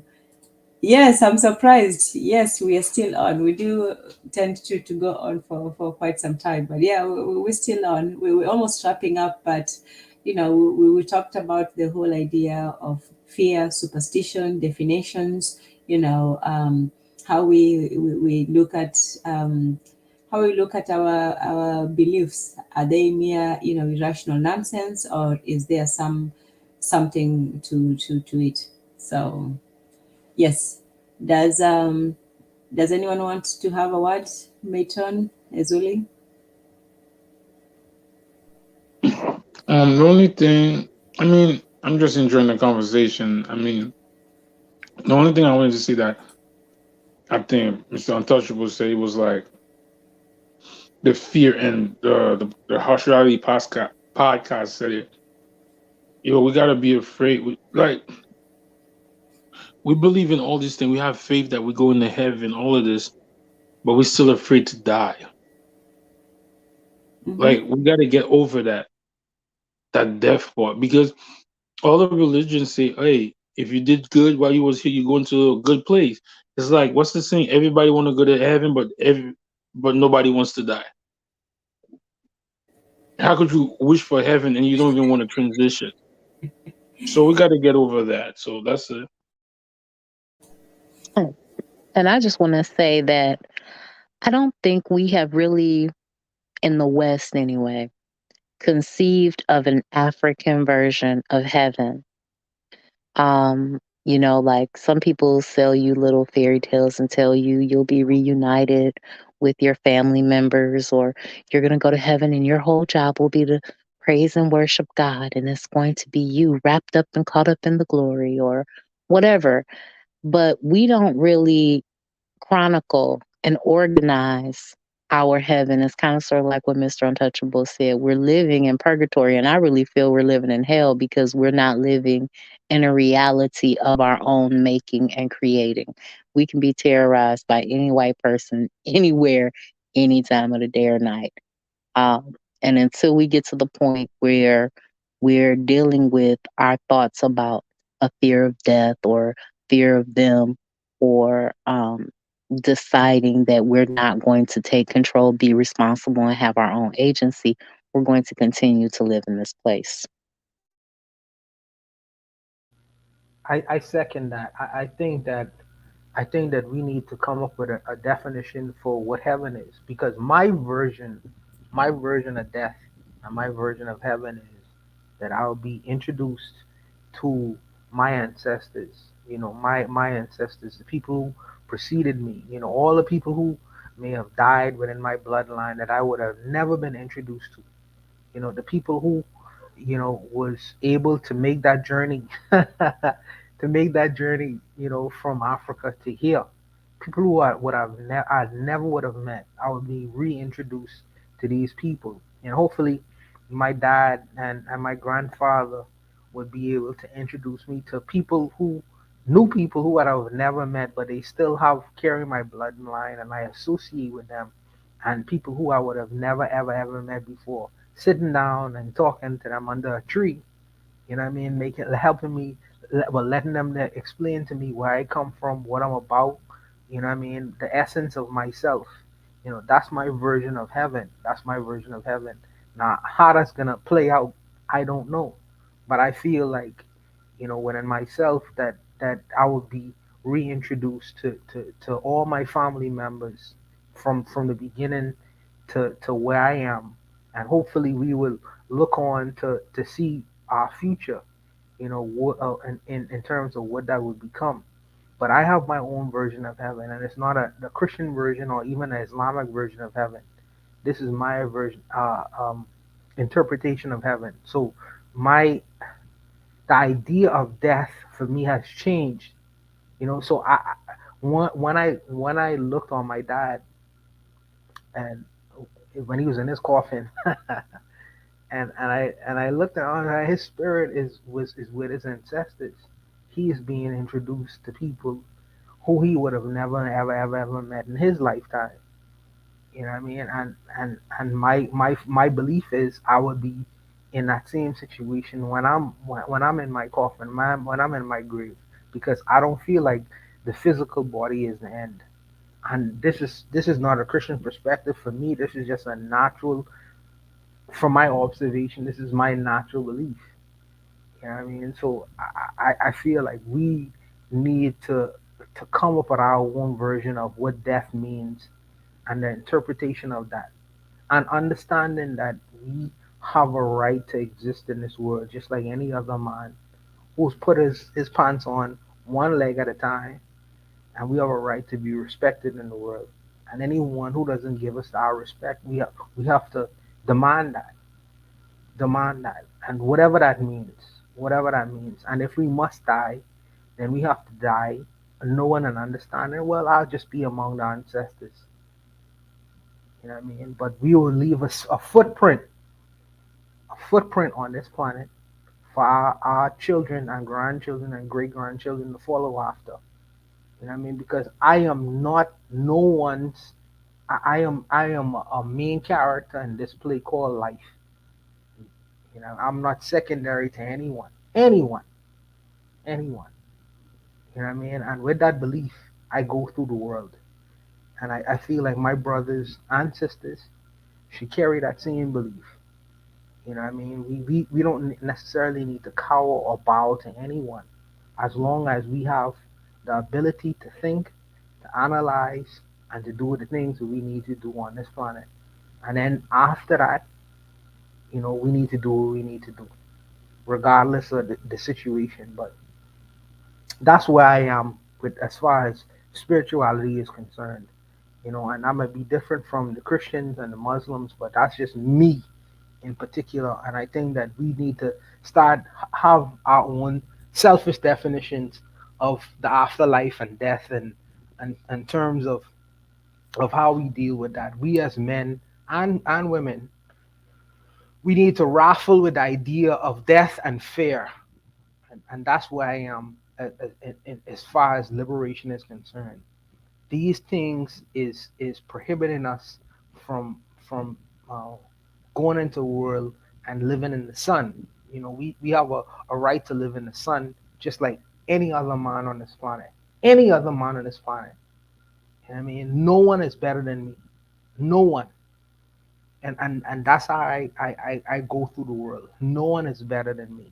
You know, just as any other man has the ability to think and to produce and to create, I have the same abilities as well. So I am not a secondary character in this play called life. I am the main character. I have agency, and I have to do the things that I need to do just as any other man.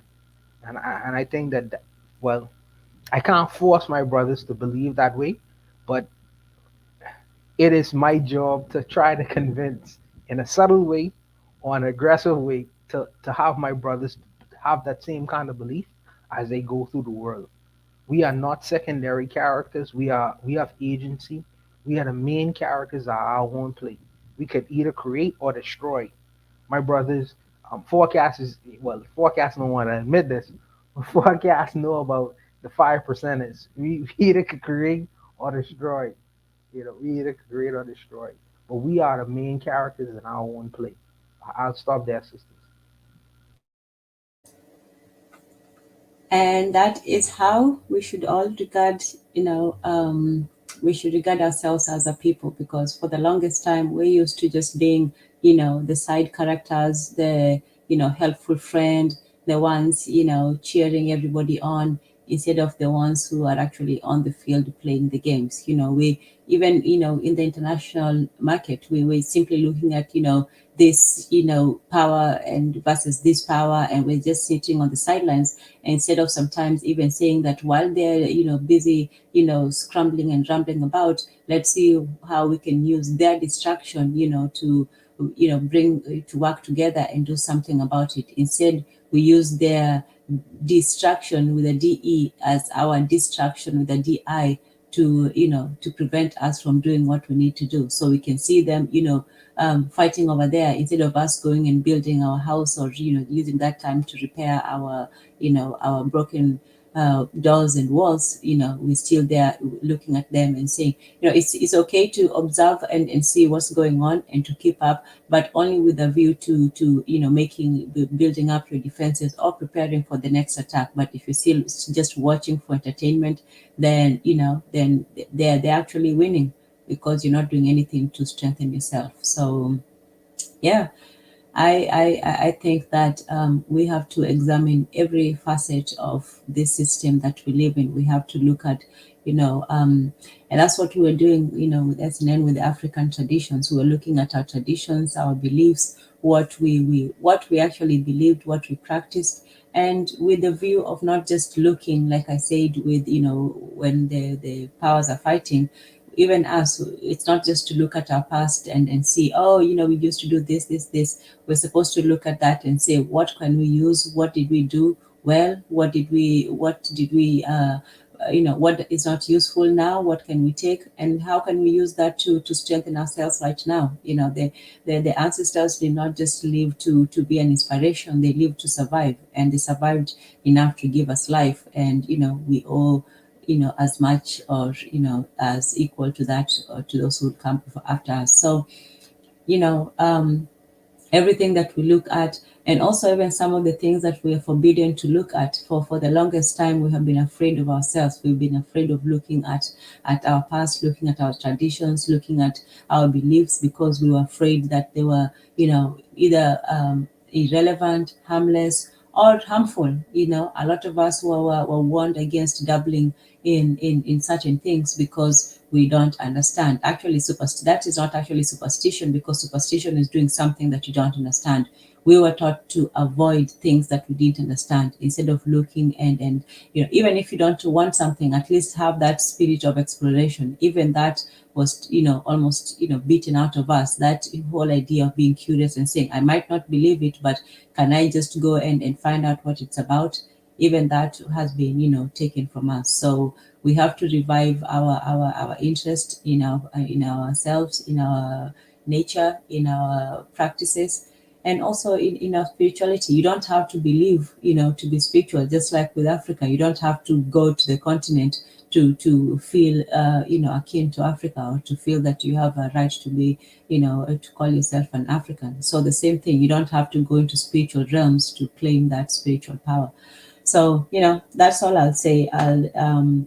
Everything has to be examined, everything, both in our past traditions and also in our present system. We don't just accept the tenets of the system as if they are gospel. We have to examine every economic, spiritual, even linguistic systems. We don't just accept definitions because we are given certain definitions. We also have to look at the intention behind the definitions. Nothing is going to be taken as objective, as unbiased. Even science is biased. There was a time when science was actively trying to prove us to be inferior.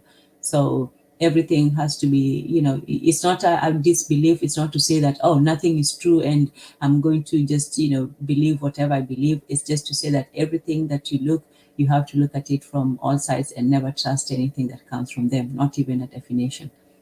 Yes. Yeah, last statement for the night for me. Yes, sure. You can go on for a long time. You can go Absolutely on not. as long as you want. Absolutely, absolutely not. I take the position that we as human beings, we have a finite mind, and the universe is an infinite thing. But I believe that there is order to the universe, and I think that us as a collective, we consider the fact that we are able to come into this room, we have been able to find each other. What is through happenstance. I believe that there's order in the universe. I think that there's no mistakes. I think that there is a reason the universe has decided to couple all our all of us together. You know, despite the fact that we come from various different backgrounds, to come together to express to one another different ideas and ideologies or whatever. But I think it's for a reason. I think the universe is ordered that way, and I think that I don't look at that in a very easy way. I think that there's a reason for it. There's a reason for a forecast being in a room with a person from Kenya. I think there's a reason for a person from Kenya being in a room with somebody from Michigan. And I also think there's a reason from somebody from Michigan being in a room with someone from the Bahamas. I think that there's a universal order to the world, and I think there's a reason for it. And I for me, I would just take. I have takeaways from it. I have takeaways from it. I sit and I listen, and then I try to adapt all the things that I learned from these various different perspectives in my own personal life, and see how these things could be advantageous to me. And I would just implore the sisters and the brothers to do the same kinds of things, because I believe that there is order to the universe. I think that I think that there's a reason why we have found each other in this space and time, and I think it could be useful. All the information we have in the individual experiences that we would have gathered in our own personal lives, that we would have come together and share with one another, to apply it to our own personal lives and our own personal perspectives, because I believe that it could be beneficial not only to ourselves, but to people would have influences over. Because I'm sure within the community that Tanzan existed, she would have gotten a whole lot of information from us, that we that she could share with her sisters and brothers, and the same way with myself, and the same way with Matron and Forecast, etc., etc., etc. So I think that there's a reason for it, and I use these times because you never know when you will have these kinds of times again. But I use these times to gather information, to see where it's applicable, and use it as a reference point and share it with the people who I am in immediate contact with. But like I say, I'll stop there. I'll stop there. No, that's a powerful statement. And one thing which is not much to add, you almost said it all, is that we don't really understand the power that we have sometimes. We don't see, the potential that we can achieve, because sometimes we only see things in one way. So that's why it's important to have those differences of opinions, those different perspectives, and so on. And yeah, sometimes it gets a bit, hot and heated and so on. But that's why it's also good to have these discussions, because there are some places, some areas that we might not have considered, some areas we haven't, some stones we haven't turned, and sometimes we just keep on turning the same ones over and over again. So I'm glad this conversation, we're having it here, and the matron is going to continue it with with the focus tomorrow on the spooky. Let me see if I have the one. Yes, so they're going to continue tomorrow on the show tomorrow. So maybe matron can tell us a little bit about that. So yeah, we continue with the topic. And sometimes these are fearful things, because and this is something that men should also, men talk about protection and these things and that thing. Protection implies, firstly being able to, a certain prowess, being able to put your life at risk. Being protected is nice and easy, all you have to sit back and cower. But if you have protection, firstly you have to have a strategy. You have to know, what attack, what defense, and so on. And you have to be prepared to, to be injured or to lose your life. It's not a simple thing. Even going to the army, yes, it's men who go to the army and so on. And nowadays, women as well. But historically it's been, and even now I think it's mostly men.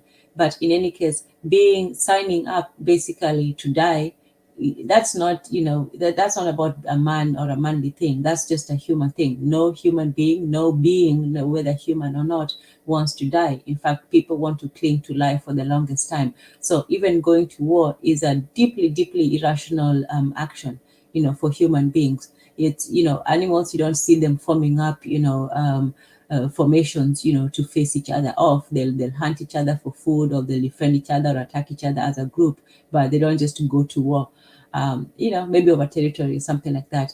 But human beings, that act of physically going to sacrifice your own life for an idea, you have to be given a reason to sacrifice. You cannot sacrifice simply for the case, otherwise you'll only die in fear.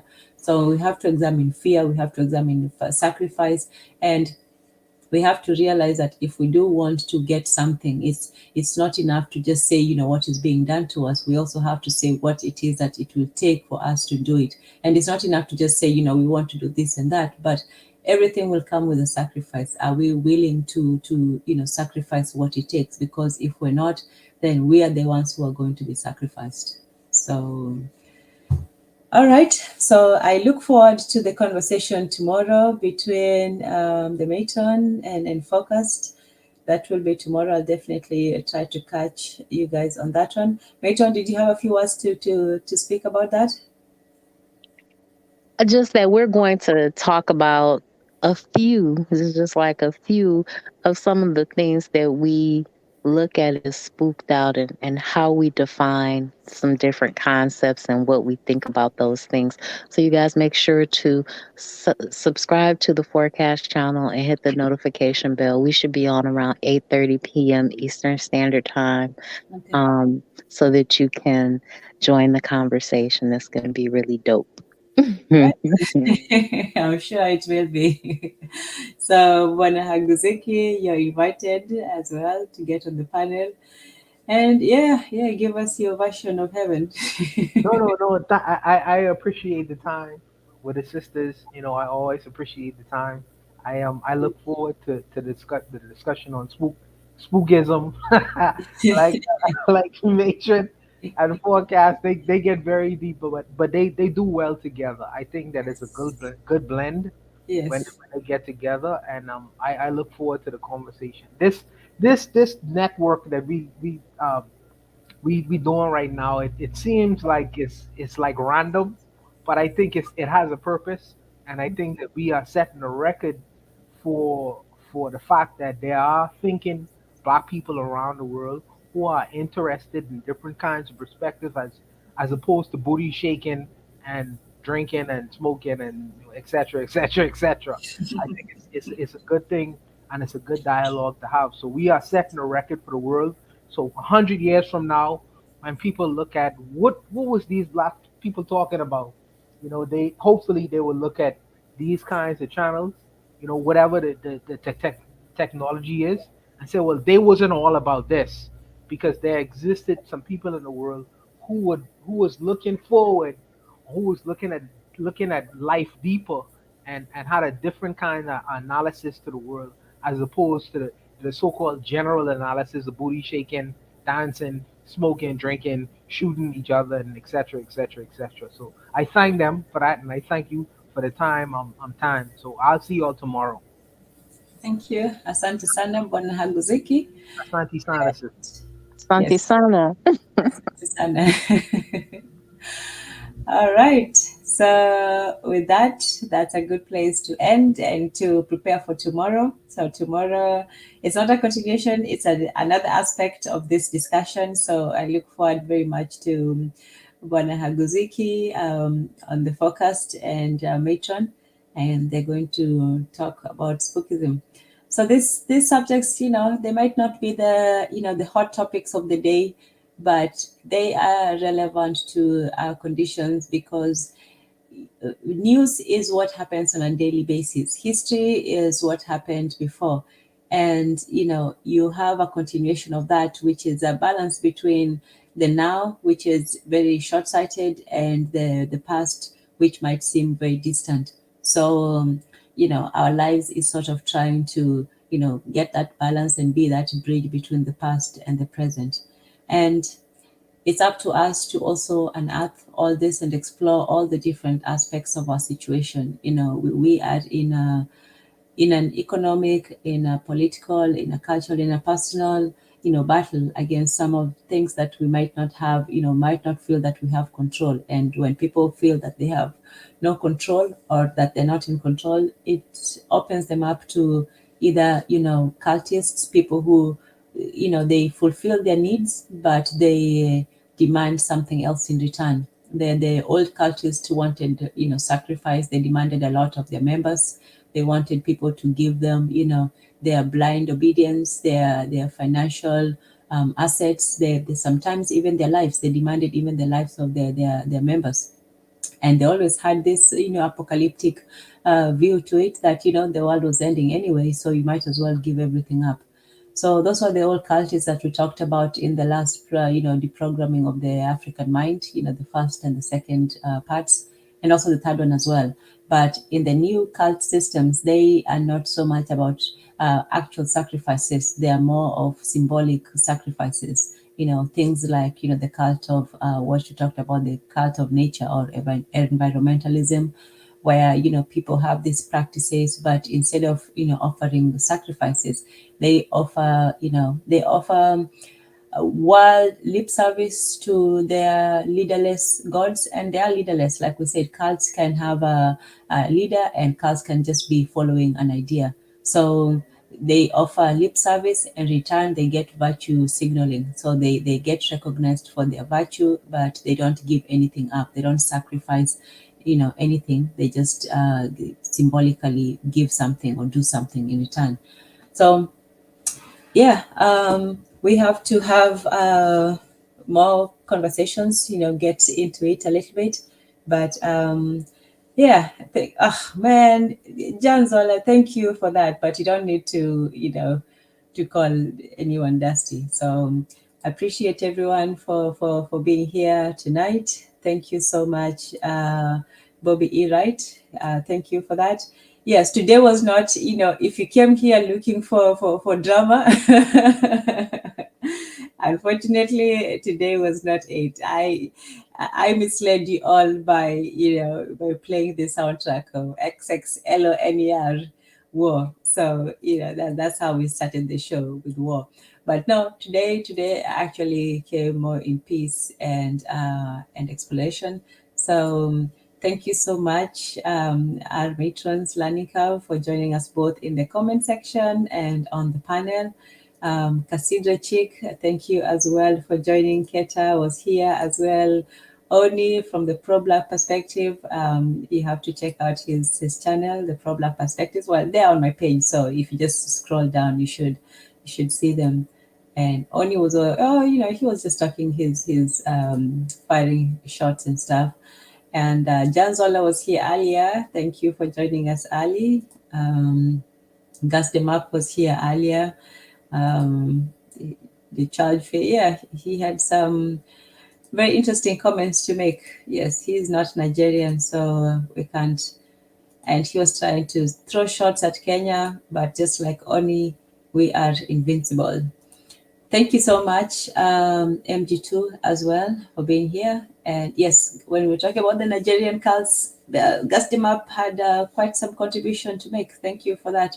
So Nigerian cults are basically, more Bloods and Crips than, the Knuckles, and political as well. And the Matrons said about the tags that they are an underutilized resource. So maybe we might get into their utilization sometime.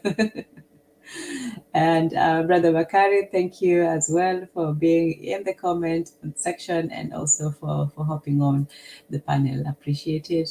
Bobby E. Wright was here. And of course, Zulism. Zuli was in the comment, and he also hopped on and stated very passionately his position. So, and we had a new voice, Saint Joachim. I hope I'm saying that right. Saint Joachim seems very knowledgeable about Vodun.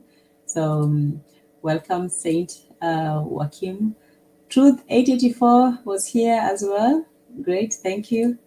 Bonahaguzuki, letting us know about the echo. And of course, Sis Rowital, Vital Vegetarian, joined us. Amani to you as well, Dada.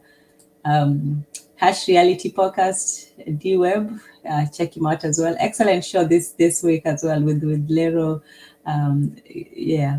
Lero and Rai. Yes, Rai. If I'm saying that wrong, please let me know. But they had an excellent Sunday show with DeeWeb, Lero, and Rai. Guy Nollywood was here, Hotep brother Guy, and he said greetings to everybody, to Kokou from the Bitter Medicine podcast. And yeah, Nzola, he stepped out and he came back in. Thank you for joining. Thank you for rejoining us. Okay, so that was a great show. Thank you so much, Bobby. Right, we appreciate your appreciation. Yes, it was a pleasant conversation. You see, it's not always, we don't always just go at it. We actually have nice conversations where we're just discussing. This was just a discussion, not a debate. There was nobody, winning or smoking or roasting or sauteing or anything like that. It was just an open forum. We share information and we share our experiences. So, what's the word of the day? Yes, the word of the day for today was imani. Let me see if I can find it. Faith is imani, which is, you don't confuse it with peace, which is amani. You see that? Yes, they're similar, but just slightly different. So faith is imani. Yes, Janzola. Next stream will be a roast stream. Today was just a chill stream. So we have a chill stream and we have a roast stream. Today was the chill one. So, and chill is poor. So there's another word for the day. Chill is poor. So that's why when we're like, habari, or we say sasa is what's the time or how are things, and you just say chill, which is exactly poor. So when Brother Bakari and Brother Focus were showing me how to be cool in America and say, what's up, and you say chilling, yeah. So it's the same thing as poor in Kiswahili. So yeah, so if somebody says sasa, you can say poa, or habari, poa, but usually with the sasa. So poa is the cool version of it. Yeah, so all right, get your calls on. We will do a roast session. I'm up for that too. So thank you so much. Yes, we had a pretty good show, and I enjoyed it. I don't just come here to show you how awesome I am, which I am, but I do learn a lot, and we share a lot of good information. Yes, we are God's people. We are God's people, and I believe in us. That's what we need to do. We need to stop having someone tell us, who we are and what we are and what we believe in. So imani is faith. Yes, indeed, we have faith in ourselves and faith in our people. And gratitude for a chill stream. Fear ni uoga. Remember the old words, the new words like umoja. So when words start with you, it's usually a definition of something, u or I. It usually starts with a vowel. So uoga is fear. And as we said, poa, yeah. Oh, let's go for poa. Poa is cool, yeah. That's the cool. Yes, Ja. I'm not an expert. I leave things that I'm not good at to other people. So I'll leave it to the experts to roast. I only do light seasoning, light roasting, just a bit of the side. So yeah, I roast in a poor fashion, not expertly. Yeah, so nasema imani, I am saying faith. So I say faith to you as well. No uoga, no fear. Exactly. So uoga ni poa, no uoga si poa. Yeah, there you go. So yeah, you're getting it. When you go to Nairobi, when you go to Dar es Salaam, when you go to Kinshasa, you'll be able to speak a few words and you'll be seen as one of the people. You won't be like, okay, so I know a few words, I can get through, and it makes a big difference. So Oh yes, that's a good one to remember as well. Oh yeah, Jack, good for you, good for you. Last time the Kiswahili prize was taken by Bana Haguziki. He came in with some fire Kiswahili. I was like, damn, where did you learn this one? So tuko pamoja, as you remember, is we are together. And if you want to say tuko na nguvu. Oh man, should I throw in another Kiswahili word? Okay, last one. Tuko na nguvu pamoja. We have strength together. I can say it in another way, in strength there's unity, but that's tuko na nguvu pamoja means we have strength together. I should say together we have strength. So tuko pamoja. Pamoja is together. So tuko pamoja is we are together, and tuko na nguvu pamoja means together we have strength or power. Power is nguvu. Okay, you are all not going to keep me here for 5 hours. I've already done my time. I have already done 4 hours.